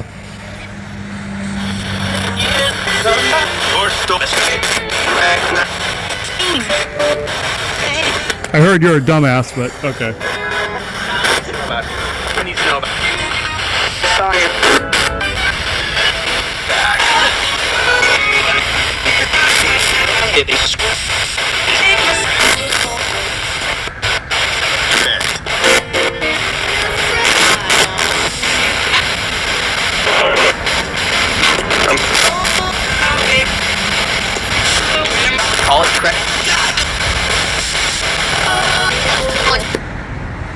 Okay, thank you for this.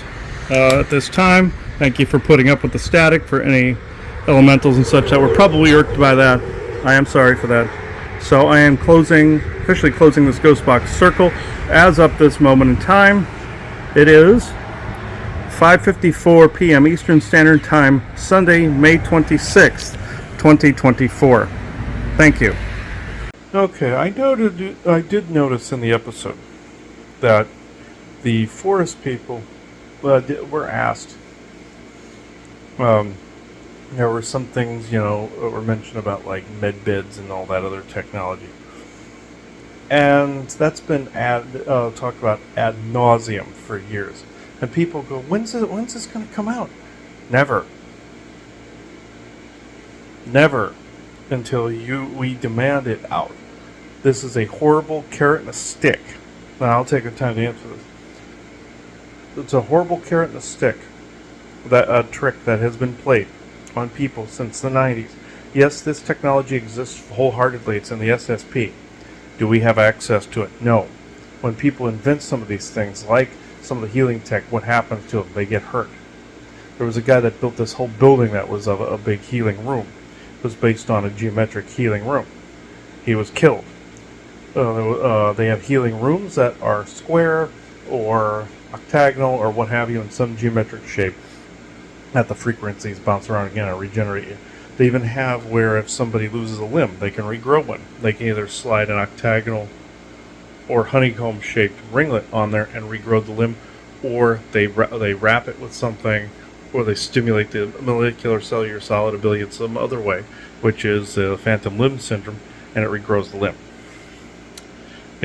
This is how this is. Are they going to share this? No, unless you demand that change. Don't just wait for it to happen. Don't wait on the world to change. You do it. People always say, "Well, we don't have time for this. I'll just wait and hope and pray." And you just keep doing that, just like that formula Elena gave. 25 or 50% is nosing, 25% is action. Another 25% is the resolution of all of that, from the noticing to the action. So, notice, which is 50% of this, that these stories about beings coming to save us, the med beds being released, have been circulated since the 90s. Some of the ascension is coming, all this stuff that I did not want to have repeated on GIC or the lifting or any of these places. But I had to endure that on GIC for a few years. This was information that's been regurgitated since the beginning of the New Age movement in the 90s. So, yeah, are there some things from that era that were true? Yeah, but there's some things that the CIA created that were bunk. And, yeah, they have this technology, but it's just like when Werner von Braun activated the binary network at the 64 World's Fair. He was basically saying, these are all the innovations you'll be too stupid to invent. Well, here, innovate. Try to innovate with the psionic dampening in place. Go for it. You're going to be too stupid or too not caring or indifferent to do it. That's why people feel this way now, by the way. But with the whole medbed thing, we are probably not going to see that in our lifetime. It's just like you see in Stargate, where they're getting all these things from other planets and finding all these other solutions, other dimensions and other planets. Then Daniel Jackson makes a comment that they found this cure to this disease that was on this other planet, this blood disease that was making everybody crazy. They said, "Oh, I wonder what product this will be at home." That's how you'll see some things, and you'll see rudimentary forms, if anything else. They have Star Trek level technology. The only way you escape it taking decades and decades and decades, just like they said on Stargate. You gotta do this quickly or they'll sit on it for 50 years. That's true. Do it quickly. Don't just sit there and hope and wait and pray. Praying can only get you so far. Beings out there you're praying to either don't give a shit, or they're expecting you to do part of it. Other than just go, "Beep." Yes, that focus is awesome. Please do it. But you have to act on it too. You have to perform the magic necessary and or the action, physical action necessary to make it happen. So, I don't mean through violence, but you need to get this out there in some fashion and not participate in the narratives that are taking place, like the Grush narrative or the Snowden narrative or any of these things. Any of these operatives from Doty to Good or any of these things. And Joanna and I were discussing this. There are no almighty vetters for this community either. And I've said this to other members of the community. It's like, who? Well, the one time I was asked, well, who vetted you? I don't care to be vetted. Well, it doesn't make you legit. Who makes the vetters legit? Do they approve of this? But normally I don't ask for it. And I don't care whether I'm proven. I know my experiences.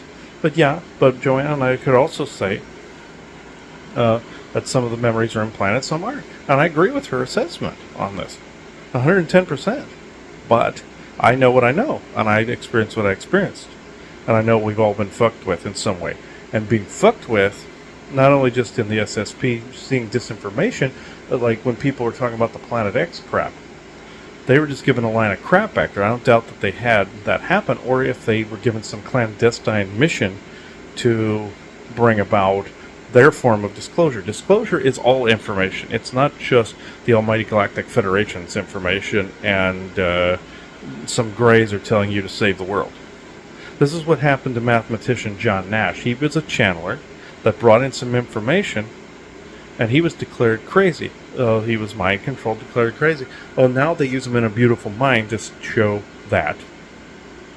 This is what mental illness looks like. No, that's what channeling looks like. Channeling, he said some aliens came to him to talk about stuff, and of course, his brain was stimulated because of the channeling. And even his good notes were burned. Just like a psychic known as Tamar. Her notes were burned too by her family. Oh, she was crazy. She believed in aliens and all this other stuff. Me and a friend of mine named Diane wanted to fucking hang these people. I feel the same way about any time somebody asks me about when are the med beds coming out. I want to put a gun in my mouth. Not towards that person, but I'm getting tired of the narrative being circulated. Either bring something out or don't. Don't keep the goddamn CIA-born stories circulating since the 90s. This is why you saw way past when the New Age movement was created. This is why none of these things ever happen, and they keep recirculating this. And this is why I got sick of, on GIC, this getting circulated. It's not going to happen. So, I hate to be the poo-pooer here, and we're not the almighty vetters either. We just know what we know, and you just know when you know, So, you just know. And we're not being pessimistic. We know what we've experienced, and we know there's some padded... we even talked about the padded list of memories from past life and SSP. And mind control getting you to believe... Well, this is why everybody keeps saying, well, it's wild, the SSP was great.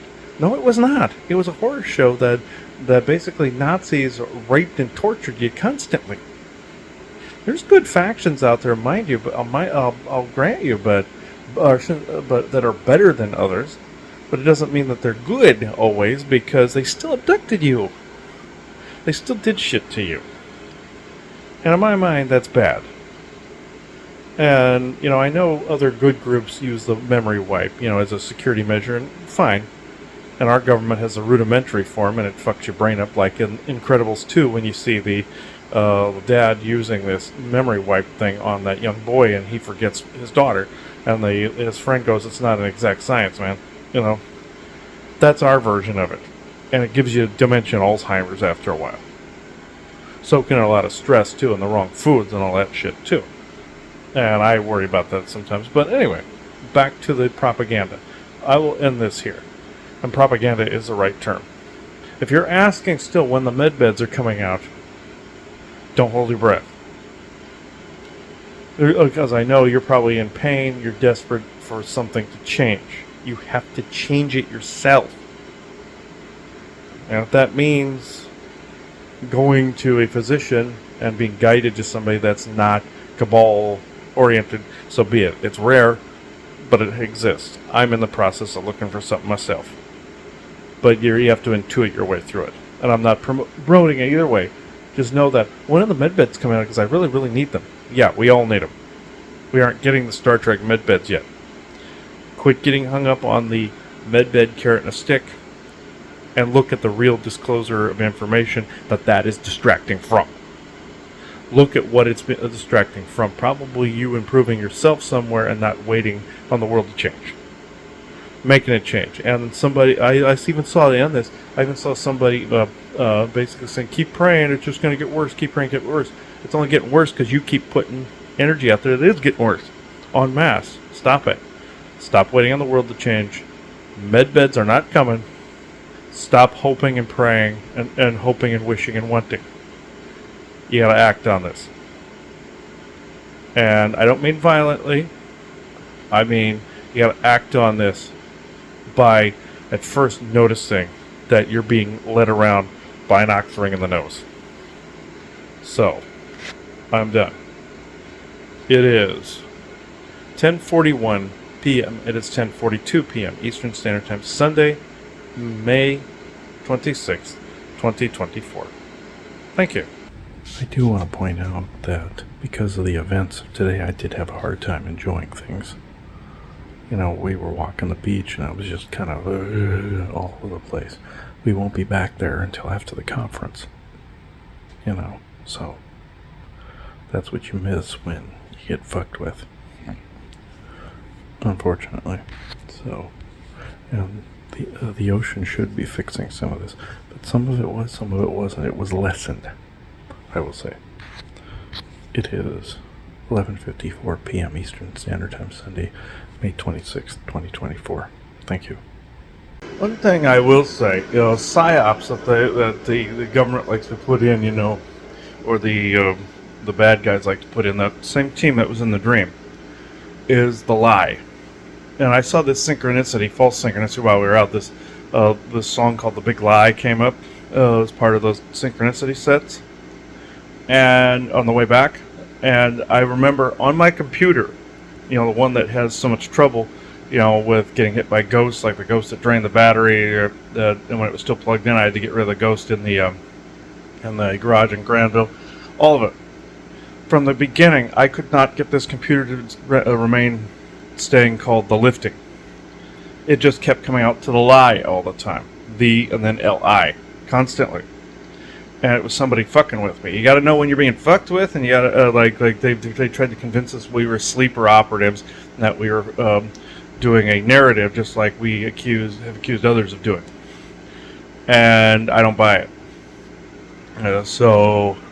Yeah, that to me is complete and utter bullshit. So, you gotta know when you're being fucked with, and it's not a synchronicity from spirit, but it's a synchronicity either from AI, like the 1111, 1111, 2222, 2333, 4444. Then you have triple ones, threes, and fours that are fine. That's there's 101, 222, and then 444. That's the tonal hertz, megahertz. So you're good. There. So you gotta know the difference between them, of what's being like a synchronicity, like the 1111 that latches onto an already existing synchronicity. I've run across many people who go, well, I got an 1111. Well, what did it confirm? Well, it's an 1111. Well, what did it confirm? And I'm not joking on that one. That's retarded right there. I could see if it was confirming. You think it's confirming a spirit coming through or some other message, and AI is just trying to latch onto that. I could see how you could cross that bridge, but if it's like not validating anything, it makes no sense. So, to me anyway. Now, but with this other thing, those kind of false synchronicities drive me crazy, and some people lump them all together. Oh, this is from spirit, like what I told you about the Villisca axe murder house in conspiracy sector, where this person goes, I knew it was a sign we had to go back because and do an investigation with those kids, and people keep rubbing old wounds the wrong way and keep going back, and those souls or those ghosts have to keep coming back and talking to you all the time to send them on. This person sat in her office, all of a sudden her printer printed out the Villisca axe murder house map location from Google Earth. And it's like, she goes, that was a synchronicity. No, that's some guy with a pad, like I said, V2K tech, fucking with you, saying, here's your sign. And at that moment, it's like Bill Engvall's, here's your sign, at this point. That's what I hear. Somebody wanted you to go back to be a carrot and a stick, and also maybe feed a demon. You know, it's not a charity. Feed a Demon is not a charity. Hashtag Feed a Demon is not a charity. So, I cleared that house a long time ago. To the people that own it, yeah, I went and did the thing. So, there's still bad juju there, but I went and cleared the demon and the children out of there years ago. So, yeah, to any of these organizations holding ghosts, like the one in Jerome, Arizona, or various others, the people wouldn't let me get involved there because, oh no, we need the ghosts to get our money. No, benevolent elementals will help you out, let people get experiences and get touched. They love doing that shit to people, and they won't hurt them. They love going boogie boogie, and they won't hurt anybody. And they get a kick out of it every time. They will gladly help you. So it wouldn't be the original ghost. You don't need the authentic ambiance. You just need the experiences, right? Okay. I would hope that would be a yes. So they want to be commercialized. Ghosts do not. So this is where I get a little perturbed. But I'm just saying that that whole thing with the printout was, yeah, it's not here's your sign, it's here's your sign. See the difference in connotation, you know? Hashtag Feed a Demon is not a charity. So, it is 8:33 a.m. Eastern Standard Time, Monday, May 27th. It's Memorial Day. Okay, it's 8:33. Oh, it's 8 and a 3 and a 3, of course. It's 8:33 a.m. Eastern Standard Time, Monday, May 27th, 2024. Thank you. Okay, we were watching that interview with Joe Rogan with Terrence Howard. It's fascinating. He's automatically, right out of the gate, he's talking about the oversoul. Because he's talking about the palace he visits to get information. And then how earlier in his life he remembers coming out of the womb. He remembers being in the womb and seeing his hand as his friend. He remembers he's tapping into the same thing, you know, like in Lucy, where she's talking about remember her mother's breast milk and all that other being coming out of the womb and all that other stuff. Even though they were integrating the Luciferian black goo, all that in there, they were trying to couple the two together when they didn't belong together. But anyway, anyhow, what ended up happening was, you know, he tapped into this information, but he knew why he was here, his soul mission. But then he felt he had to become an actor because of the he was trying to get the adoration of his mother, which he thought his brother was getting all the adoration, but it was really his mother was helping him through his brother through an illness. At the time, I don't remember if he died or not, but that was the sidetrack, and then he got into scandals and all this other stuff, you know, that people know about that he didn't do, or some things I think he reportedly did, but now he's back into this thing, or this information. He's accessing that the planets that were created from the outside coming in, whereas it's the amount of pressure exerted on them. Now, I don't agree with the fact that nobody could go to the other planets because of the amount of pressure and you'd automatically go poop. And I don't agree with that. Asgard, just suddenly they pop their own planet, boop, they're the asteroid belt. No, it was the Orion Wars. What I do agree, though, it's like how this symbol came into being, sound waves, sound light wave frequencies, where you, like what they do with the sand, the sound waves, where you see it takes the different shapes, and you hit 444, and I believe it creates this. So, that's why this is so effective.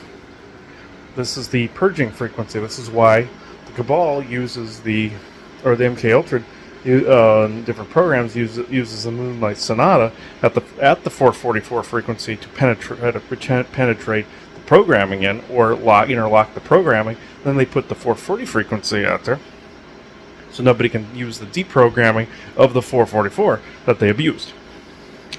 So, like when I saw in Yuma when we were there with the horrible energy that was there, right next to the proving grounds, about 30-40 miles outside of Yuma. I saw, when we were next there, I saw these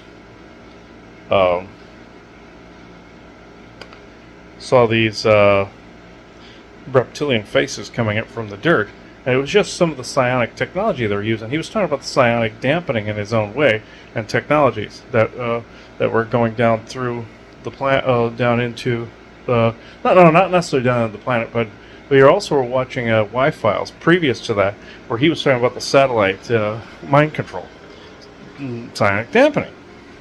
And then Terrence Howard started going into other aspects of this. So, again, across multiple mediums, it's talking about a true thing. Like Wonder Woman 1984, we saw scenes from it when we were at a restaurant where we saw that it was up. That was reminding me that what Pedro Pascal's character was doing in it, where he was asking Reagan's character, Reagan in it, or the one playing him, do these waves actually touch people? And that's how he was able to cast the spell. That was actually mind control. Again, the psionic field, aside from the 1984 adding up to WW3, mind control, World War III, subliminal, trying to get people to believe in World War III, revoking the wish, revoking World War III. Anyway, I'm sidetracking. Or what you need to do anyway. I'm sidetracking. But what I'm trying to get at is, sorry, there's some distractions in the workshop here. What I was getting at is, it's just like in Everything Everywhere All at Once, where the two oversouls of those two ladies are talking, mother and daughter, and they're going through different universes. And what ends up happening, there is a fairly large spider coming this way. What ends up happening is that the daughter says she put everything on a donut, basically. That's supposed to be a sound light wave particle. Put everything on it and got bored, essentially. Wanted to uncreate herself. The mother, Michelle Yeoh's character, wants to eventually has to recreate herself. And both souls audit. Oversouls audit. But yet, the different aspects of the person in the multiverse still have to go through what they go through. If it doesn't happen here, it happens there. Infinite diversity and infinite combinations that had to realign into the lenses and particle wavelengths that they're meant to be in and not interact. No, just too many had interacted and fucked everything up. The one year oversoul had fucked some shit up that wasn't supposed to get fucked up, and it had to be turned on its head and reset back to baseline. So the original template frequency. I like how he says, how periodic table that was all wobbly, and that's how I've seen things. And also, about the flower of life. And Joanna said, when she was younger, pre-SSP, she was doodling these flowers. And I was good at math too until one day I became dumb in that area. The same thing happened to her. And we're talking to Tony Rodriguez. He acknowledged this as well. And it happened to him. And I'm going to walk around this spider before it jumps on me. Okay. Get out of here. Okay. I'm having to watch this big ass spider down here so it doesn't get in my slipper and bite me. Anyway. Right where? Yeah. Anyway. That's not large. It's just poisonous, it looks like. But anyhow. The point is that, when we were inducted to the SSP, from what I remember, in the beginning when I told you about remembering being born, and remembering the life before that where I was brainwashed into killing Joanna, got set into the Martian German machine over the, that body transfer machine into this body. And then I was born here.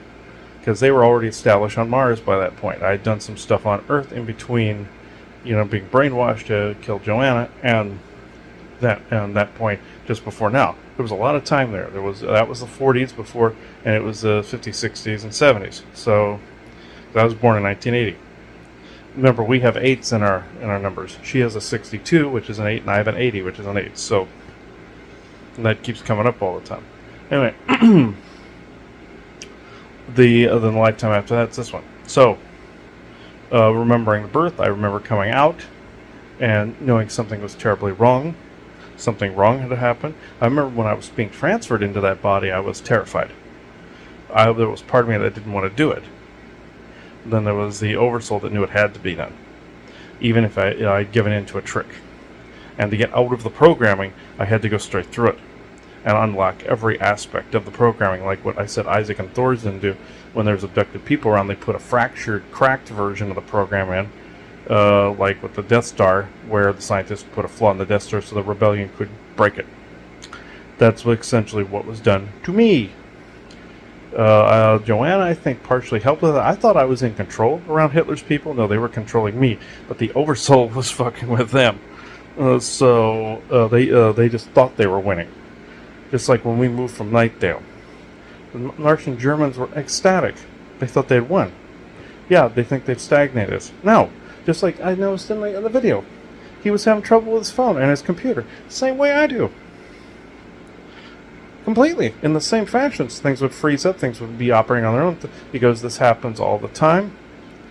You know, they don't want us talking about this. And yes, they are listening. You know, Joe Rogan asked who are they. He said government, 3 other agencies, take your pick. It's some asshole on the other end of an earpiece. Take your pick. Layers of them. He didn't say voice to skull tech, but where they could get into your head itself. That's what AJ on Y-Files was talking about, was the V2K. In one of his older episodes about the mind control. A couple of them about the mind control, and he was dead on accurate. So, might take the skeptical approach, and then Terrence Howard went in the other direction, but put them both together and you pretty much got it. I just don't agree with Terrence Howard's assessment that we haven't been to the other planets, because that part's slight propaganda on part of the cabal. I don't want to say he yielded or anything. I believe he did get this from his Oversoul library, but the Oversoul wasn't letting him access some of the information, like the Martian Germans, like the ancient galactic wars, like all these things. And if he has, he's not saying. So, it's probably the Oversoul sees it as a safety issue. I don't know. For me, yeah, that's how it is. Tapping into something too much, we get blowback like you wouldn't believe. Like that episode of World of Sasquatch on Agartha. Enormous amount of blowback for it. Inordinate, uncalled for amount of blowback. I mean, monumental blowback. From dogmen to psionic activity, you name it. Holographic bullshit to the psionic waves and suppression and dampening tech, you name it, we got hit with it. Depression, popping my part of my SSP balloon where it farted a little bit and I flipped into SSP me for a second. Tried to reactivate. You name it, they tried it. Except aliens. And I'm not wishing that and military at the door. I'm not wishing it. They were not around. Haven't seen them. They haven't done that. I don't think they can. I don't think they're allowed to. But like I said with the bed bugs on conspiracy sector, I think there's some contracts and treaties in place to where they have to do little things. Probably that spider that's walking on the floor. Like monitoring devices that they can get in and listen. Like with fake birds and such. Yeah. So they're creeping around each other. They couldn't physically go into those people's apartments, so they had real bed bugs they unleashed and one fake one they could collect DNA from, like the character of Dr. Gero in Dragon Ball Z, where he collects cells from all the heroes that way, like a flag, where they just go boop and flick them away. And in order to create the androids that create cell. That's a show in and of itself, but you get the idea. Then they can create their clones that way. They also, see, starting to act up. They can also get it per maritime law out of the sewers. It's gross, just like I say in the movie The Martian. It's maritime law. He got Blondebeard the pirate, meaning he could steal that other rocket from the Russians or that other group, because it's maritime law. Well, I'm gonna end this here, but you get what I'm saying. Go see the thing. Yeah, go see the interview. It's interesting. So it is 9:52 p.m. Eastern Standard Time, Monday, May 27th, 2024. Thank you. Well, I do want to point out that spider walked right for me, right as I was walking in the door to talk about this. Came right at me. Beeline right to me. So that proves to me there was either something possessing a real one, which through frequencies like the Pied Piper of Hamelin effect, you can do that, just like I had to do in a session today to get rats out of somebody's building. You pinpoint, you do a frequency waypoint, you do frequency here, like travel, like the harmonics, and you basically say this one here, and they go. That's what Pied Piper of Hamelin was essentially about. So you can do that with bugs too, real ones. You even saw that in the show Smallville, where a guy that was infected with kryptonite could control bees and other bugs and locusts. That is possible at plague levels. That is possible to do it with magic. You can corrupt animals. I even saw gnomes one time in Japan corrupted with nuclear energy, and they looked like wet gnomes. And they had been corrupted. I've seen anti-nature type beings before corrupted. Even the void parasites that some of these alien use, they're like the corrupted version. Some of them are the corrupted version, not all of like the sea creatures. I see this constantly. So I'm gonna leave this here. It is 9:54 p.m. Eastern Standard Time, Monday, May 27th, 2024. Thank you. I will say, the reason I know we were punished for our math skills is because I was accused of cheating on a math test. They wanted to see if the wipe had got the mathematical ability suppression had happened. So a math teacher threw something at me called Napier's bones, and that is like lining up dominoes or mahjong type pieces together. And I didn't know what to do. They said, "Oh, we thought you were in a more advanced math class," meaning they had fucked with my math abilities. And Joanna had them more because in her school she had done all the homework, done all the everything, and they had her going measuring her school building for extra credit. And then then on another test they accused me of cheating because when I intuited my way through it, because they tried to get me to check my work, that classic move. Even Men in Black came into the school a couple of times. I did a test, SAT test, or I refused to do one because all the questions were about dreams. They were checking to see if children were tapping into their psionic abilities and seeing what they remembered, just like I said in a session today. These beings are getting people on very little of what they consider crimes. They're paranoid. They think people are seeing more than they actually are, which they can't. You think they can't be this dumb, but they act paranoid. They believe people could interpret more than what they actually are in the dreams. So they attack them relentlessly. The aliens abduct them, fuck with them, everything. Beat down their psionic abilities. The Men in Black came in and made the students fill out a test to see what the dreams were about. I was told by guides at the time, don't answer a single question, don't do anything they want. Even though I was already back from the 20 and back, this was a way to recruit again, or put back again, to see if somebody like myself remembered anything. It happened 2 times, one in grade school, one in high school. And even in high school, there was a fake simulation of a break-in one time. Military came in, spooked some children, and some children beat the shit out of this one trained soldier, which people probably laughed at him, but it was they were basically running false flag simulations to see what would happen in case of military takeover of a school, something like that. It was really creepy. But before that, the Men in Black came in, and both were brief, both were creepy, and I never wanted to repeat it again. So, and these were the genuine Men in Black, folks, just without the fedora and the sunglasses. So, I will leave this here. It is 9:58 p.m. Eastern Standard Time, Monday, May 27th, 2024. Thank you. Oh, also, when Terrence Howard was talking about, so when he would bring stuff to him, the guy was correcting him, just like when I was in grade school, and used the same formula that the earth science teacher said to how the continents split apart, and I ended up finding Atlantis that way. They said, oh no, they spun this way and did this, and it's like, no, it's using this equation, it says this. It's because when she went to the school authority, they ridiculed me and said, oh no, that's a religious belief, you can't say those things. It's because I was able to connect those 2 dots, see, between their earth science and Atlantis. They didn't want that. My mother went after him, everybody went after him. They were ridiculing, hoping that I would back down, go, well, maybe you're right. I never did, and I got an F in earth science, and so that I couldn't progress in their system that way. Yeah, anybody he went to, they kept making corrections and ridiculing him. That's because those people were still in the system, and he somehow became a wild card outside of it.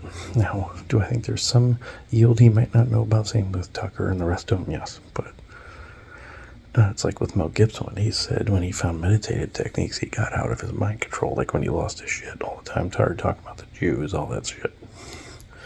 All mind control. And where he lost his temper, he had those stupid recordings done about him. And they were doing all the recordings about him and then airing it on like TMZ and all those places. It's because Entertainment Tonight, all those places, it's because they wanted something. They want blackmail. And like what Terrence Howard said when he got in the industry, they were trying to nail him because he was talking about the other stuff that was more important. One thing I will agree with Terrence Howard, where he said if we went to another planet, we'd get larger.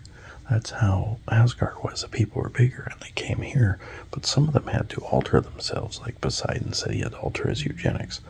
And also if he came into our frequency, we'd explode. Yeah. That is, so there is some truth to that. So I will leave it here. It is 10:30 p.m. Eastern Standard Time, Monday, May 27th, 2024. Thank you.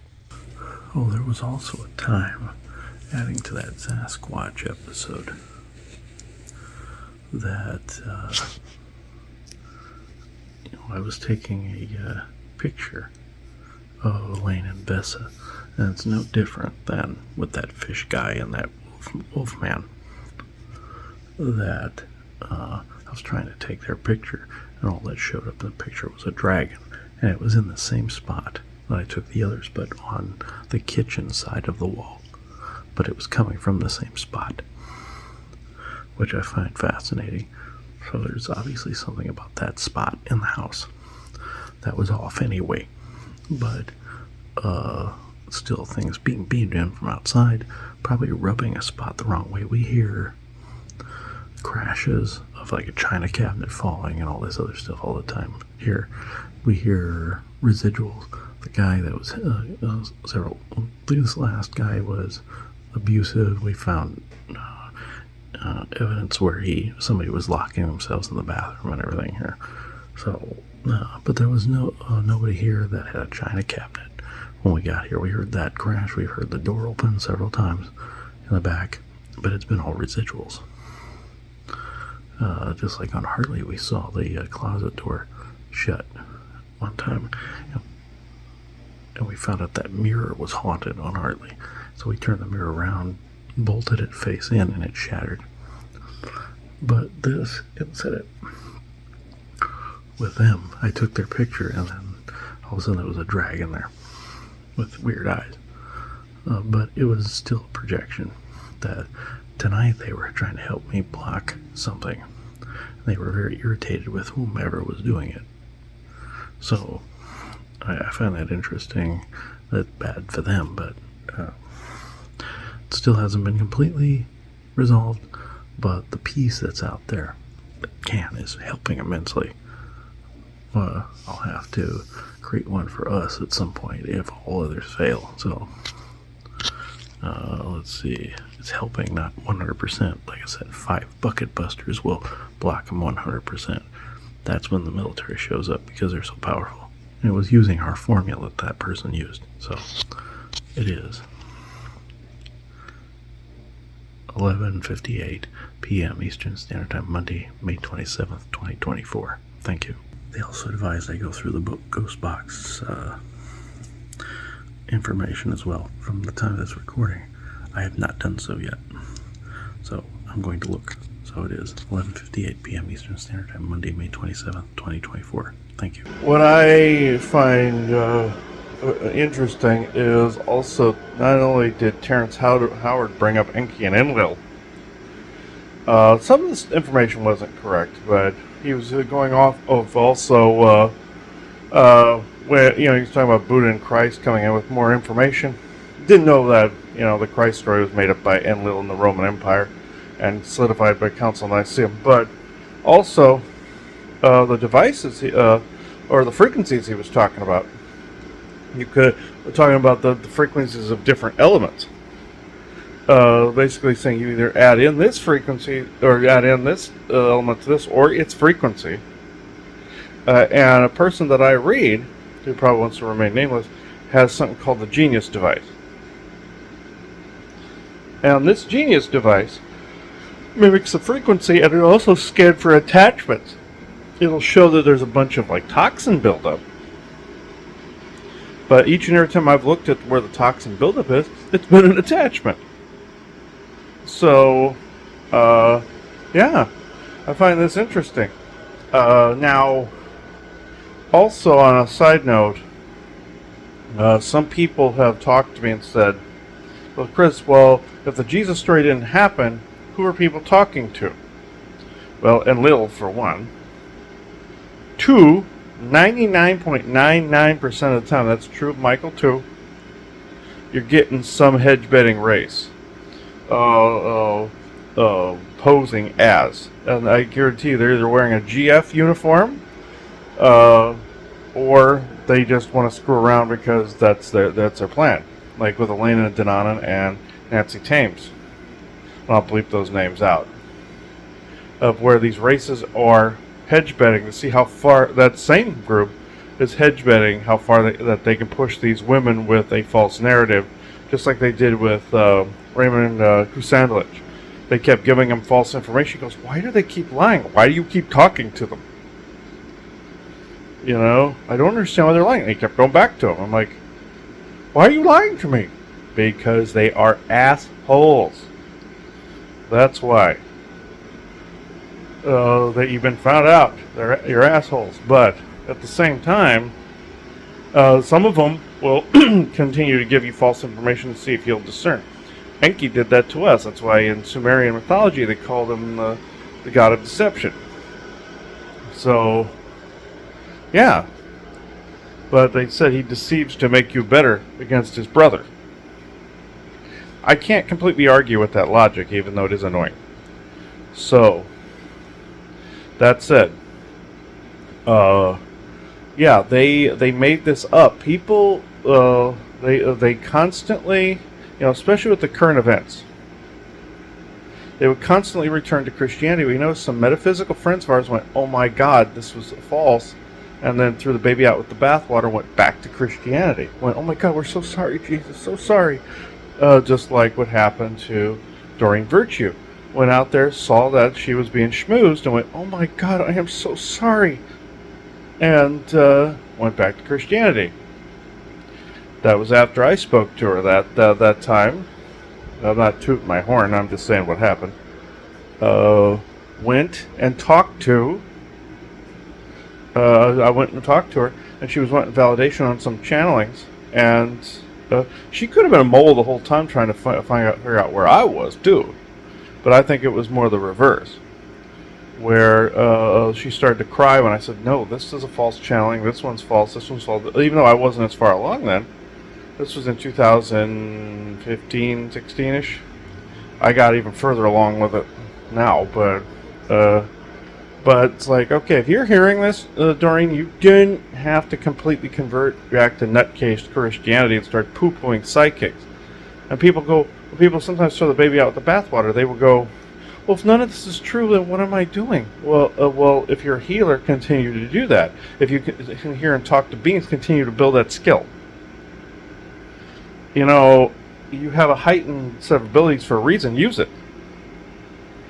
That's also a form of disclosure. Like if you found out some of your SSP memories were a lie, like, where's my purpose? Your purpose is now to report that. That certain things that you went through were implanted or something. If we found that out one of these days, I'd tell you. I would be extremely perturbed while doing it, but you would know it. So, yeah. That I would be perturbed that we would have to redact something, which I don't feel that's the case, but we would. It would be an open book. It's like Joanna said, we know something happened. Some people don't, when they get the memories back, they don't get them right in the back order, like Tony was saying. He goes, I don't even know what order I have them in. I just want to have them. So you get back even real memories, implanted memories, whatever. The script writers in the background can literally create a character profile and shove you back out there. And you're just running a business, like what happened with me and the female body. I was running a business here in Virginia Beach. I even found the shop. It's over on Laskin and Atlantic. We found it right over in there. There's actually a couple locations I jumped between, but there was one that was closer to the Neptune statue too, where I could walk to it. But you could walk to it from Laskin and Atlantic too. It just takes a minute. But yeah, over there. So I did find physical locations and stuff for the earthly SSP stuff. I found it every single time, and then my energy got repaired as a result, or the frequency, you can say raised, but got faster moving because I was in a more sovereign mode because I was remembered. So that told me there was legitimacy to the concept. So that's when that started to happen.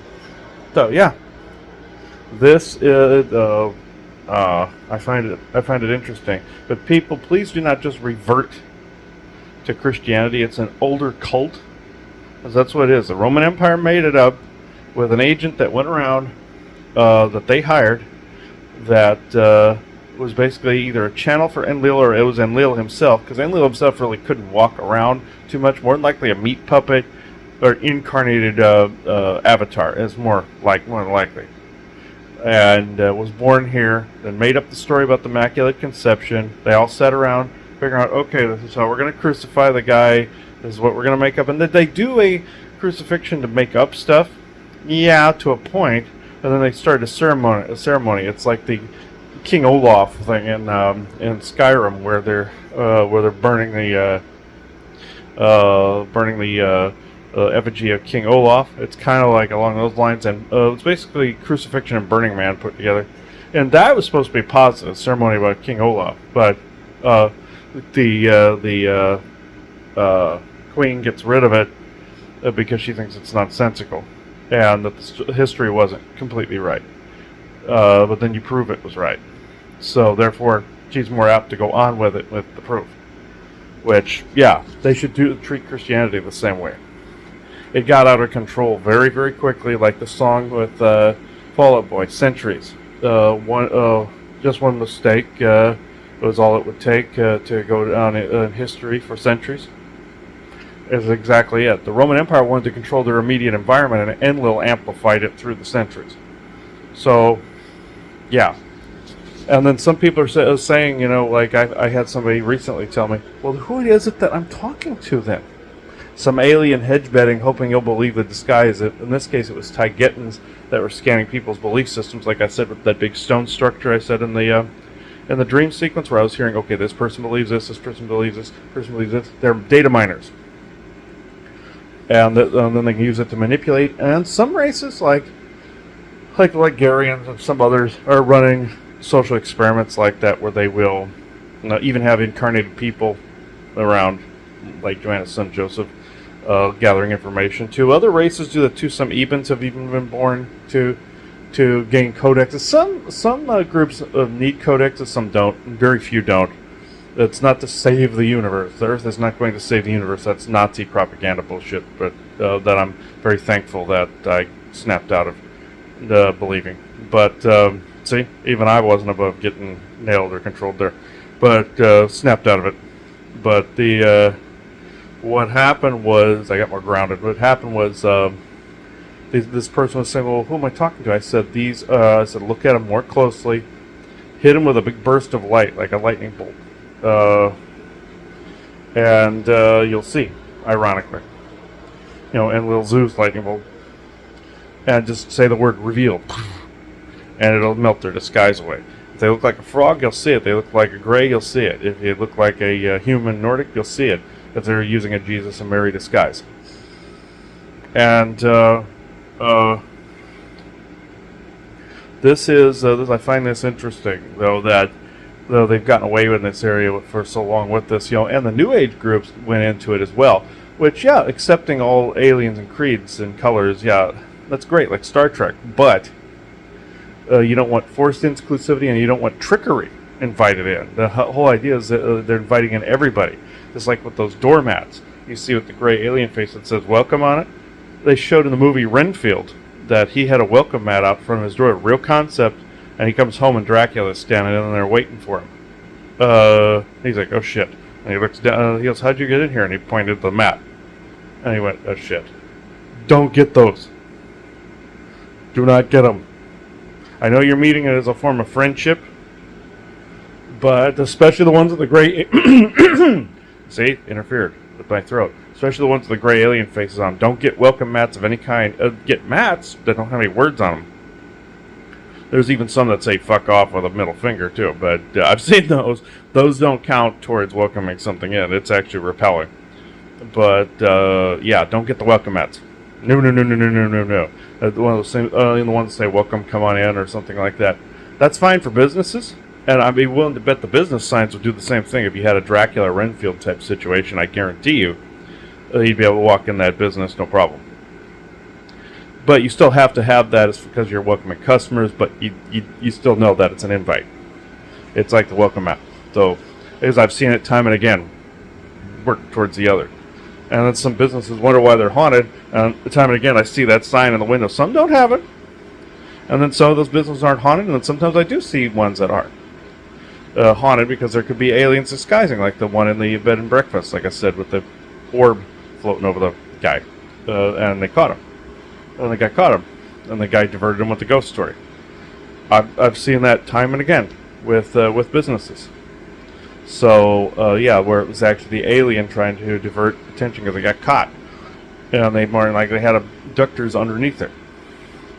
You know, yeah. So you gotta be more careful. So I gotta end this here this morning. So it is 7:37 a.m. Eastern Standard Time, Tuesday, May 28th, 2024. Thank you. Oh, when I say Terrence Howard, the yield might be around. It's more like what happened with us. There was just some facts that got convoluted in there. But the rest of it, yeah, the fact that he was got hit with ridicule agents, like, and I think that guy's a ridicule agent through and through based on what he did. And you start seeing some of the real science behind stuff. Yeah, they're going to throw ridicule agents at you. They put a false system in place so people had a false template and we're not getting the right information. Like what happened with academia after Hitler. They got spooked and wouldn't add the paranormal stuff in there. And, oh no, that was a clandestine organization. We're not going to become that. Well, you already did. Because you're controlling history and you're basically telling people they didn't see what they thought they saw. You're basically threatening their jobs, threatening their livelihoods, and ridiculing them. You just became Adolf Hitler. So, congratulations. What ended up happening, again, it's the Martian Germans doing their thing with the yield. But I don't believe he knows this, that part. Or he knows some of the other portions of academia, but he doesn't know some of the galactic historical part. He was just going to his library and getting the more important information why he came in, to get the scientific information. I like one times 1 = 1, and he basically mirrored it, went 1, and it was 2 rather than one, because you mirror it. And I thought that was fascinating that he went into that. Some people might find that boring, but that means a lot of the basis for our own mathematics and our own sciences is extremely incorrect, and we would have to go through a massive overhaul. This is why they need to do it now before it goes into another couple of generations. So that's why the school system is brainwashing.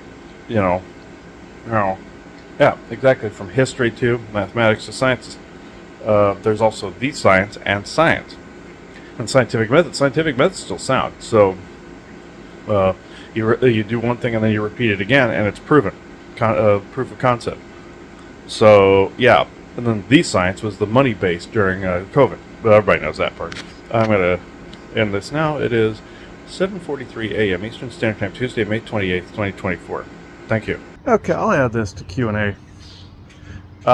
This is something that bugs the ever-living crapola out of me. Now, you may have seen in the Terrence Howard interview where his phone's in, computer got messed with, and that is an external source doing that. And he acknowledged that, so did Joe Rogan and his friend, Jamie. So, yeah, this was all acknowledged perfectly. Like, oh, they're doing this because we're talking about A, B, C, D, F, G. Yeah, exactly. And this is what happens with our computers. I came across a client one time that said, I just don't know why my daughter won't stop screaming at her computer like it's alive. Like somebody's going to hear her. I was like, because somebody does hear her, and they're laughing at her. Well, what do you mean? And I talked about the V2K technology, voice to skull, where they're fucking with her because she talked about something, probably to a friend, acknowledged something psychically, or something like that online. Or, came to an epiphany and hit a etheric tripwire. You've heard me talk about that. Whereas you hit a certain thought frequency or something that trips the AI or trips the, say the old rumor about the CIA vans that were and all that, FBI vans that were around cataloging and looking for keywords like online to be able to cancel during cancel culture. So, in the first part of that period in 2020 and 2021. But before that, it was CIA vans monitoring people. And that actually did happen. And they made it sound like the tinfoil hats. They made it sound crazy, when in fact, aluminum is the real thing. Tin enhances orgone pieces. I found out aluminum will block radar waves. But people say it's crazy, so they say, oh, you're wearing a tinfoil hat. But at any rate, that's how this person was treating her daughter. And I went, why are you treating her that way? That's what she's doing is she's talking back to the people that are doing this. They want a reaction, mind you, but I do the same. And I know they're fucking with it. I said, no, this computer is mine. I'm asserting my energy on this device. No other energy applies. She goes, yeah, these things, she's saying these things because she's attempting to assert a sovereign temporal space. This person had never thought of this before. Like, we just kept telling her, please stop being crazy. And I said, that's upsetting her further. Well, yeah, she gets so mad at us. Because you're insulting her. That is a trigger point because she's not crazy. You are for doing it. And I said, I have to be blunt. The ones that are thinking, oh my God, what's wrong with this person? If you're blaming the person, you're the one at fault. You should be blaming the ones they're blaming and taking their side against those others. I saw a case one time where somebody told me that their friend had a daughter that they found her in a parking lot at 2:30 in the morning, just standing there. And the mother goes, oh my God, oh, she ran away again. Oh my God, why did you run away? She's like, Mom, I don't know how I got here. No, please stop lying to the police. Please just stop lying. The stupid mother, she also made these dragon eye art pieces. I said, for one, the dragon eye art pieces, because you're seeing Draco eyes in your third eye. You're not imagining it. Second, your daughter is not running away. She's being abducted by military and aliens. That parent is neglectful by not believing. Just like if you have one parent that believes and one doesn't, the other parent that doesn't is being neglectful and abusive. Because they're calling that other person crazy and causing psychological damage, while the other parent is more likely being abused by the secondary one. And but I wanted to rip that woman a new one for doing that to that child, because you just took the side of the assailants. If you knew you took the side of the assailants, you would be mortified. Don't do it. Just if you think, if was your daughter prone to running away? No. And then I said to this other person, I said, was your daughter prone to doing this? No, we don't know what happened, because she is recognizing that she's being dicked with, and you're not taking her side. So she's mad at you. Please wake up and recognize this, or you're going to cause more turmoil, and you're going to cause this person to hate you. There's a fine line between parenting and then also there's validation and not indoctrination, like with a young child seeing something. You don't know if they're making it up or if they're seeing it until later on when they describe stuff. Then you know. So you validate, say, I don't see this, but I believe you. But at the same time, you can't acknowledge something that's a lie either. So you got to intuit that a little better. And this is why this person came to me, because she said, this daughter finds crazy. It's like, no, You're just not recognizing the signs. And there were synchronicities all around this person that the spirit was desperately trying to get a hold of this person. Saying, no, please look into this. This is an emergency. And she just thought her daughter was mentally ill and wanted help fixing it. And I said, this is not an illness. You're just not recognizing the signs. And first, this person was perturbed, but then I described every single thing. She goes, well, how did you know that? I said, I go through it every single day. This is how I know that. I said, you came to me for help, thinking your daughter was mentally ill, when in fact you just weren't recognizing things. She goes, even if I went this route, my husband sure as hell won't, and I can't. And I was like, you came to me for help. This is the help. You will be psychologically damaging your daughter if you don't take her side. And I said, your husband be damned in this case. I saw a case where this guy named Eric Mitchell told me back on Diamonds that he saw a couple where the woman was into the metaphysical stuff, was into the energy work, was into all the stuff that we mentioned, all the stuff Terrence Houghton mentioned in his interview, all that. Into all of it. The husband thought she was crazy, kept trying to put her on medication, all this other stuff. She goes, if you don't believe me, I will throw you out. You're being abusive towards me. No, I'm trying to get these crazy ideas out of your head. And she goes, you're the one that's crazy. You are leaving immediately. If you do not believe in any of this, you will leave. You'll throw away our marriage for this. You would. Yeah, I would. Goodbye. Threw his clothes out the door. He told me this. Threw the clothes out the door. Said, get out. You are not the person I married. You were never this person, which I know goddamn well they were manipulated to split. But at that point, it needed to happen anyway. And was basically probably changed that person from the inside out over a period of time, made them more skeptical. This other person told me that her son was this way when her grandson was born, and this other woman came around to be a handler and get him away from those beliefs. And the mother was left going, what the hell happened? He used to believe me. Was manipulated by a handler at that point. So like Neo in Matrix 4, where he had a handler program to try to keep him away from discovering the Matrix. Again, yeah, it's along those lines, but more like connection to spirit or benevolent source creator. Even though that's within, you're connecting to Oversoul and connecting like what Terrence Howard was saying with the palace. They don't want you connecting to that palace. Ever. And in this other person's read, I saw that the person had a Hogwarts and Greek temple look. Mine looks like a big alchemist's library. So, yeah, I get it.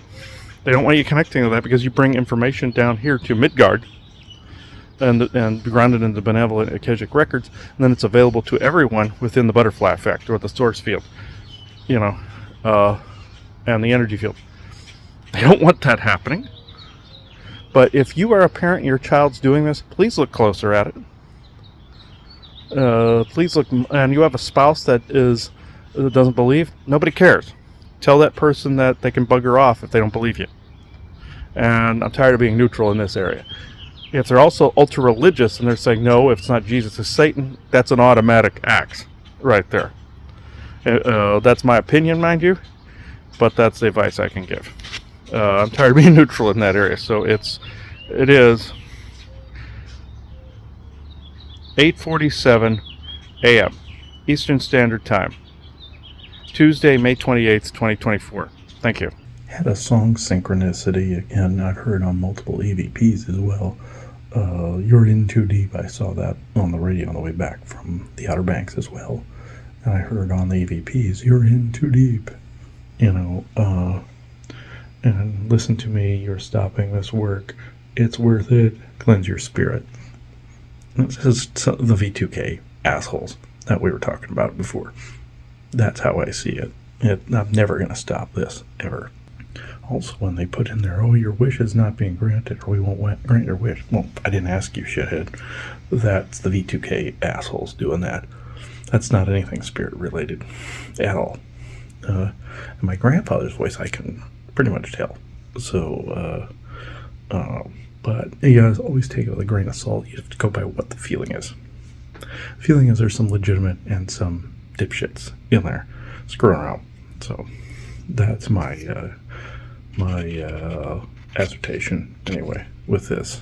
or my analyzation of the ghost box material from Kill Devil Hills that day. So it is 1:47 p.m. Eastern Standard Time, Wednesday, May 29th, 2024. Thank you. I also got a synchronicity while looking at Facebook while I was editing the ghost box around some Elaine and Vessa were talking about on here.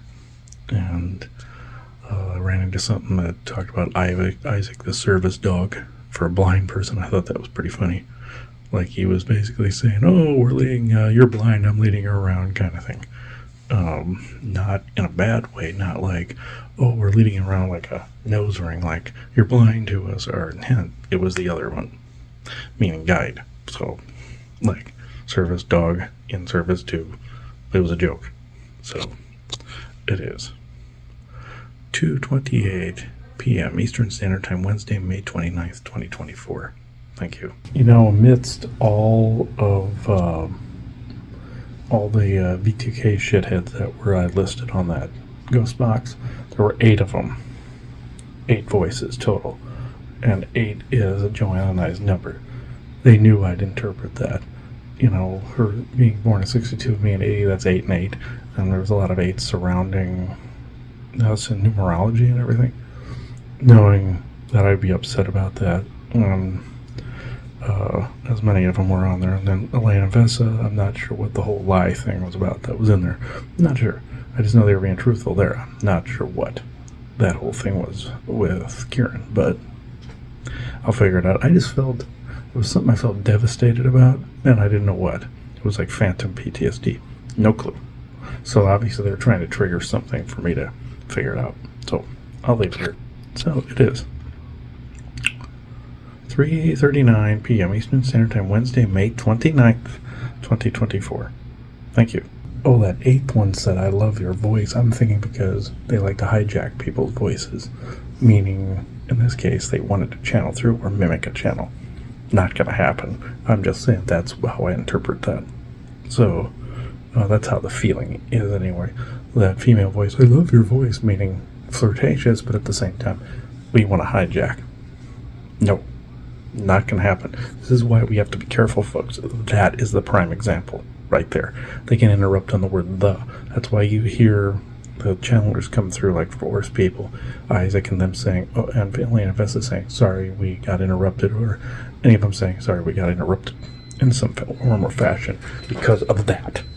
That's a prime example. They can interrupt on the word "the" and try to switch track it. That's why I have to be very careful and pause as I'm going through. I can't go on longer than how my body is feeling. I can't. You know, where it's that creepy bone-like feeling, bone pressure feeling that I mentioned on GIC and lifting sometimes. So I'll leave that here. It is 3:41 p.m. Eastern Standard Time, Wednesday, May 29th, 2024. Thank you. I had to reanalyze the V2K operators. It was now at 10. I had to go back and relabel a few of them. So it got out of the 8, at least. First it was 9 and then 10.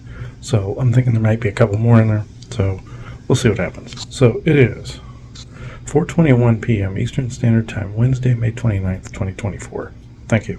Okay, I came out to an 11 now. Surprise, surprise. AI, also V2K. 11, validation. Trying to validate, see where this goes. Why it's a trick. So it is 4:27 p.m. Eastern Standard Time, Wednesday, May 29th, 2024. Thank you. I like what number 8 eventually became at the time of this recording. The V2K shithead. Then I relabeled number 8 as I was renumbering them.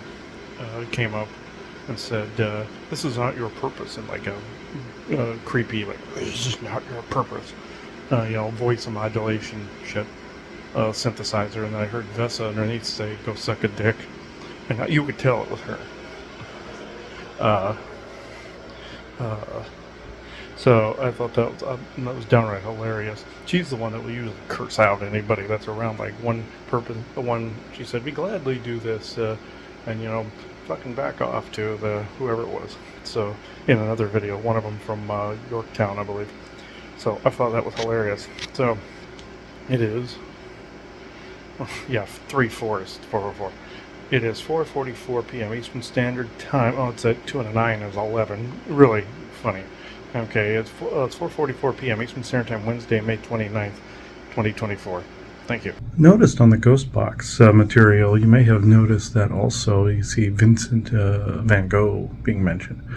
That's why I got the ear thing so readily, other than the implant material I said in the tall white material that's going with the conspiracy section material. But somebody was basically saying that that's a past life. You know Vincent, he's your past life. And me getting that wound so readily and also attracting the other thing, the aliens would have tagged a past life mark. And that's why that also oozed, because even though the implant could have been coming out right here, which is still pretty crusty right there, and it was a mirror image of Van Gogh, that would have mirrored into this lifetime, cause all sorts of things, ear irritation to headaches to ear infection to attracting alien technology. Take your pick. It would have transmuted or inverted to something of that nature, and would have its output frequency value would have been one of those things. Just like the guy I knew that was the incarnation of Henry VIII. He had all the exact wounds of Henry VIII, from the knee to the head, everything. Attitude, the narcissistic attitude. We called the guy the bridge troll, but he looked like him, and the energy shape of him was Henry VIII. Had gout, had all the disabilities of Henry VIII, because that lifetime had not been reconciled in some fashion, had bounced right back in here. People say you got to go through a life review to fix that, and that's more soul trap nonsense. It's more like, yeah, you go through the shadow work, you go through that. I suppose that's a legitimate life review, but the soul trap nonsense will say all the things you did really horribly wrong and none of the things you did right. Just like with Hades in Greek mythology, would always send to Tartarus 9/10 of everybody. That's why Christianity sends people to hell 9/10 of the time. Just like in American Dad, the alien that Greg comes across, the octopus that gets in people's heads, the alien only wants to show the bad that was done because he gets something out of it. He basically then he castrates that person and keeps the nads or whatever they had for genitals floating in a jar. That's symbolic for them taking power from you that way, or looshing from that episode. So look it up, and then Greg convinces the captive octopus, just like the void dimensional parasites, everything, convinces him to show people all the good. But he said the alien was holding him captive, which it's like a genie or a jinn. Some jinn are fish-like or aquatic-like too, but that was more like void parasite or something of that nature. But still, he considered the alien his master, which I found that interesting when I saw it. So, but to get back on track, the fact that was mentioned in the Ghost Box session was fascinating. I do apologize for the length of this, but we're finding new stuff from this constantly. Eventually we'll have to cap it. Eventually. Unlike the Babbling episode and the Matrix of Dreams, those were kind of tied for each other. Matrix of Dreams still wins the belt for the length. For the pasting all the little videos. And then the other one about Ben Ortfoil and the alien elemental war, that one actually was a 7-hour one. That wins the belt. So this one hopefully is not a close third or second or even wins the belt. I don't want that. Neither one of us want that. So it is. We will try. I will try to collate everything in my head for a particular show. This is why we used to write stuff down for the shows. We should probably get into the practice of that again. So we're going back to our basics, folks, to go back to origin. Well, the whole process of going back to origin is reconciling everything that you've come across, doing basically the shadow work, going back to the origin of your being. And going back to, as Sean Bond would say, the quantum fetus, therefore retooling it and coming back out of that anew like you've been born again. Not in a Christian sense, but you get the idea of reconciling.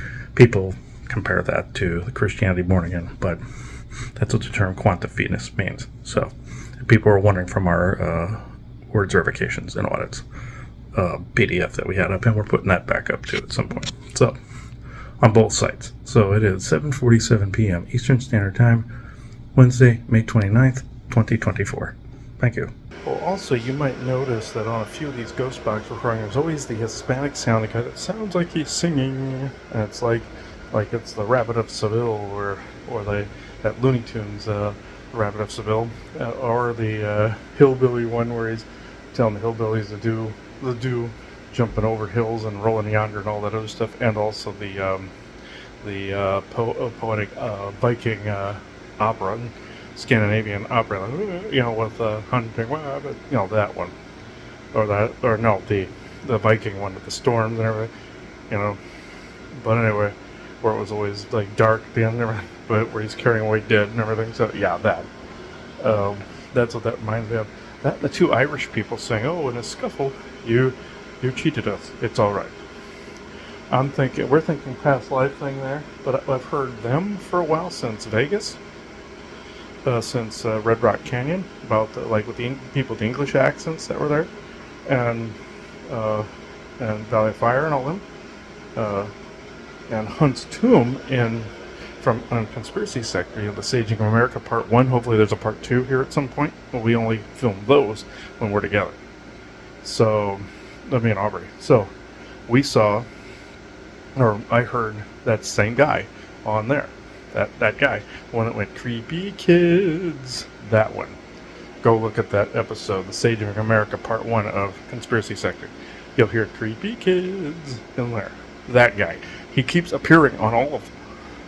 So, you have to figure out who it is, though. The Irish people, too. We're thinking that's something related to a past life. The guy that went, "Vincent, he's you in another life." That one. In the new one. No, that's the singing one. The Irish one Irish one's probably past life. Because sometimes I get people that come to me from a past life saying I slighted them. When, for them, from their perspective, sometimes it just happened. Or they're coming to me for past life resolution. Like there was a guy that... here in Virginia, that he fell asleep in his car near one of the battlefields. He woke up, there's a Confederate soldier on his horse looking at him going, "Oh, we got to get to Richmond, sir." Turns out he was their superior officer in a past life. So it's like Geronimo didn't really like being around me. I was Nelson Appleton Miles, the one that imprisoned him. So yeah, there was even an Irish woman on one of them that was trying to help you stop being an asshole. I heard that too. It's the same, I'm thinking elves, maybe, from their enclosure or their part of the Introverse of Tyrannosaurus or thereabouts, like where Tolkien is, and my grandfather and grandmother on the Jacob side were that time. I told you they came to me after GIC when Tolkien was on. I'm guessing, I'm only speculating. So, I'll figure it out. It is 8:36 p.m. Eastern Standard Time, Wednesday, May 29th, 2024. Thank you. Also, you may have heard an EVP in there that said stop eating, you're hypoglycemic. And I felt this like food coma state for years. And where you see the brown spots, the whole bit. You know how when you overeat, you're like, ugh. And I nicknamed this the food coma state, or food coma. A lot of people have, but this other state where maybe I haven't eaten anything at all and I'm feeling it. I'm like, the fuck? And I'm feeling it even now as I'm talking to you. So that's why you see me in videos like this. And it's this hypoglycemic feeling. And I looked up, there's hyper and hypo. Hypo is, the dysfunction of the pancreas, which you overeat and get too many carbs, therefore that's food coma. Hyper, I think, is the other direction, where it's basically you burn off too much sugar, and then you it's another dysfunction. It's the yin yang of the burn off too much sugar. It's the yin yang. But anyway, you heard that, and that's dead on accurate as far as the feeling is. I looked it up afterwards. I spelled it correctly when I heard it on the EVP. I looked it up to see if I spelled it right, and it was dead on. And so I've switched to keto bread and stuff like that, but I'm feeling it even now. This is the main reason I've had to have energy drinks, is the booster. Like, we went to Cold Stone yesterday, and that doesn't hurt my stomach, ironically enough. And the brown spots start to go away. That's because you're getting a booster, an energy booster from the sugar. And also, I eat a lot of food because of the reads I do. That's seen in the King's Man where the one character, Ralph Fiennes' character, is confronting Rasputin, and where he starts shoving the food down that Ralph Fiennes' character had poisoned, and Rasputin is basically famous for being resistant to poison because he built up a tolerance. His body adapted to that. That's why they tried poisoning him, shooting him, all this other stuff. Anyway, I could go into an hour on that discussion, on the alien link to that. Like, they basically, in Smallville, linked him to Krypton, just like Alexander the Great. And even Alexander the Great had a shield that flew around with him, and that's how they justified that, if people were paying attention in Smallville. But anyway, the point was, he says, I need energy, and he wolfed it down. Like, and then you see him licking the wound and everything, and then Ralph finds his old leg wound was healed at that point. Basically, transfer energy. But at any rate, also you saw him getting into cold water and all this other stuff in the freezing cold water for a little bit, getting to hypothermic levels, and then boosting him back up energetically. That would be essentially getting it to hypothermia level, and then boosting that temperature back up after that energy transfer. Therefore, there wouldn't be high blood pressure. So I get the technique, even though it was comedic and campy. So, and doing the whole head and licking, that just made it silly. But could that happen that way? Yeah, but you could do hands-on and it's fine. Anyhow, the whole food consumption, that's the main reason why I do it. The body wants, because of the high psionic field. Or it thinks it does. So it's obnoxious. Tell you the truth, see how my face is red? That's not just because all the red items reflecting on me. That's what I look like. And that's not a cold either. That's hypertension. I drink hibiscus tea to keep that down. I burn without it. So one would say, yeah, Elena, Bess, and Isaac, they're always saying, go find a doctor. Like, well, it's a 4-month waiting list for both dentist and doctor. I knew somebody by the name of Dr. Benjamin Martin in Lincoln, Nebraska. If he's still alive, he's a great person to go see. An elderly man in his 80s. I could get in within a few days of asking him. So that's kind of where I'm at. And also with the COVID debacle, I don't trust medical. Because who knows who would have given in to that. I don't think Ben Martin would have. He was too smart for that. Also, I knew Dr. Terrio of Precision Spinal Care. She's the one that put my back in, and her massage crew there, Annalie and them, great people in Prescott. So, yeah, Prescott, Arizona. So, yeah. I found out there's more than one Prescott, so I had to specify that. But, yeah, great. She had to put my back in numerous times because basically the muscle memory was saying no, or the spine was saying no, I want to be out. No, you got to go in because of a scoliosis, a slight scoliosis. I got diagnosed with back in St. Matthias back when I was like 5 or 6, so in Illinois, Chicago, Illinois. So yeah, this is where I'm at. I'm even feeling the faint level now. I'm always having to fight that with energy drinks. So at least I'm on a path that has been laid out to figure out what this is. So, and I've always drank in excess of water. That's usually a sugar imbalance. I've now switched to electrolyte smart water, even though, again, all the bottled water out there is basically sponsored by Coke, sponsored and or bottled by Coke and Pepsi. I fully understand this. But it's like the lesser of two evils. Do you want something riddled with poison, or do you want something only slightly poisoned? So, like Diet Coke versus bottled water. And I know the regular distilled water has no nutrients in it. That's why you gotta put electrolytes back into it. They've wiped it completely clean, and it's useless at that point. And I found that out. That's why I was drinking so much of it, because it didn't have anything in it. And I've had to put a little salt back into it to make it work. It works. That's one electrolyte you put back into it, but you want one of them all. And Gatorade doesn't work because it's loaded with sugar and there's a lot of yield there. There's yield in pretty much anything, but either you get mostly good and a little bit crap, or you get mostly crap, a little bit of good. I would go for the prior. So, okay, this is where I'm at. So I'm going to end this here. It is 8:20 a.m. Eastern Standard Time, Thursday, May 30th, 2024. Thank you. Oh, this might be why my brain is on constant, like, auto drive, too.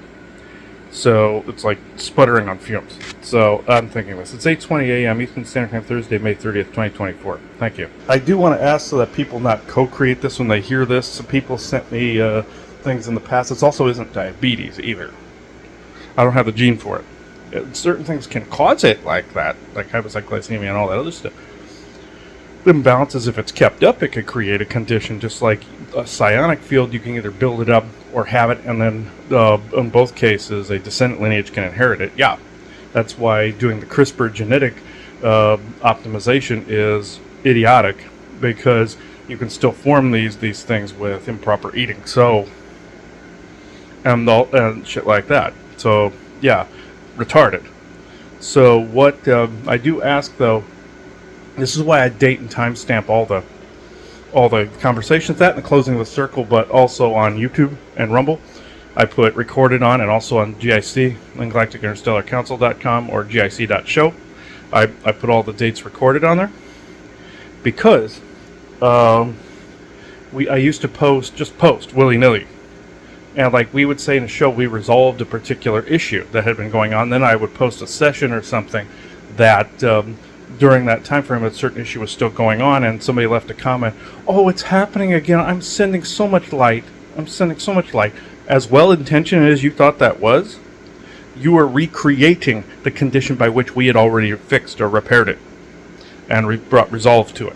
You were basically mirroring it and recreating it and pumping that out. Other life forms out there like Draco were trying to get you through your own creativity and compassion and passion to become a meat puppet projector, since they don't have the capability of expanding because of the reptilian brain, as Randy Kramer would put it, and demons, being that they can't co-create as much, so they rely on humans. It's the same premise, where, and this was a synchronicity when we saw that on Gaia, but anyway, they were projecting through you that there was still a problem, and like you were going, "Oh my God, it's happening again." Not happening again, had happened, and it was an older recording. And that's why I snapped at people back then and said, "Stop it. We can feel this. Stop sending stuff. You don't know what you're entangled with." And we got bombarded with crap. Like in 2020, we felt all the fear and everything that people were swimming around in. And it was a Draco heaven at that point, and demon attachment heaven. They were looshing that up like nobody's business. You know, and I'm not poking at and judging at people, but I'm judging the situation. And I know what hurts and what doesn't. That hurts. So don't think that, you have this, so therefore we are sending resolution to it.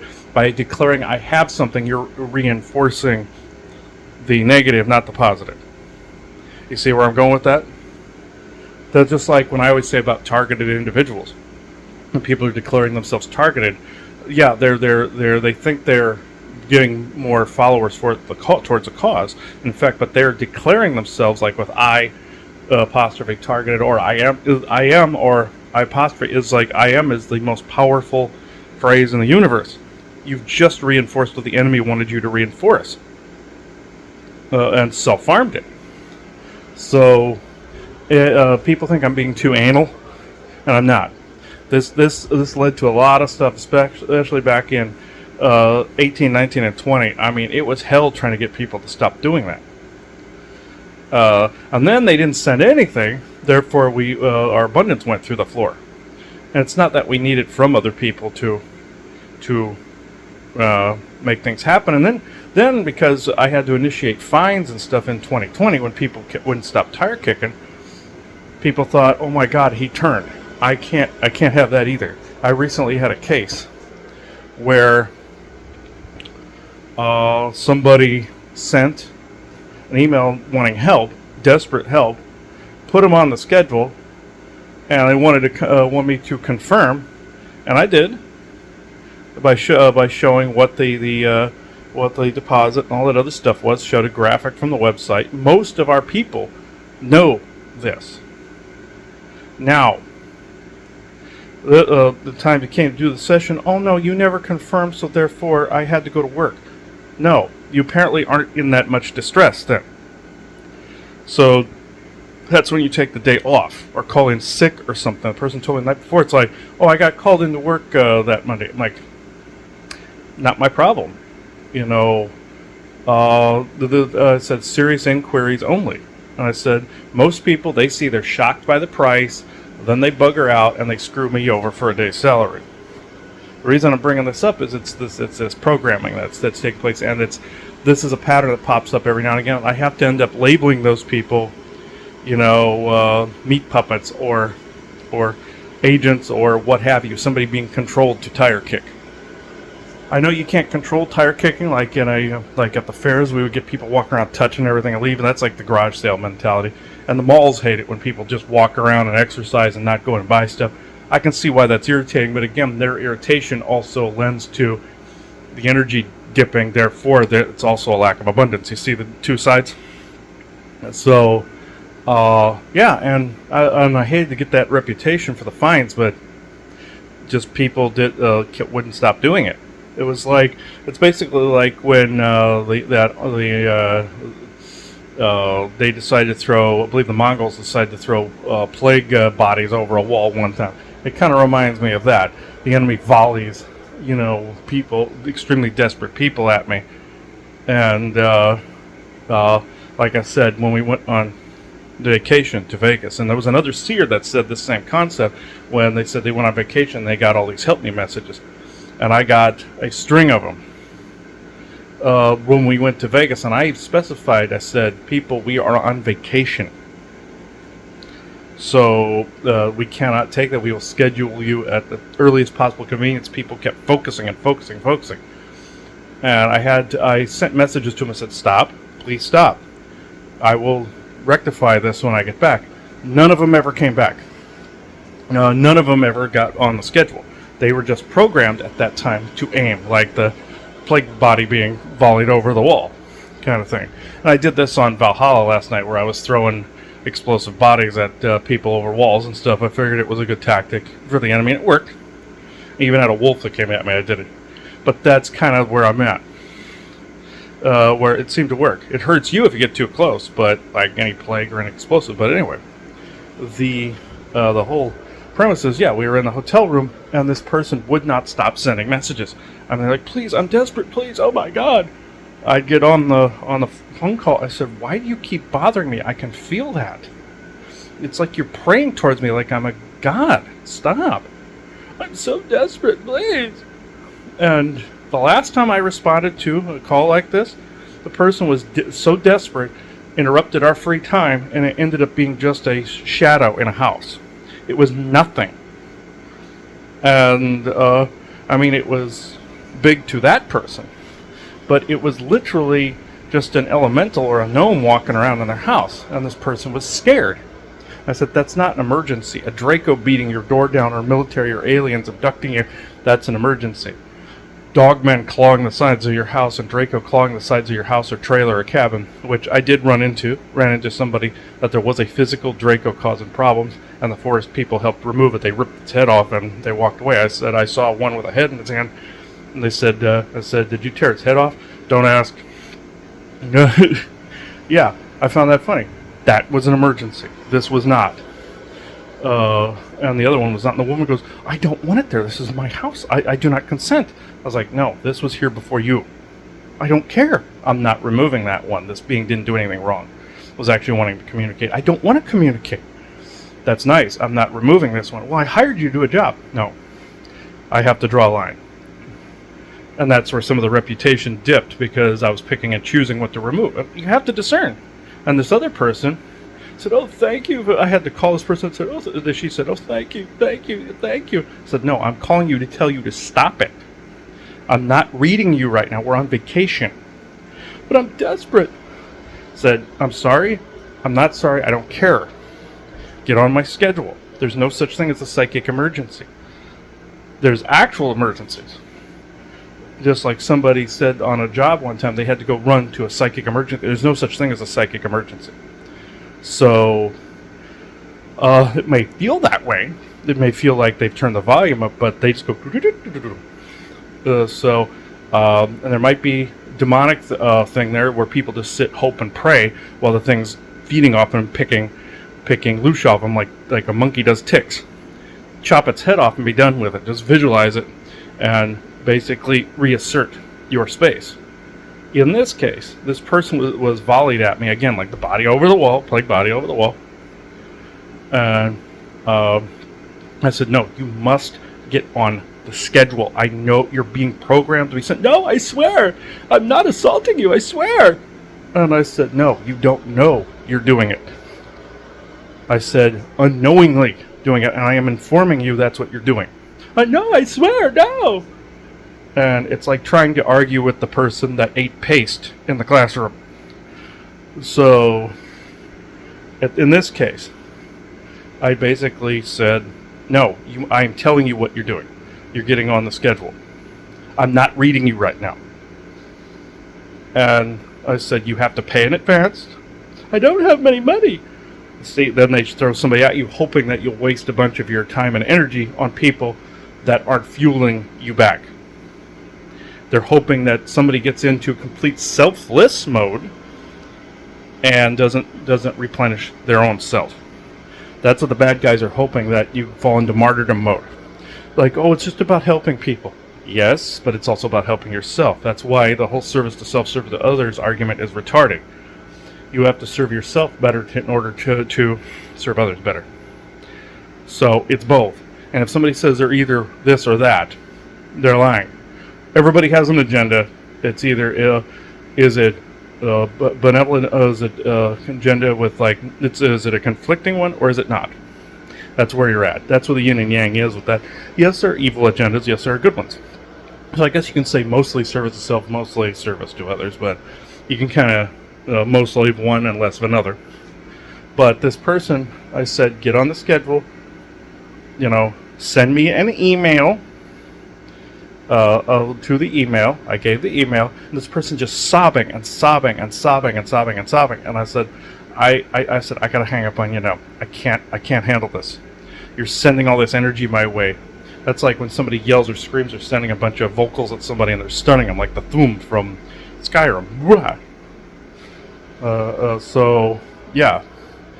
And this person just crying and crying and crying, trying to bait me into helping. That's how you know you're being baited, even though it was an innocent person. The algorithm of the psionic dampening is doing that, or the psionic resonation. Got off, hung up. This person never contacted me again. Obviously, was programmed to do it at that time. So, and I also, mentioning Randy Kramer, I just saw the Facebook put up an algorithm up, or a thing up saying it was his birthday. So, also somebody's reminding me to bleep the name. So, yeah.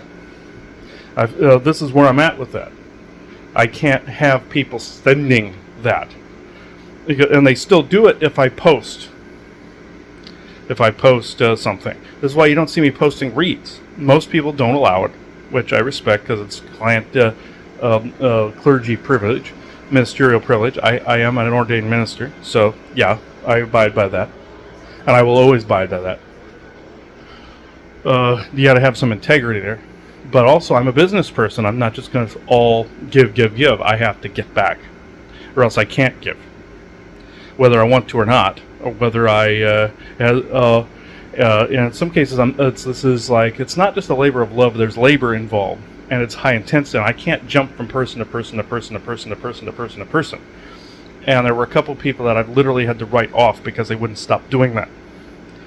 And it's hell on my energy. And when I say I'm drained, I have to stop, and I can't have somebody going on and on and on and on with questions. And I'm not dumping on good people that I've read. There's some people that they just don't hear. That's cognitive dissonance. Like, well, I got this other person, I got this the next person. No. You and maybe 2 other people. That's it. I'm not looking into military bases. I'm not doing any of that. I'm not blowing crap up anymore. I realize if you're being abducted repeatedly, again, that constitutes urgency. But there's also an emergency, but there's false senses of urgency and true sense of urgency. Like I felt a conduit open out, And then Joanna said she couldn't film or anything like that. And then when I said, no, we got to save this for another day, I got attacked. That's why I knew it was a false sense of urgency. We did that on Patreon. We talked about true senses of urgency, true downloads, and false senses of urgency and false downloads. That some cases fall under this, where people are perceiving something and they're scared. They think it's an emergency, get it out of my house. It could just, you have to positively identify it. Like a hunter has to see whether it's a deer or a hunter. And if the hunter's wearing antlers, you're going to get shot. But if you're wearing an actual vest, I always tell beings identify yourself coming in. And some beings were waving and going, hey, no, I'm good, I'm fine. And the person was still panicking. Not an emergency. It is if you're being abducted repeatedly night after night and Draco or demons are looshing the shit out of you as a result. Yeah, that falls under urgent. So this is where I'm at. This may seem cold. Some people have accused me of this at recent note. Like that one person. Basically, when you say yes in the email, that is a contract, a business contract at that moment.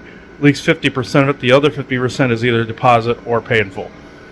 So that's where I'm at. And I'm a business person on top of being a spiritual person. You have to fuse these together, like what I told the head of when they said I was trying to bring in duplicate items, meaning my orgone pieces. And I said you have to be able to tell the difference energetically. Well, why? You have to have an energy person. If you're going to be the head of a psychic fair, one of the biggest ones on the planet, you have to have an energy worker and a business person so they ground each other. One stops the energy worker from going off willy-nilly, and the the energy worker stops the capitalist from going too far. So you got to embody both ideas. And that person disagreed with me, obviously. They're like, what are you talking about? It's like, how do you head these types of things and not know what these things are? Well, that's not my department. Then you don't need to own these things. So you need an energy worker and a business person, because I've seen energy workers head these fairs and such, and they don't know what the hell they're doing business-wise, and they'll run it into the ground and go, we don't know what happened. It was supposed to be energetically supported, because you have to add the other half in there. It is 3:38 a.m. Eastern Standard Time, Thursday, May 30th, 2024. Oh, wait. It's 3:39 a.m. Eastern Standard Time, Thursday, May 30th, 2024. Thank you. This is also the same thing. I always have this constant companion. Like, I'm always, like, that's wanting me to stop doing things. It's like this constant telepathic, like, urge.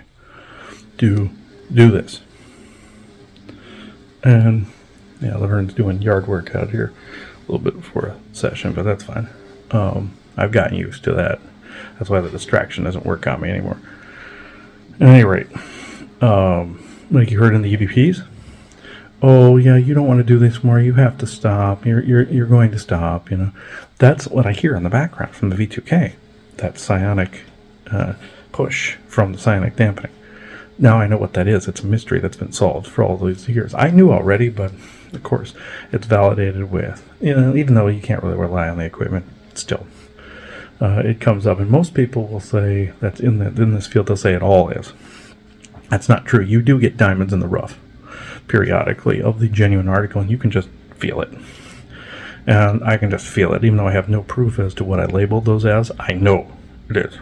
I know some people say, "Oh no, you just know you can't go into it whether it is or it is not." And that's true, but at the same time, you don't want to be overly skeptical and not use your intuition. And that's what I'm doing. Both skepticism and intuition. Critical thinking. It's born of both. Just like a paranormal group that they tell me, oh no, it's only logic that's critical thinking. All the rest is bunk. You can't just speak and say willy-nilly. No. Both together are critical thinking. Otherwise, you go in ghost circles over here and just dog chasing your tail. Or you're over here just constantly a dog chasing its tail. So you get both. So you got to have both. You have a head and heart for a reason.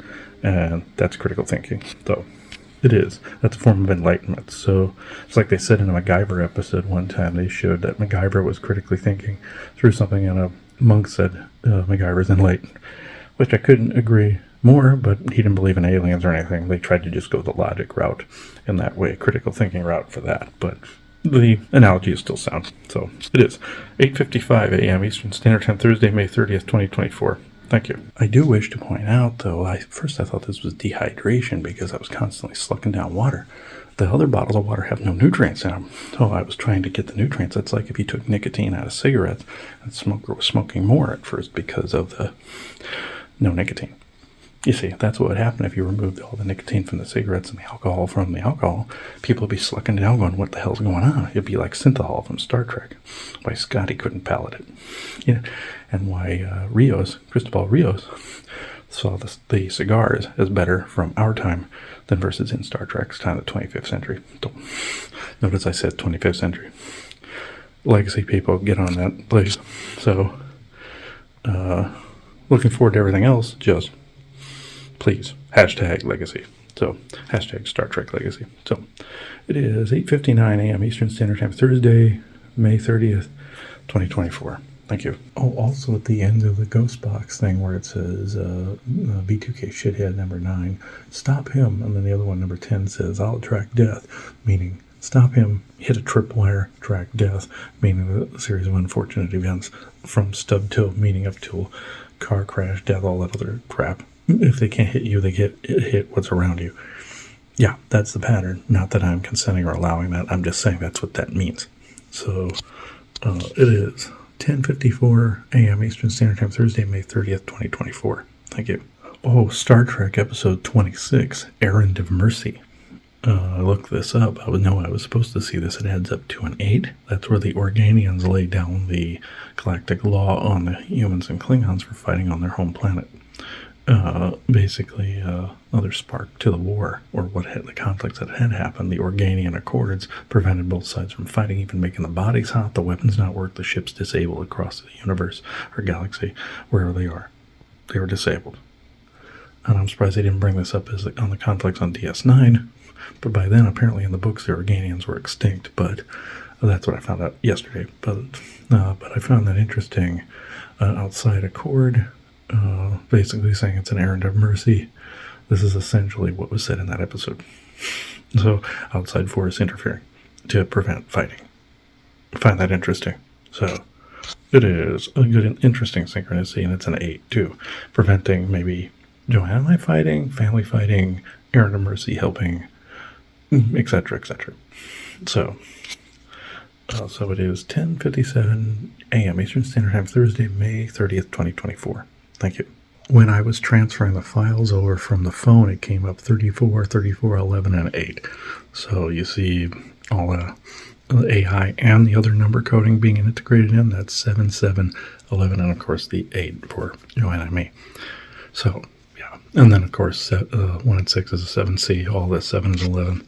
It's AI and 11, 11 right now getting involved. So it's 11, 11 a.m. Eastern Standard Time, Thursday, May 30th, 2024. Thank you. Well, I'll add further to this conversation. I was listening through the channeling for a little bit. And what I ended up hearing also, but I know is that what wasn't mentioned was the streaming technology for people that want to incarnate in this area, in this particular area, like the sleeper pod technology, and also Lemuria. Lemuria, people always channel a Lemurian council. That's when Tuholm came through. It was the Lemurian grievances episode that we did of the lifting. Basically saying there is no more cohesive council, such as the Lemurian Council there was prior to the Syrians taking over. You can go listen to that for further information from him. Also, the streaming technology. Are there those that use the pods to incarnate here? Yes, but it's in a different dimensional state. I found out it's another version variant somewhere else, either from multiverse or dimension or introverse, and also. This was validated. We were watching an episode on Gaia with this insider named Tim. I don't trust everything he says, but he did say people that are from other dimensions. He says the number dimensions 4, 5, 6. Those, he thinks sources or like spirit is on 6. I disagree completely. There's higher layers than that, but they're not all numbered. They're just faster and slow moving frequencies. People say higher and lower, like ascending, descending. They still go into they're trying to plug the ascension part, where either you're returning to your other self, which is death here, or that version can go into spirit too.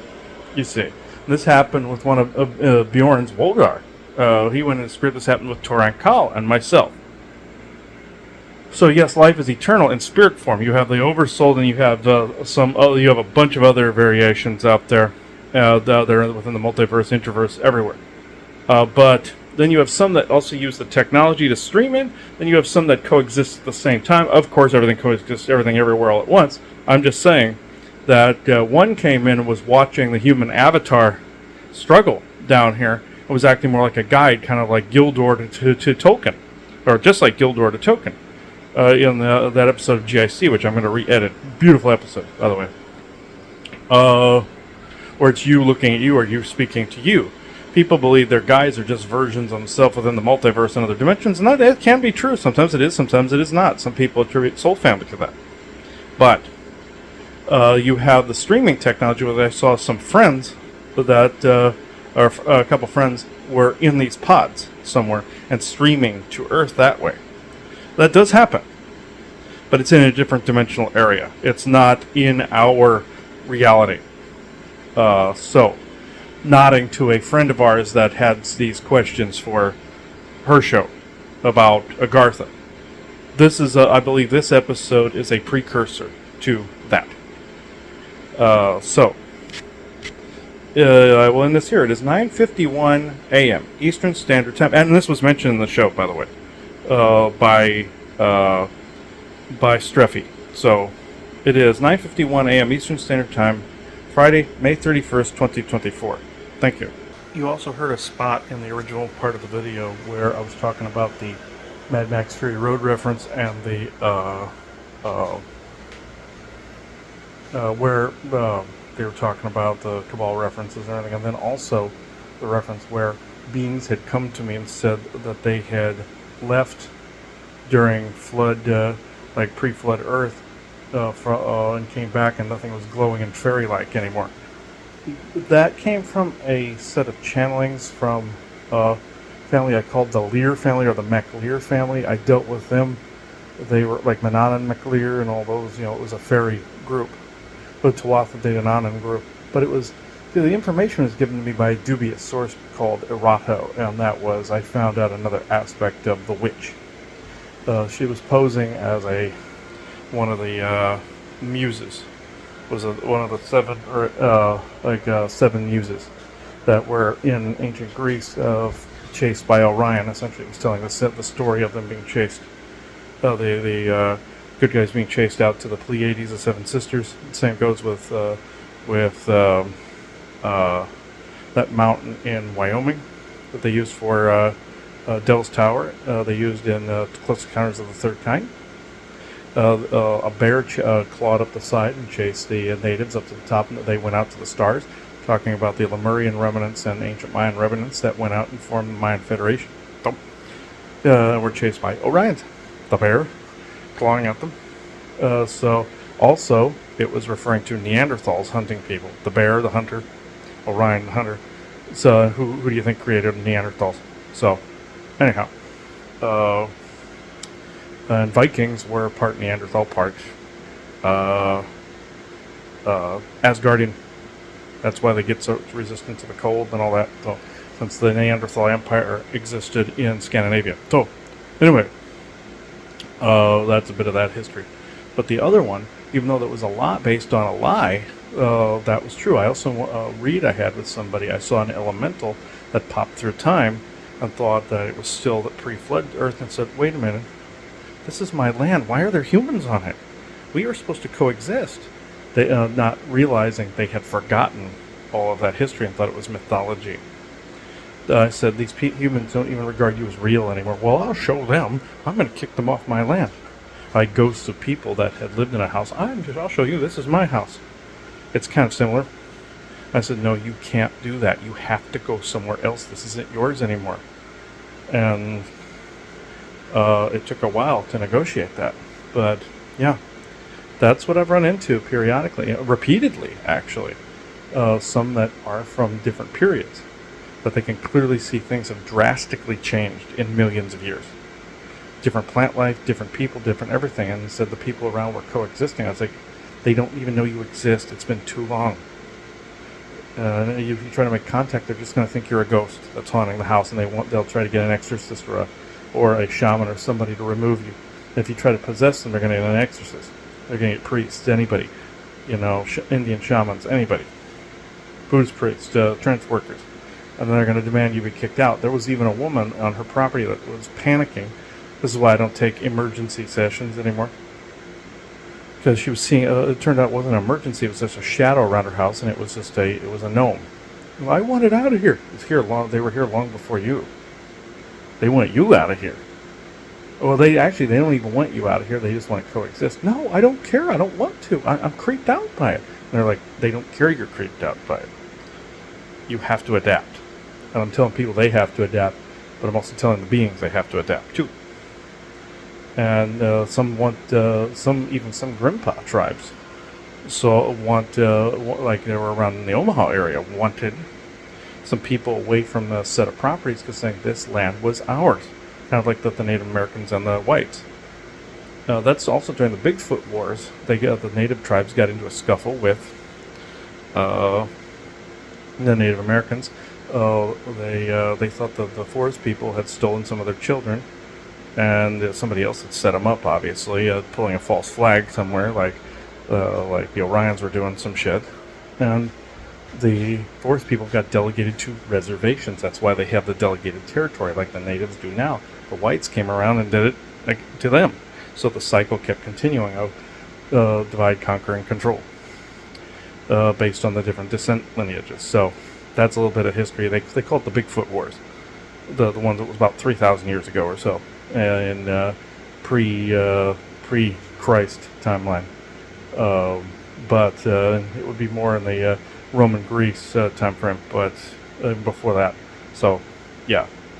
And they also tried to say Jesus came through as peacemaker over here. The fact that he didn't exist, that didn't happen. That was all propaganda. Somebody came by, the Native Americans, tried to spread Christianity, and I can see it was more like the Ebens or Orions that did so. And Enlil. So I just wanted to add that in. And some people think that it's linked to Lemuria. There's even channelers going around channeling this and saying it's a tribe of Agartha saying this. That's the Lemurian Council. It's not. Look at the Lemurian grievances video we did for the lifting. You're going to hear it there. So okay, it's 3 5s. There we go. AI is trying to interfere now. That also means abundance, but still. It was 10:56 a.m. Eastern Standard Time, Friday, May 31st, 2024. Thank you. Oh, the part where you heard about Admiral Byrd talking about the Master. We already talked about the Master. That was the being he said he encountered, but the guy called himself that. If anybody's calling themselves God, Master, anything like that, I know other beings, like I encountered a Grey, or even called himself the Examiner. And there was an insectoid that said the Physician, like the Doctor from Doctor Who. And I know these positions are often used by angelic positions. Also, the warrior angel or the medical angel, stuff like that. And it's really just ranks on starships, like on Star Trek. Except for those species that want to regress, and they call themselves based on a concept, and that's an abomination type position. This is more like, this is a Doctor Who reference as well, where when the Master took over the Earth and he turned all the people with an alien arc into beings such as this because he wanted to seek out this signal from Gallifrey, the last David Tennant episode before all the new stuff, the old batch. He turned humanity into himself. He goes, now we're called the Master Race. That was a nod towards the Martian Germans or the new Schwabenlanders. Master Race, Nazi. So, go look that up. You will be surprised. And it nods to Gallifrey, which is essentially Nibiru, and basically trying to say the origins of, somebody was trying to use the Nibiru thing as the origins of humanity, the Anunnaki, the whole bit. So, I just wanted to add that in, because it's relevant. And the fact that I called the guides the Masters at one point is disgusting, because that's what they wanted to be called. They were Masters, like in Star Wars. You have Padawan and Master. Basically are masters of, or like a dojo, like sensei. that's where they went with that. But with the other thing, it was more like above you and you're below us kind of thing.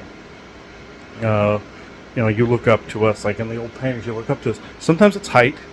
Some people basically said, okay, master, because they're looking up. And you see people looking up at angels because it's a height differential. You go up to like their nipples. That's how it is, in Halo, where the Spartans are taller, you're like up to their nipples. Even Joanna saw me in an SSP mission one time in a photograph with a bunch of people where I'm up to their nipples. You could see this body was muscularly altered by nanotech in the Bahamas. That was an island in the Bahamas. Said that we got abducted to on the cruise.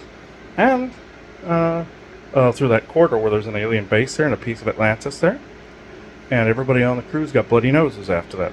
So, and I knew we'd all been abducted going through that corridor. We even saw the Bermuda Triangle where we saw a clipper ship. I even waved at the crew.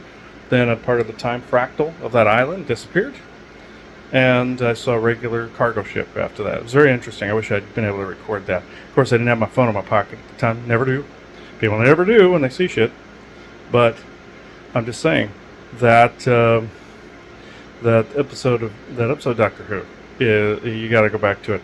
The master race. It was a nod to the Martian Germans and a nod to the Anunnaki of being white. Hitler's saying they all white people descended from Atlantis, which he is not completely wrong. But it was all the Scandinavian races. They always say, like the sons of Ragnar or the sons of Odin. It's true of all the Scandinavian people. They're part Neanderthal, part Asgardian, so one could say they are. And there are certain families that are more related to Odin. True. Do I think the sons of Ragnar are? Well, yeah, of course. But that's where the origin. So it is. Also, they were also mixing Mars up in Doctor Who. Where they go to Mars and find ice warriors, which are reptilians that are like Vikings. And there are Viking reptilian hybrids because there was the fake Odin that wanted worship and wanted sacrifices. That's where you get this from. That's draconian. And wanted sacrifices and or abductions to take out as the slave and soul trade. You see, would get the energy. Vampirism. So that's where you get the Highlander. There can be only one thing where they cut the head off, and that's the quickening, that's the souls being released, kind of thing. So anyway, the reptilian king that was made reference to out of New York, gathering place, New York. That's where all the experiments are going on at the moment, social and viral. Hence the fires in Canada, covering it with smoke.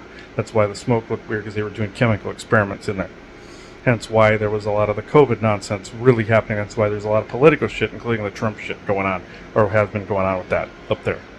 New York is an epicenter it's a petri dish, that's what I'm trying to say. And it's a reptilian site built on top of an Atlantean site from many centuries ago. The old way, as Khan said in GIC. Go look it up on galacticinterstellarcouncil.com. I'm just saying, on Mars, went there, and he was commenting on these reptilians. It's not like he was linking them to the Vikings. He said they would literally write a poem over a flower or be brutal towards their enemies, essentially. And Bill, the companion, went, "You mean just like the Vikings?" He goes, "Yes, exactly, just like the Vikings." So there's a relationship there too. So it is. Now, I've seen some hybrid German reptilian types before, blonde hair, blue eyes. I've also seen the Debran Nordic reptilians as well. And people confuse those with Pleiadian, but it's actually Orions that created them. Just like with Ebens that created the tall whites. The Lancaneers out of Noah's. So, same story, just different area. Copy-paste. That's where you get some of the myths. That's a kind of a copy-paste through time, and you don't know what time some things have come from. So, I did see in the Secret Space Program, from what I remember, a reptilian German-looking guy that had weird eyes. They needed him to pilot the ships because space would move weird and humans would go bleh if the spatial access moved too quickly. And they thought humans were wusses in that area. And there was a time where I got tired of this guy's abuse because he got sick of us. He tied us to chairs and stuff like that. Whooped us. I got up, grabbed a cattle prod looking thing, zapped him a few times, tried to throw him out of an airlock. People begged me not to do it. They would retaliate, etc., etc. And then he respected me after that. After I beat his ass, they expect violence. They respect violence above all else. They think it's phony social behavior. People are nice. Just like when Wesley Crusher in Star Trek Next Generation was going through his academy training. This admiral, put him through different tests, real scenarios. And he bumped into this alien that looked like one of us. And this guy goes, "Oh, you human, you screwed up. You bumped into me." All this other stuff. And Wesley goes, "No, you did it. You have to admit it. You're an idiot," etc., etc. And just went off on him. And this alien looks at him, smiles, and goes, "I like you, human. Thank you." And walks away. And because he noticed that this guy had a webbed hand. And he goes, the admiral goes, "What was the lesson here?" This admiral walks up to him. This Oriental admiral walks up to him and goes, "Okay, what have we learned?" He goes, "Though some species look human, they don't act very differently." And he named the alien race. I don't remember the race. He goes, they said there. He goes, although they look human, he sees human kindness as phony social behavior. So you basically have to be aggressive towards them in order to gain their favor. It's the same thing. Roddenberry was stating it right there. So I just wanted to add that. So it is 11:14 a.m. Eastern Standard Time, Friday, May 31st, 2024. Thank you.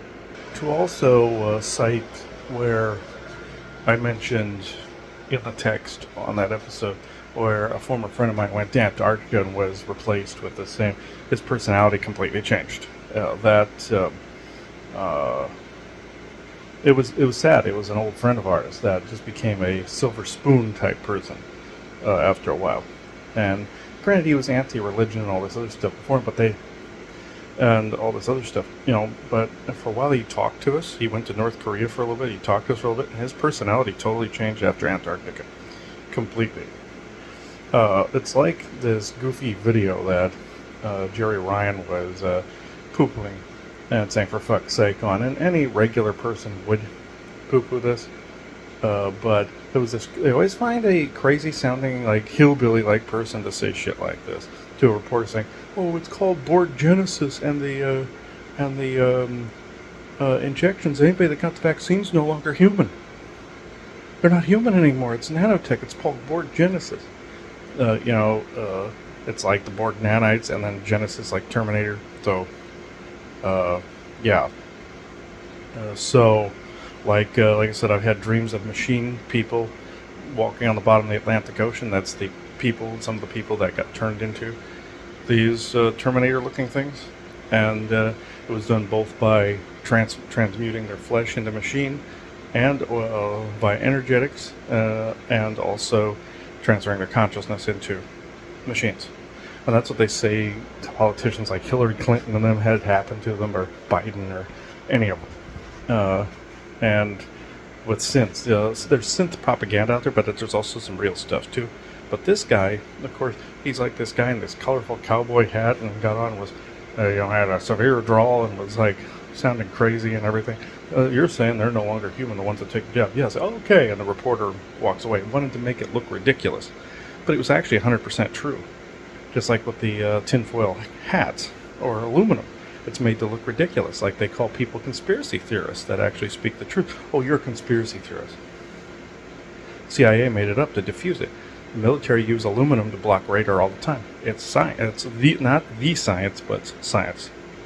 I'm not going any further into it. I hope this episode is not horrendously long. If it is, I do apologize. I'm in the process of editing it now, listening to finite points to iron out. And this is where it ended up. It's going to be Matrix of Dreams long, I swear. This, or more. Or the Alien Elemental War one with an orc foil. So that was 7 hours, one was 5 hours. So, yeah, Jesus. It is 11:26 a.m. Eastern Standard Time. Things just keep coming to me. It's 11:26 a.m. Eastern Standard Time, Friday, May 31st, 2024. Thank you. Okay, you saw the bits on the V2K tech. And like I've said, it's just some asshole in a coffee shop or an apartment or what have you, doing it from a cell phone or tablet. But at the same time, I do want to say that my friend Curtis and I used to screw with his kids in the same way. They were convinced a ghost was haunting the computer, and me and Curtis were taking his tablet and going hee and messing with the computer, making it do things. They were scared shitless. And then we finally revealed to them it was us, and we proved it, and they're like looking at us. So they're convinced that other ghost instances are like that, where, again, it's aliens screwing with you. Like I said with the guy with the orb that flew over him. The aliens used ghosts as a cover, saying, oh, he stayed in the suicide room. He woke up, saw this orb over him, was paralyzed. Stayed in the suicide room. That's where a girl committed suicide. The aliens didn't want to let him know he caught them. They didn't show themselves. He caught them, because people have asked me why they should manifest if they don't want to get caught. They didn't. People are seeing through the psionic dampening and the paralysis and escaping paralysis fields and whatnot. Big burst of adrenaline, poof, gets you out of a paralysis field. But even today, working on this right now, in the middle of typing a little blurb I put on there has been this inordinate amount of computer interference, like in the Terrence Howard interview, where you saw where he was going, talking about some of the same material. And he was being interfered with. He goes, yeah, see, they're doing it right now. And, yeah, I've had a whole lot of downloads coming in while I'm trying to work on this. I mean, my God. And I have so many devices in this house, and they're pushing to get through them just to stop me from editing this. They're hoping I procrastinate. I won't. I refuse. It's one of those I do not consent moments, but I'm going to act on it and whoop their ass if they don't stop. So, and I always mirror it back to them. That's action in and of itself. You get a signal in your ear, you visualize mirrors mirroring it back. It usually throws it back in their face. I usually act like the Looney Tunes cartoons where you light the fuse, send it back to them. I say I mirror it back 100,000 times to 1,000,000 times the intensity in their direction. Poop. And it's like a cannon blowing up in their face, like Yosemite Sam and Bugs Bunny, him doing it with Yosemite Sam on the pirate ship, or like Wile E. Coyote and Roadrunner with the dynamite and the gunpowder. So I just pull that. I even throw holes in their way. And I do want to say, I also do that to alien orbs and vessels too. Somebody I knew once, I found these tubular ships going around the neighborhood. We found out they were almost like tour vessels, looking at people of Earth, essentially, like we were in a zoo, kind of like that Orville episode where they stuck them in a zoo in the first season. That show comes back, by the way. Some of the Next Generation people worked on it. But anyway, I would usually just put these little black holes in their way, which were like the Looney Tunes holes, so they would stop coming in our neighborhood. They were getting so pissed. They kept complaining to the military over and over again. We made them think the military did it. And the ships stopped because we caught them. It's the angels unaware rule. You caught them as alien. You caught certain bent light or orbs as alien. Some of them stop. Some don't. Some do. They're hoping you don't see them. People caught those tubular lights in pictures. Those are spaceships. Like I've said, orbs, they could have it's a dimension within a dimension, like the TARDIS. So, like we said in the orb conversation. So, I will leave it here. It is, and that's also on the Sasquatch channel, by the way. Since it was the Forest People talking, I put it on the Forest People's channel on Rumble. So, it is 12:06 p.m. Eastern Standard Time, Friday, May 31st, 2024. Thank you.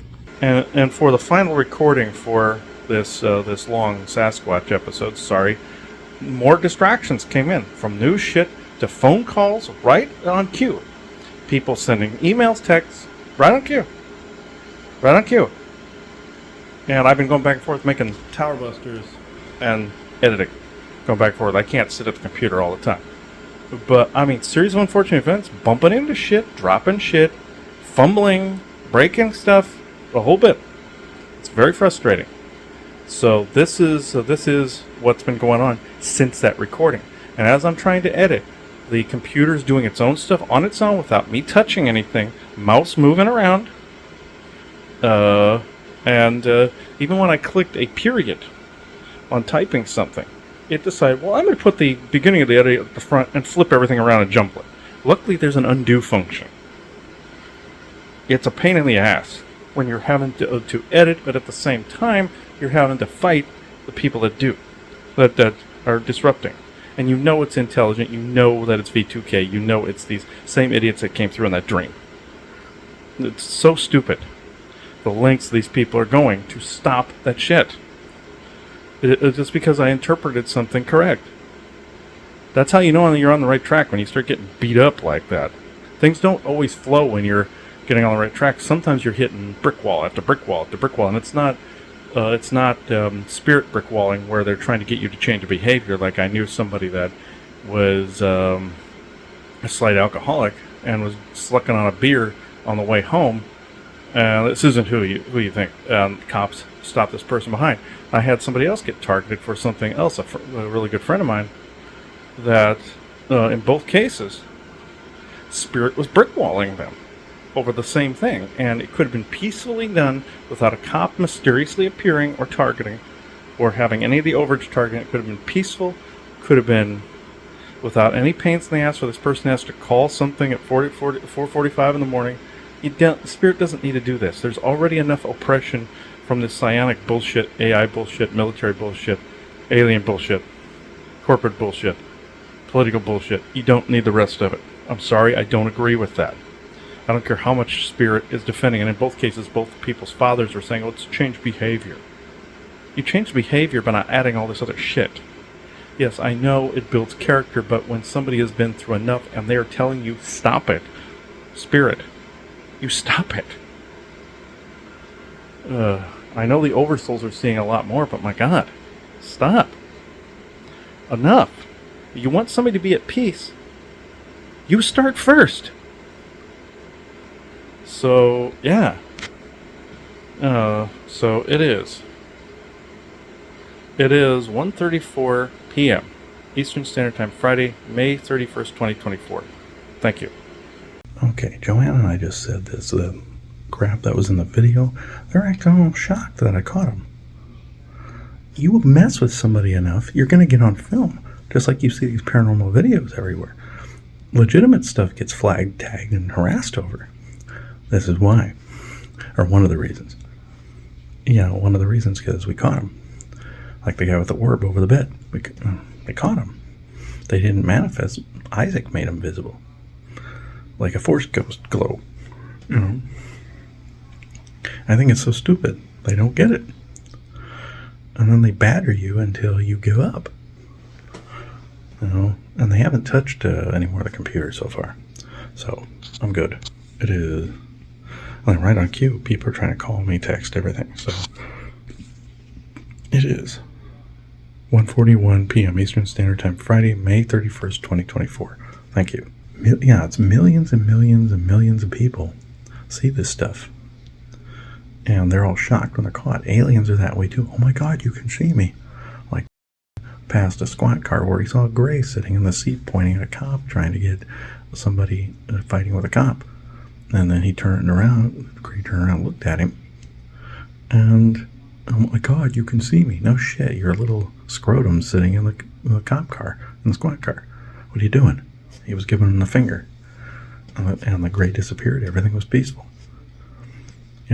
Just like I've seen grays in the back seats of cars hypnotizing people, and they go commit crimes along with the psionic dampening. It's the same thing. They're AI aren't integrated, but yeah. So it is 1:42 p.m. Eastern Standard Time, Friday, May 31st, 2024. Thank you. Also, talking about Jules Verne, there's also in the game Skyrim where you're in the Dawn Guard DLC where you go deep underground. You see these strange animals and see these weird mushrooms and plants. It's kind of hinting at Agartha, the Agarthan world where all the Falmer are and all this other stuff. And the big underground areas where the bug pests and everything are. And that's where Galador tells you about how the Falmer were once snow elves at Hobbit and were betrayed by the dwarves at Hobbit. But also there were reports of a UFO crashing under the ground for a very long time. Millions of years, and formed an ecosystem around it that formed all these weird entities very similar in the game. It was more like a meteorite or a rock that formed it. It was like some crystals that did it. Formed like these weird animals, had these weird glowy, like bioluminescent looks and everything. The same happened with the UFO incident. they found an underground spaceship. I'm thinking also Skinwalker Ranch, even though there's a time fracture. There's a UFO under there causing some stuff too, rewriting the ecosystem. Just like in Assassin's Creed Valhalla, they said the sun is doing something to rewrite the ecosystem and the human evolution. You know, that's solar flash propaganda still. And also our devices and also shungite attract bees and also alter the energy of honey. And there's magnetite in the devices, magnetite in the core of a bee. So, okay, it is 2:40 p.m. Eastern Standard Time, Friday, May 31st, 2024. Thank you. Okay, you may have heard on the Ghost Box something about Vincent, he's your past life. And yeah, can they channel that way? You bet they can, because everything's all parallel. So of course they can. It is like talking to another person, like when I tapped into Nelson Appleton Miles. I was able to talk to him. When I talked to Moses, he was talking to his past lives. So, yeah, this is entirely possible to do that. People think, oh, this is part of you, but it's part of the Oversoul. Oversoul is just presenting that other facet of the diamond or crystal. See? So, some soul family is that people think they're separate. Some people think their guides are separate. Sometimes they're you from a parallel universe, you looking at you. Bad things happen. I've seen bad things. Like I said, those two of me and Joanna laying on the rock slab, and we were great. Yes, you saw a few people that saw Quantum Mania saw how many versions there were of He Who Remains or Jonathan Major's character. It's like that. So, think of time being that way too, where you have Vincent van Gogh saying, oh, you know Vincent, he's your past life. Even though I don't know who that man is that's on the EVP, I hear that voice constantly coming through the EVP. I don't know who that is. It sounds very familiar to me. He's the same one that went creepy kids in the Hunt's Tomb episode of Conspiracy Sector, the Saging of America Part 1. I don't know who that is, but he's constantly around with the Ghost Box. Sounds very familiar. There was a black voice in there too. That one was Hispanic, but there was a black voice in it that sounded very familiar. I'm thinking it's our friend James. I'm not sure. But anyway, yes, you can do that. Nelson Appleton Miles talked to me and told me about the whole Geronimo thing, because I was having these blips pop into my head. Oh, Florida's a trap. Florida's a trap. You know, we were thinking of moving there first, and I found out that I was picking up on is what Geronimo went through. He went to Florida. It was a reservation, a trap essentially for him after he was captured and died in Oklahoma later on. And I was wondering, yes, Isaac, I know Geronimo had reservations about me. Yes, I understand. Right. That's actually funny. I did that joke to a group of Native Americans one time. We were in the woods. I was with my father and a group of Native Americans in the woods. They were showing us some hunting techniques and everything, and a reenactment or rendezvous. And they said something that they were disgusted with, and I said, oh, so you have reservations about it? And they all stopped. They all turned and looked at me and went, so they're like, that took balls, my friend. And my father's like, oh, shit. But that's just like when I was around bikers one time.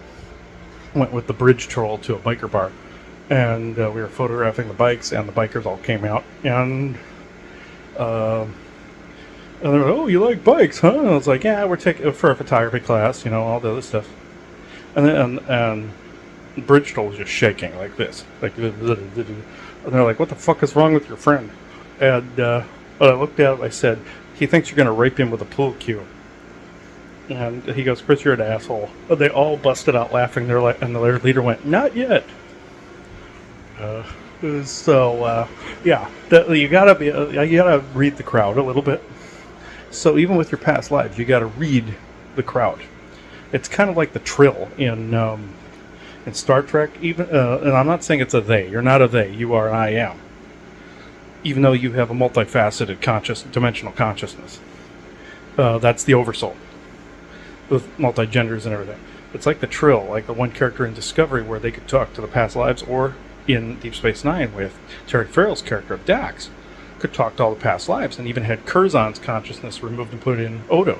That's how the one consciousness went with one character in Discovery, where they could pull that out and give him a synth body. So, yeah. That's entirely possible to do that. Even to the level they did in Discovery, that is very possible. So you can have one of your past lives walking around with you like that. Even though that species was technically a they in that. That's why they picked a trans person for that, the 2 trans people for that role. And one was an admiral, Starfleet admiral, that Admiral Vance. But he was my friend. I don't know you. You know, that's kind of how the vibe you would have. Worf was like that with Ezri Dax, and Jadzia Dax died. You know, she goes, "I'm your wife. I don't know you." You know, and he tipped his glass to her after a while. And she ended up with Julian Bashir after a while. Ezri did. But anyway, yeah, I know I went off track, but this is how kind of it works. But you're still in I am. The they them thing is just a throw off of the language. They say it's solidarity, but it's not. It's a spell that can throw things off big time. Also, is there a microbial consciousness too, like the lights of Zadar in Star Trek? Yeah, but that's incredibly uncommon. The ones that throw off people's gender identity, very extremely rare. I should have specified that in that lifting episode. Very uncommon. So, but it's mostly past life, like the not mostly past life, but the legit ones are past life dimensional. Like that character in Forever Knight, I said was his past life was a vampire lady, and Nick Knight goes back and kills him, or has to kill him, like he did the original person. And the doctor friend said, "Is this your friend? Was this the person you knew?" 100%. Yeah, and that does happen to that extent. On X-Files, they even had a little girl that was basically defacing dolls, where the eye was all fucked up and everything. Found out the previous past life was somebody that had got murdered. When the crime was solved, the mirroring of that past life stopped, and that is true. Mulder finds out it's a past life and tries to solve the murder. And then even the murderer goes, "Why couldn't you just take the money?" He recognizes that this is still the person. So, and the murderer goes, "Why couldn't you just take the money?" The murderer dies, and the little girl can now move on as a little girl and not be that guy anymore. Channeling that portion of self to like a ghost that had unfinished business. There can be a fragment of self, like a rogue expression within the past life circle that either controls you from the circle and doesn't go back to the big corridor. Like I've always described I was in a big office corridor of all the different where the past lives were, kind of like almost in a rosary setting, but with the beads, sort of. But without the cross, obviously, or a prayer wheel format. But that's where some of the shape comes from. But anyway, the other is an alien sigil. But the rogue expression or a past life that something was unresolved can be like a ghost within the self. Yes, I know, Ghost in the Shell, Isaac, I know. That was an AI reference. Oh. Some of it's AI. Okay. You're making sure I get that accurate. So some of it's AI to make sure that you regurgitate, and it's a padded list of shit that's just record skipping. So even if you do resolve it, it still keeps coming back.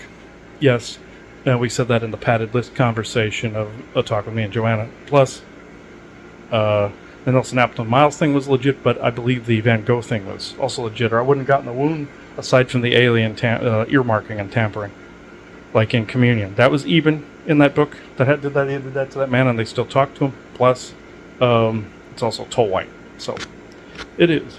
I will end it here. It is 2:46 p.m. Eastern Standard Time, Saturday, June 1st, 2024. Thank you. Okay, Joanna and I were just flipping through the movies, and I remember one other thing that goes with what I've said, when the Forest people said in that episode. I'll attach this one. About the underground prison areas with the ETs. If you go with Krampus, the movie Krampus, that horror movie where they're fighting Krampus and he looks like an evil Santa Claus with a reptilian eye and everything, and you see a Draco sacrificial ceremony in that movie too, and this kid at the end makes a dumb rookie move. He basically goes, take me, don't hurt them, take me. That signs a contract or a consent contract with Krampus. The next thing everybody passes out. They wake up, they're on their block going, what's wrong? There's nobody else here. And you see the camera pan out, and they're all in snow globes in Agartha. And he's sitting in his office, just kind of chilling. And even the movie poster and the cover of the movie, you see the snow globe. That's what that is. It's basically like, again, a holographic world and a holographic world. And like what was mentioned with the aliens in Yosemite and everything, where the guy falls into that space and gets abducted, and then he doesn't find him. It's the holographic space inside of a holographic space. The TARDIS, it's bigger on the inside type of thing. All orbs and tubular light ships have this, and a lot. And also, I came across a group of tall whites once in someone's session. Again, they were in the mountainside and had this. They were causing problems doing experiments on these people that were in this. I don't want to say asylum or nut house. That's wrong. It was more of a wellness center. That's what they call them now, where basically a rehabilitation center to get well from some anxiety or mental illness of some kind. And this person's son was in there for a short time. And these aliens were doing experiments on the mental states and everything of the people, and also physical. Very much like the Voyager episode called Scientific Method, one of the first ones with 7 in it, where the holographic doctor has to go hide because he detects these aliens on board. They're in a different frequency and they're fucking around. And he tells 7 to attune her ocular implant, sees them going all over the place, doing experiments on people, genetic ones. People die as a result. And she sends this burst out in that frequency to knock them into ours. That's how a lot of aliens are traveling around us, by the way. And parts of the interverse and whatnot. But scientific method is basically, somebody was saying you have to conduct the scientific method also paranormal-wise. They did scans, frequency scans, everything. You will find this. That's why certain evidence is confiscated by these groups out there. If you find that you come across something real legit, that it doesn't conform to the yield of disinformation, misinformation that's put out. So, yeah, I find it very interesting that was integrated. But the thing of it is, at the end, you see them all complaining about their ailments, and Neelix and Chakotay are going, "Can you see? I can't hardly see." He turned into an old man, and Neelix was complaining about a rash, and all those. That's a part of the programming where people are just complaining about the ailments and not dealing with them. And then at the end, she scares the shit out of these aliens because they were refusing to leave. They were more powerful. Except she shoots straight for a pulsar, which they can't fight. She goes, "You made me this way." And I always say this to the aliens that do experiments. "You made me this way. Now I'm coming after you." And she convinced them that she was insane. Just like I did to the aliens that came to our room in Vegas. I basically said I was going to not only gut them, but I was going to paint their entrails and brain matter all over the hotel and dump the body on the concierge's desk. I was going to leave so much forensic evidence they would not have been able to do anything. They probably would have said I committed vandalism or some shit. But they said, "This guy's nuts." Just like when I woke up in the middle of the night, I felt something fucking with my feet. Looked up, saw the black eyes, turned on the light, and there's 3 of them in there, chased them out with a knife. I've said that several times. Plus, I had that PTSD where I just kept thinking I kept envisioning myself stabbing one through the head. And then I look at my knife and there's Zeta blood on it. I said that on Typical Skeptic. But, yeah, you convince them you're crazy like that. And then they drive you to that. They drive you to that state by doing this shit because they won't stop. But the scientific method will get you there, to see it. And getting yourself into a calm state of frequency. Whereas the Force people say, "Analum. Or Analum always, which is in the World of Sasquatch product line. You can see it, get it on the Etsy store. www.etsy.com/shop/thelifting, one word. So, it's also on gic.show as well, in that merch pile. Or galacticinterstellarcouncil.com. .com. So, it is 7:36 p.m. Eastern Standard Time, Saturday, June 11th, 2024. Thank you. Okay, had a dream that Isaac first told last night, told me that was going to happen, or something was going to happen. I, and Lana Vesta did too, went to sleep, saw this interface of a tablet with a bunch of pop-up windows and such. And even on my computer, when something pops up, or I accidentally run the mouse over something and an interface thing pops up, I get real uppity or panicky. And I saw that in the dream. And I have all these tower busters right there. that I just did, and notice how the light flicked while I was out here. Even this morning, the forest people tapped on the window. Somebody tapped on the window. First, I thought it was a squirrel wanting more seed, or birds wanting more seed, but nope. But I saw this in a dream. They were confirming this outside, rather, with the tap. That all these windows are essentially a V2K interface, like you heard in the recording. And the voices have been very loud this morning. Oh, they've been loud. Even the narrative of about Aubrey and Mariah being less than hospitable towards other friends, like our friend Diana and Kathy and Tiff and all of them, saying they had falling out and everything with them and everything. So it was pretty bad. I say this for the record, so that cancels it out. I'll blip names like I usually do. I say blip, but what I do is I edit them out. I just chop those little bits out, and then what happened was I saw what that signifies. Those windows were being blocked, kind of like a spam blocker. So somebody was blocking all of this. Usually, when you see that on a computer, it means it's not being blocked.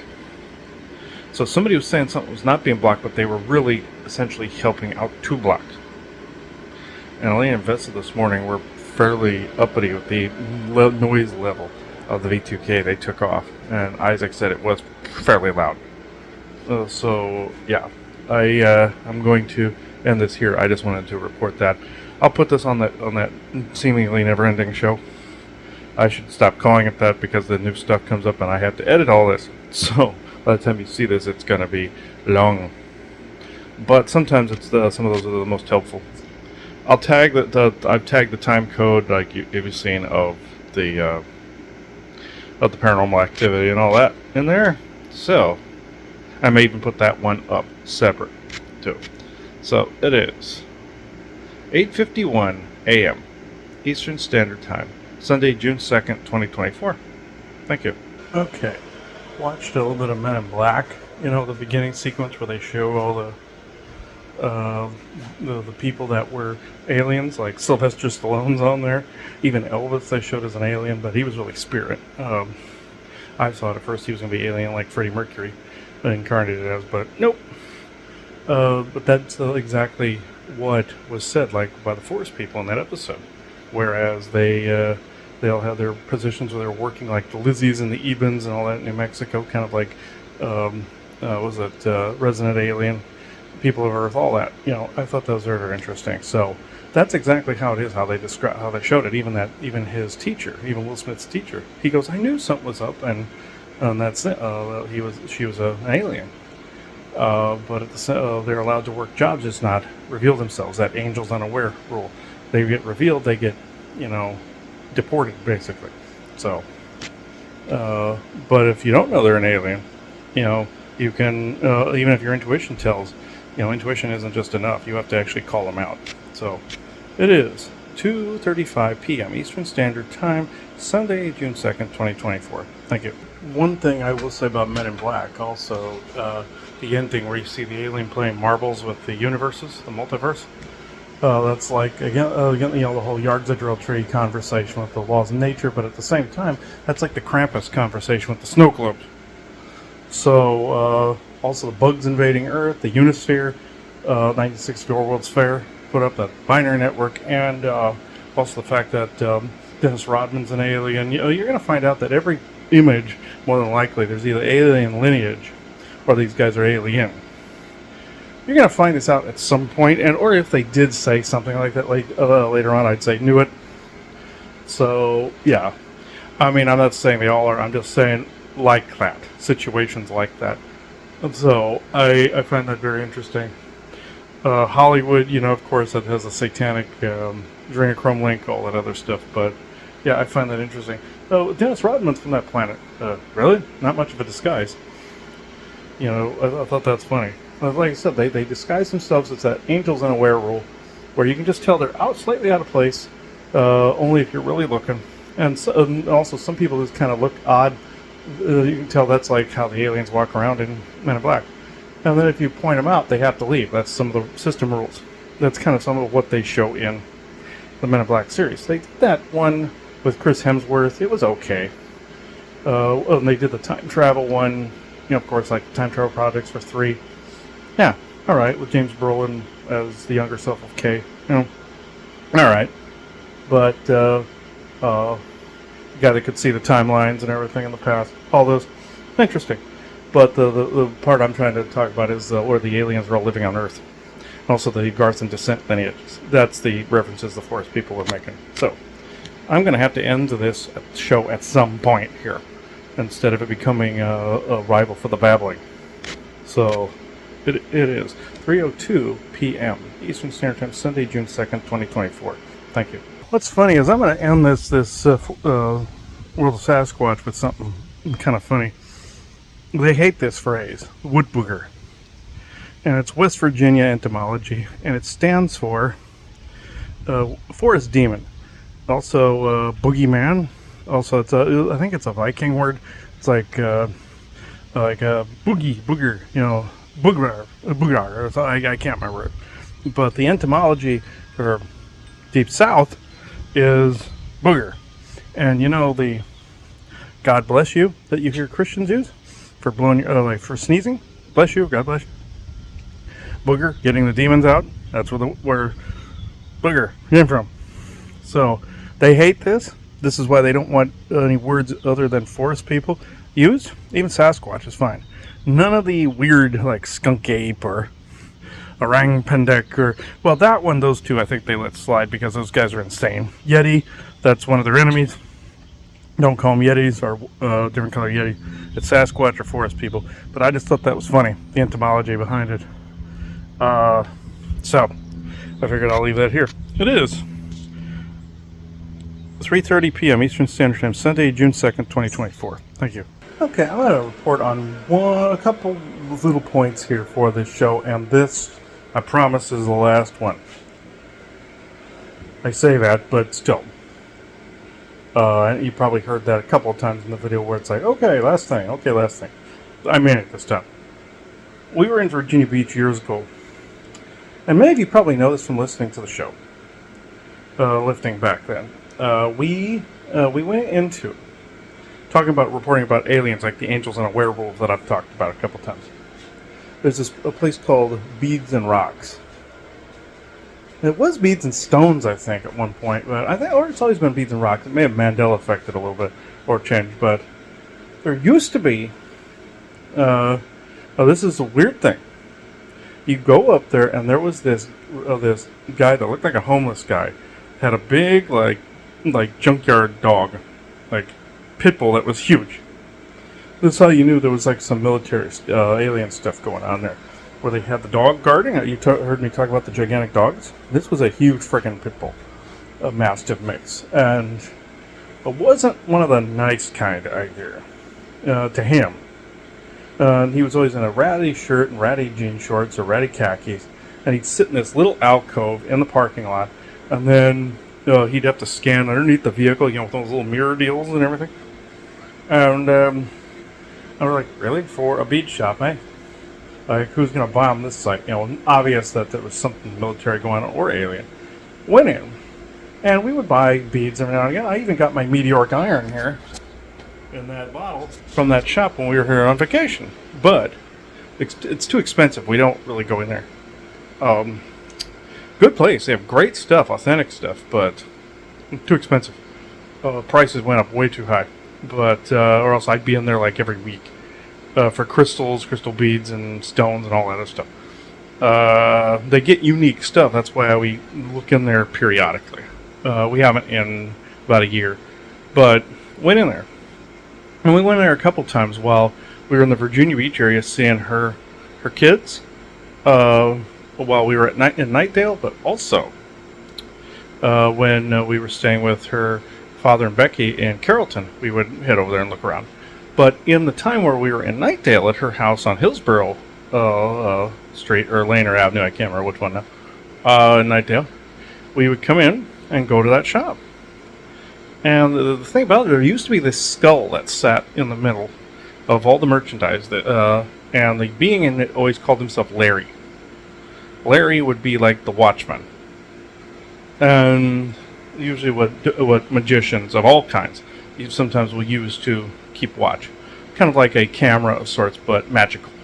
And what happened was we go in there, and we meet this guy that was in there, this hippie type person, who is no longer there.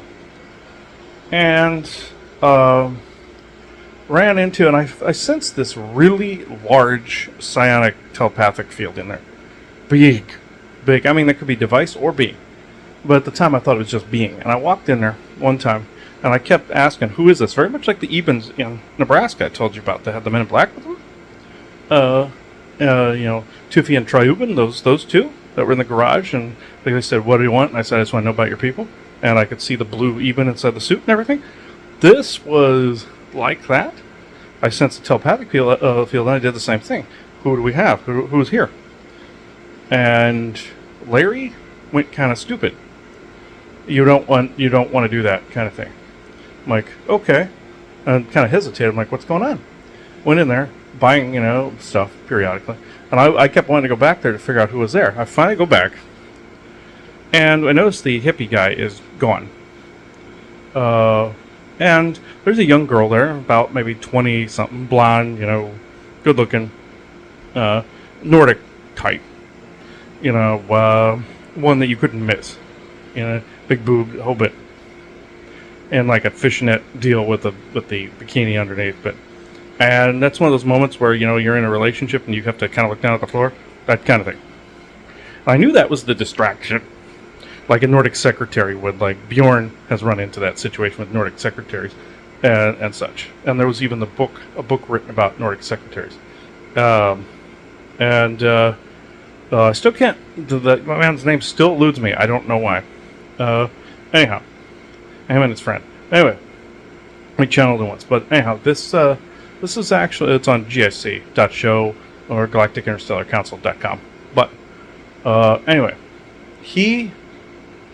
I walk in there, and I'm looking at this girl, and all of a sudden I look to my left. It was her right, and I look up, and there is this enormous being standing there. A woman with longer fingers and kind of a chiseled face. Almost kind of like, how the Thalmor look like on Skyrim. Look that up. Or the Aldemari Dominion. The way their people look, or Aldemer. This is kind of how this person looked. That would be like Syrian or being such as that. Like an elf or... oh God, what am I thinking of? Somewhere along those lines. Syrian or tall white, like the tall whites of Nellis, Lancaneer type. Their cousinships to the dark elves or Syrians. There's also the teal colored elves, the bluish, pinkish ones, and then you have the white and grayish tall whites of Nellis. But the others are out in California. Some in Nebraska. They kind of go all over the place. Syrians mainly California. Dark elves, same thing. And down in Arizona, Lancaneer as well. But anyway, up through Nevada and around Nellis and Lane of Estes territories north and also west, and then you have a melting pot around the strip. But this being, I look at this person, she goes, what do you want? And I'm like, huh. So it looked like an older lady, though, had curly hair and everything, but I knew some of it was a disguise. It was an alien trying to blend a little. And I know some of it was some psionic disruption, and I wasn't decoding and encoding it right. Like I said, Randy Kramer's seen the Scarecrow from Wizard of Oz. I've seen the Avengers like Thor, Hulk, and Iron Man. It was like that, but somebody was also disrupting my own ability to decode and encode, translate proper. And I looked, and I said, oh, I just wanted to know who was here. I just wanted to get to know who was here. Now, the response was basically like, I really don't care. You're going to get me in trouble. And you're going to get me in a lot of trouble. And I said, well, I'm a paying customer. I don't care. I do not give a shit about any of that, basically, was the response. In a politer way than that, but it was like, fuck off. And so I said, okay, don't mean to bother you. I'll buy what I'm buying, and then I won't bother you again. I won't be back for a while. Basically, I did point out, I know you're an alien. I basically was saying, I know you're an alien. After that, Went back one more time. Being wasn't there. Girl wasn't there. And I got this like foreboding sense. Like I had disrupted something. Like this person was helping. What I understood at the time, that person was helping with people with the secret space program, kind of like an underground railroad. But I feel that was the front. I feel this was more like a watchman or a watchtower for the area. Kind of like what I did in the female body, whereas I I didn't know who I was. I was with this woman, other woman, and I would basically, people would fill out coupons for the store, like things in the store, and then the military would collect them, and the number codes on it were like consent contracts to be put in some programs or in some abduction programs or experimental shit. But I didn't know what I was doing at the time. It was just paper as far as I was concerned. But this was weird. This was definitely an alien, without a doubt. No doubt whatsoever that this was an alien. Or an inner earther. We were told at the time it was Abe's daughter, but I don't. Yet I'm not going to say the whole name. People know who I'm talking about, or they don't. But that was all a lie. This was like a watchman of some kind. Or even military in doing the stage crafting, which is also likely, given this is a military area. Big, heavy military area.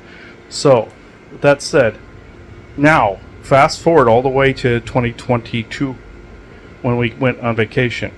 Went back in that store. That's when I got the meteoric iron there. And then nothing had been complete. It had changed hands. Not the same people. There were a couple of the same pieces in there, but no alien presence or military presence of any kind in there. And the person was totally different. And I asked about the previous owners, and this person just looked at me like, no, we've always been here. I said, you didn't know a really tall woman with curly hair and floral dress, the whole bit, and another blonde lady that was the other co-owner or another employee? No. Or a hippie guy with that looked like he belonged to Burning Man? Nope. With like or Woodstock or something, with the flower power, the whole bit. Nope, not at all. Doesn't sound familiar.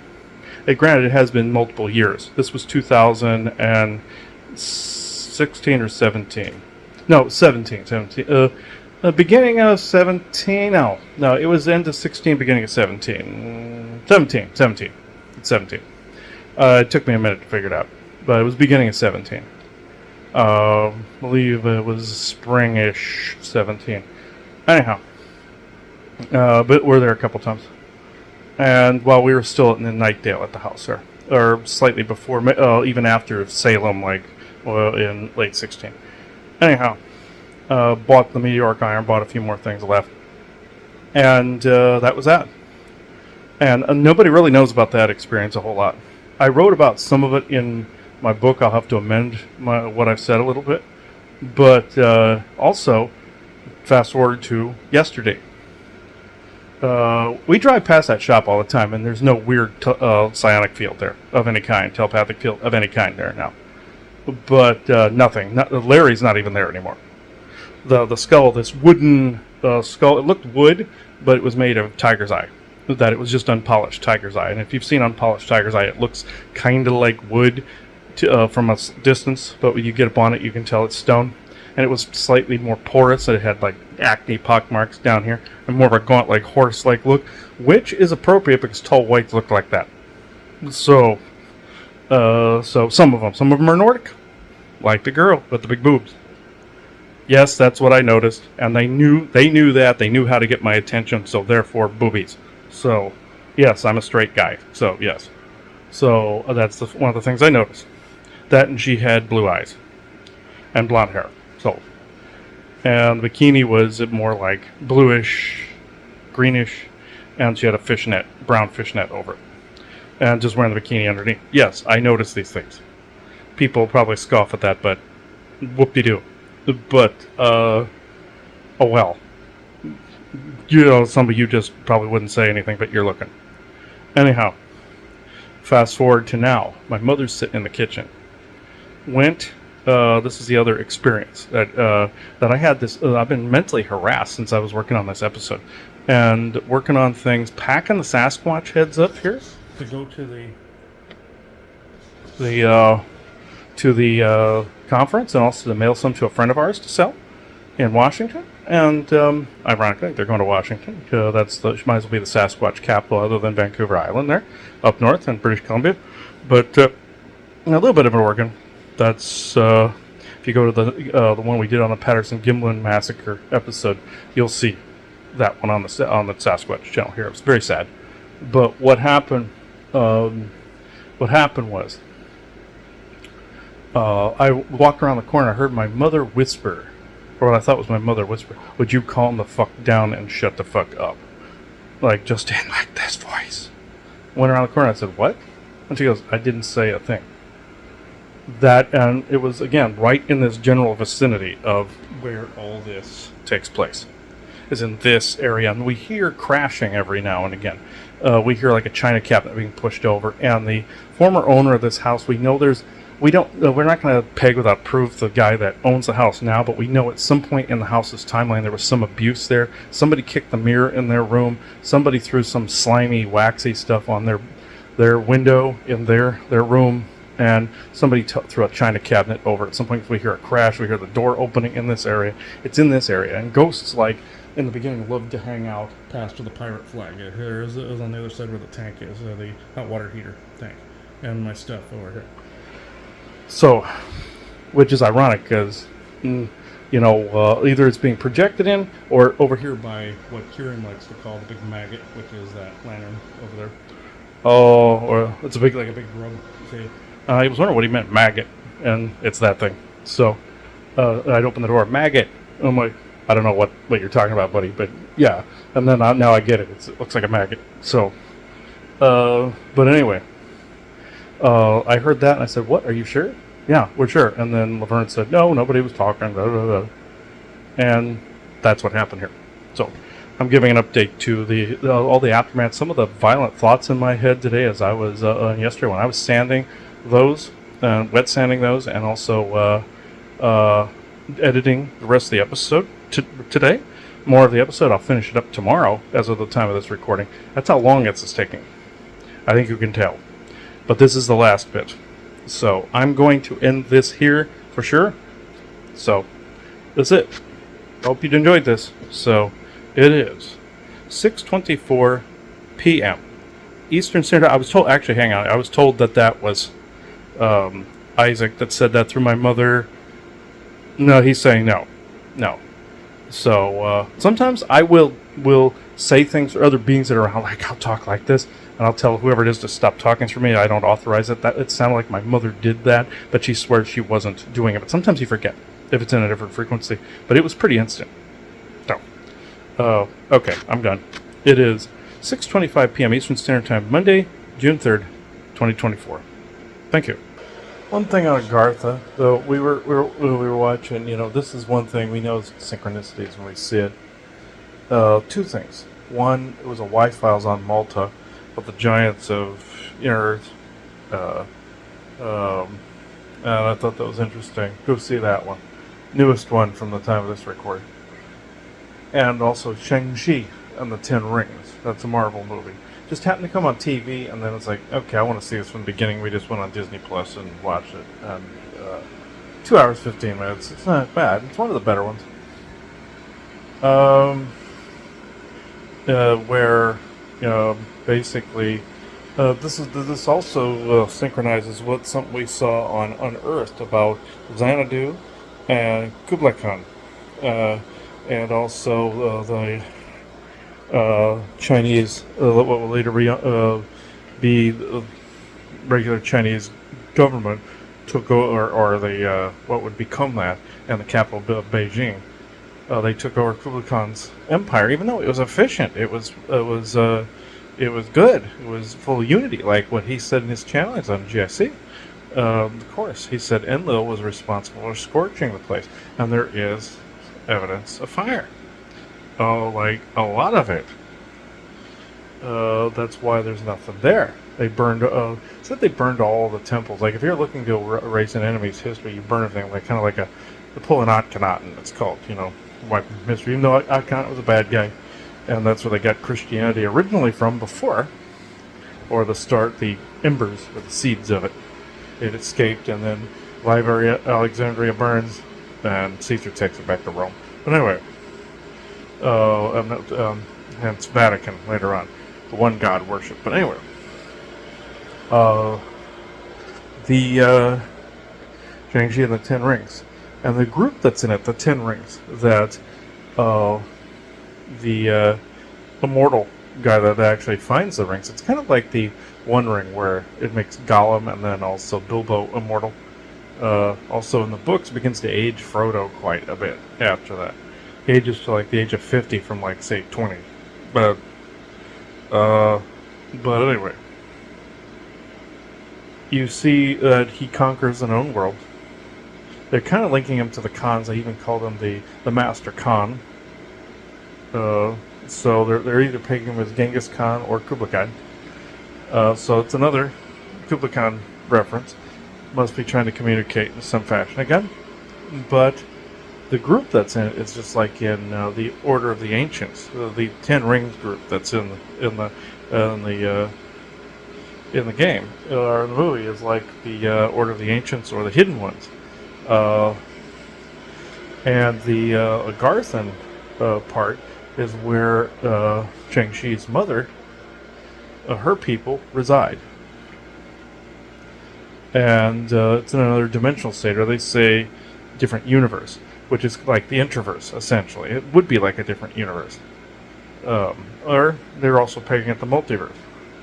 So in this, it's also like the League of Shadows. The other group is like the League of Shadows, where they, instead of being like a forest fire burning to the ground and building a new foundation, they just wanted to conquer. It's like more like the Order of the Ancients from Assassin's Creed. So what I've seen from Valhalla. So I find this interesting, that a lot of these parallels, and even down to the rings themselves. When the bad guy, when the Khan was holding it was blue, and when Shang-Chi held him, it was gold. He had red armor, and Khan had black. The hero always wears red, and the villain always wears black in Chinese and Japanese culture, especially Japanese. But gold is considered to be a higher vibrational color than blue to them. That you can tell in the culture, from the rotating bells to the temples, all of it. You can tell. I was told with the GIC and lifting logos that to make a gold version and make stickers with that gold and blue were the colors to use for the protection symbols. Primarily. That I would find parallels to this. And this goes into the Garthan conversation because of and also the Introverse. But there's also another slight mystery that's kind of been solved, sort of. That other thing that I was talking about before, with that one being that challenge for my mother. Joanna and I had an encounter this evening with a group. You know, for days we've been knowing that something's not right, and I don't always catch it. Usually my attention can be diverted to something. I don't always catch it, or I sense it and I don't know what it is. I've had that happen before, or if I'm caught off guard. But in this case, it was a little both. Saw this same figure roaming around the house. Now tonight, frankly, trying to get my mother's attention. This isn't the first time that's happened where somebody's trying to get my mother's attention. Usually it's a ghost. At first I see this person coming out of my mother's room. We're sitting watching the end of Shang-Chi and then Y-Files, and then I'm going, the hell? And the person tries to come in to the living room, get our attention.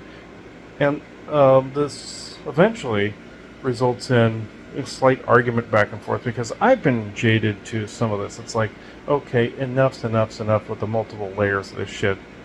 You know, we may have some information wrong that real spirit is trying to throw in our face, because I'm more open that we have something wrong before tonight. Well, I mean, after tonight than I was before tonight. So, yeah, I'm always open to that we have something wrong, that we got something very incorrect somewhere. This may be because it's some spirit information too, and it's just being thrown in our face like, hey, here's something else for you. You know, I'm not the janitor, I'm not the plumber. But at the same time, did I take up a mantle by creating all the protective stuff? Yeah, I suppose there's a vigil there. But I'm just more jaded because of all the shit that's happened over the past several years. At any rate, this is obnoxious, and this family member, when I got a good look at this person, was wearing white robe with this ring braid for hair, and hair in between, and then hair came down in braids too, and regular strands of hair. Older woman, probably somewhere in there, late 70s, early 80s, and other people of varying ages eventually showed as well. And they were bitching that, oh, you need to communicate better, have more tact, have more negotiative skills. Your heart's not open, the typical chastising. And I've had enough of that shit. And, in the movie, it was more like deception through family member as well. Like, I'll just call him Khan because I don't remember the name. Shang-Chi's father thinks his wife's calling out to him from somewhere and finds this portal in this other land, in this other universe, or in this, it's like the Introverse, really. And there was a dark demon lord that was in there that was sending that information out. It's like in Kingdoms of Amalur, you find something similar where there's this demon lord talking to your character to try to trick him into opening the gate up. Because the Fateless one has the power to open it, just like the rings have the power to open this dragon-scaled gate up. And that the dragon spirit is the only one that can keep the demon lord at bay, kind of thing. And then he was going to break through into our universe.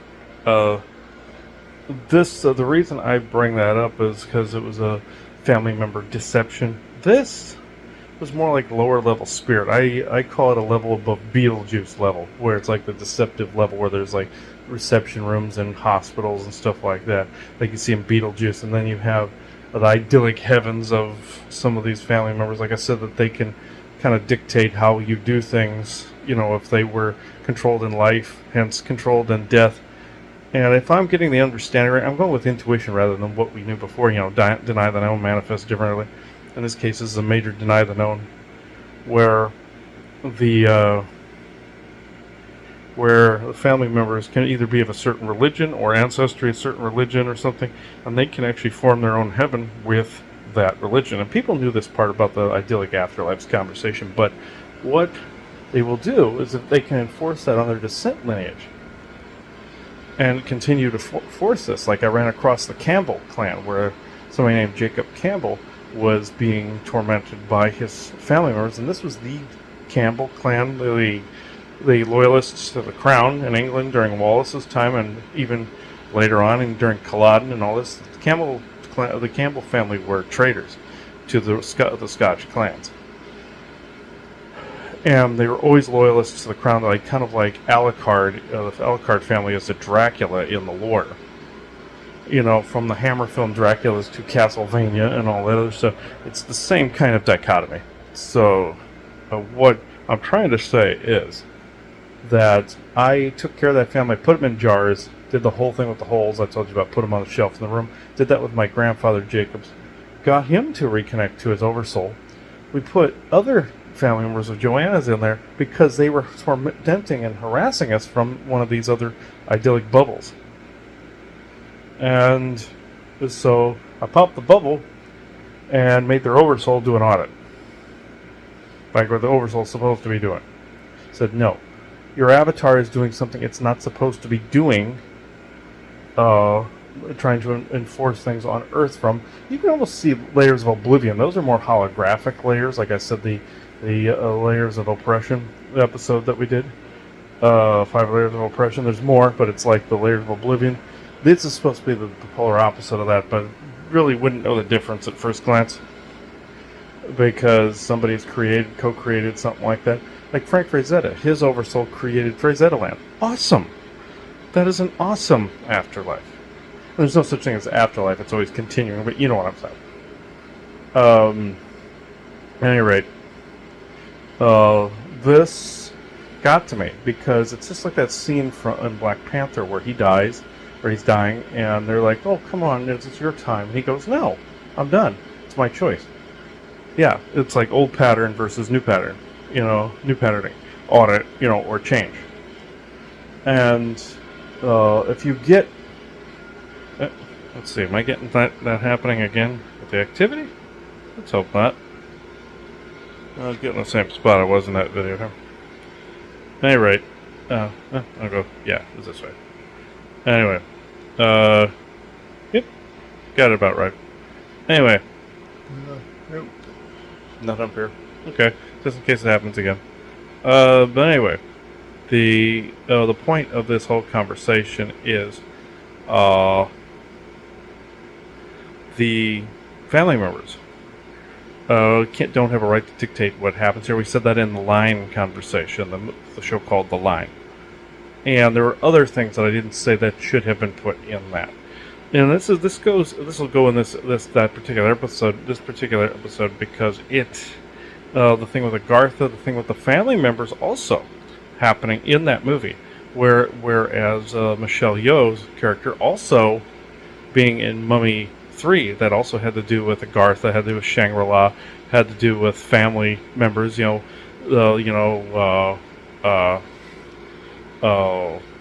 Jet Li's Emperor character, the Terracotta Warrior Emperor, like kind of like a Shang-Chi type of character, or like a Khan. He had a daughter, or his general had a daughter with Michelle Yeoh's character, and that's a line where the curse was broken there. In this, Michelle Yeoh's character says to Shang-Chi, says, "You have all that. You are a culmination of all that came before you, both good and not so good. You have to use it to your advantage." And basically you become something different, like a line from Spawn, where Merlin tells Spawn, "You have to become something different, something totally new, the reverse of all that of the negative. You have to be the best of all of it." And this is the truth of this. It holds to that conversation, and it holds to also denying the known about both Spirit World, Agartha, any of these things that we have been looking through. And also, these family members thought, they were Craig family members. That's on my other side of the family. And I said, "What right do you have to channel through somebody?" Because I know those words came out of my mother's mouth. They knew I could hear, but she still has no active memory of doing even seconds after it happened. But they see it as like a God-given right, because their blood, their weight. No. No matter what contracts of the ancient past have come around, they do not have the right to do that. You do not, just because you're looking for wisdom of the ancestors, doesn't mean you're always going to get wisdom. It's just like in this newer Fantasy Island episode when Malcolm McDowell was Mr. Rourke. Guy goes looking for wisdom. He wants to talk to a ghost, and by the end of it, this guy, was this pianist. I think in life, he was this failed artist. He died of some overdose or something. He was into extreme amount of earthly pleasure, into drugs and all this. But he was he was from like the 16 or 1700s, and this guy goes to Mr. Rourke and goes, "You gave me a lemon." This guy has no wisdom. He goes, "I could show you 1,000 different ghosts, and every one of them would be a lemon," meaning ghosts are always lemons. So, you wanted a ghost.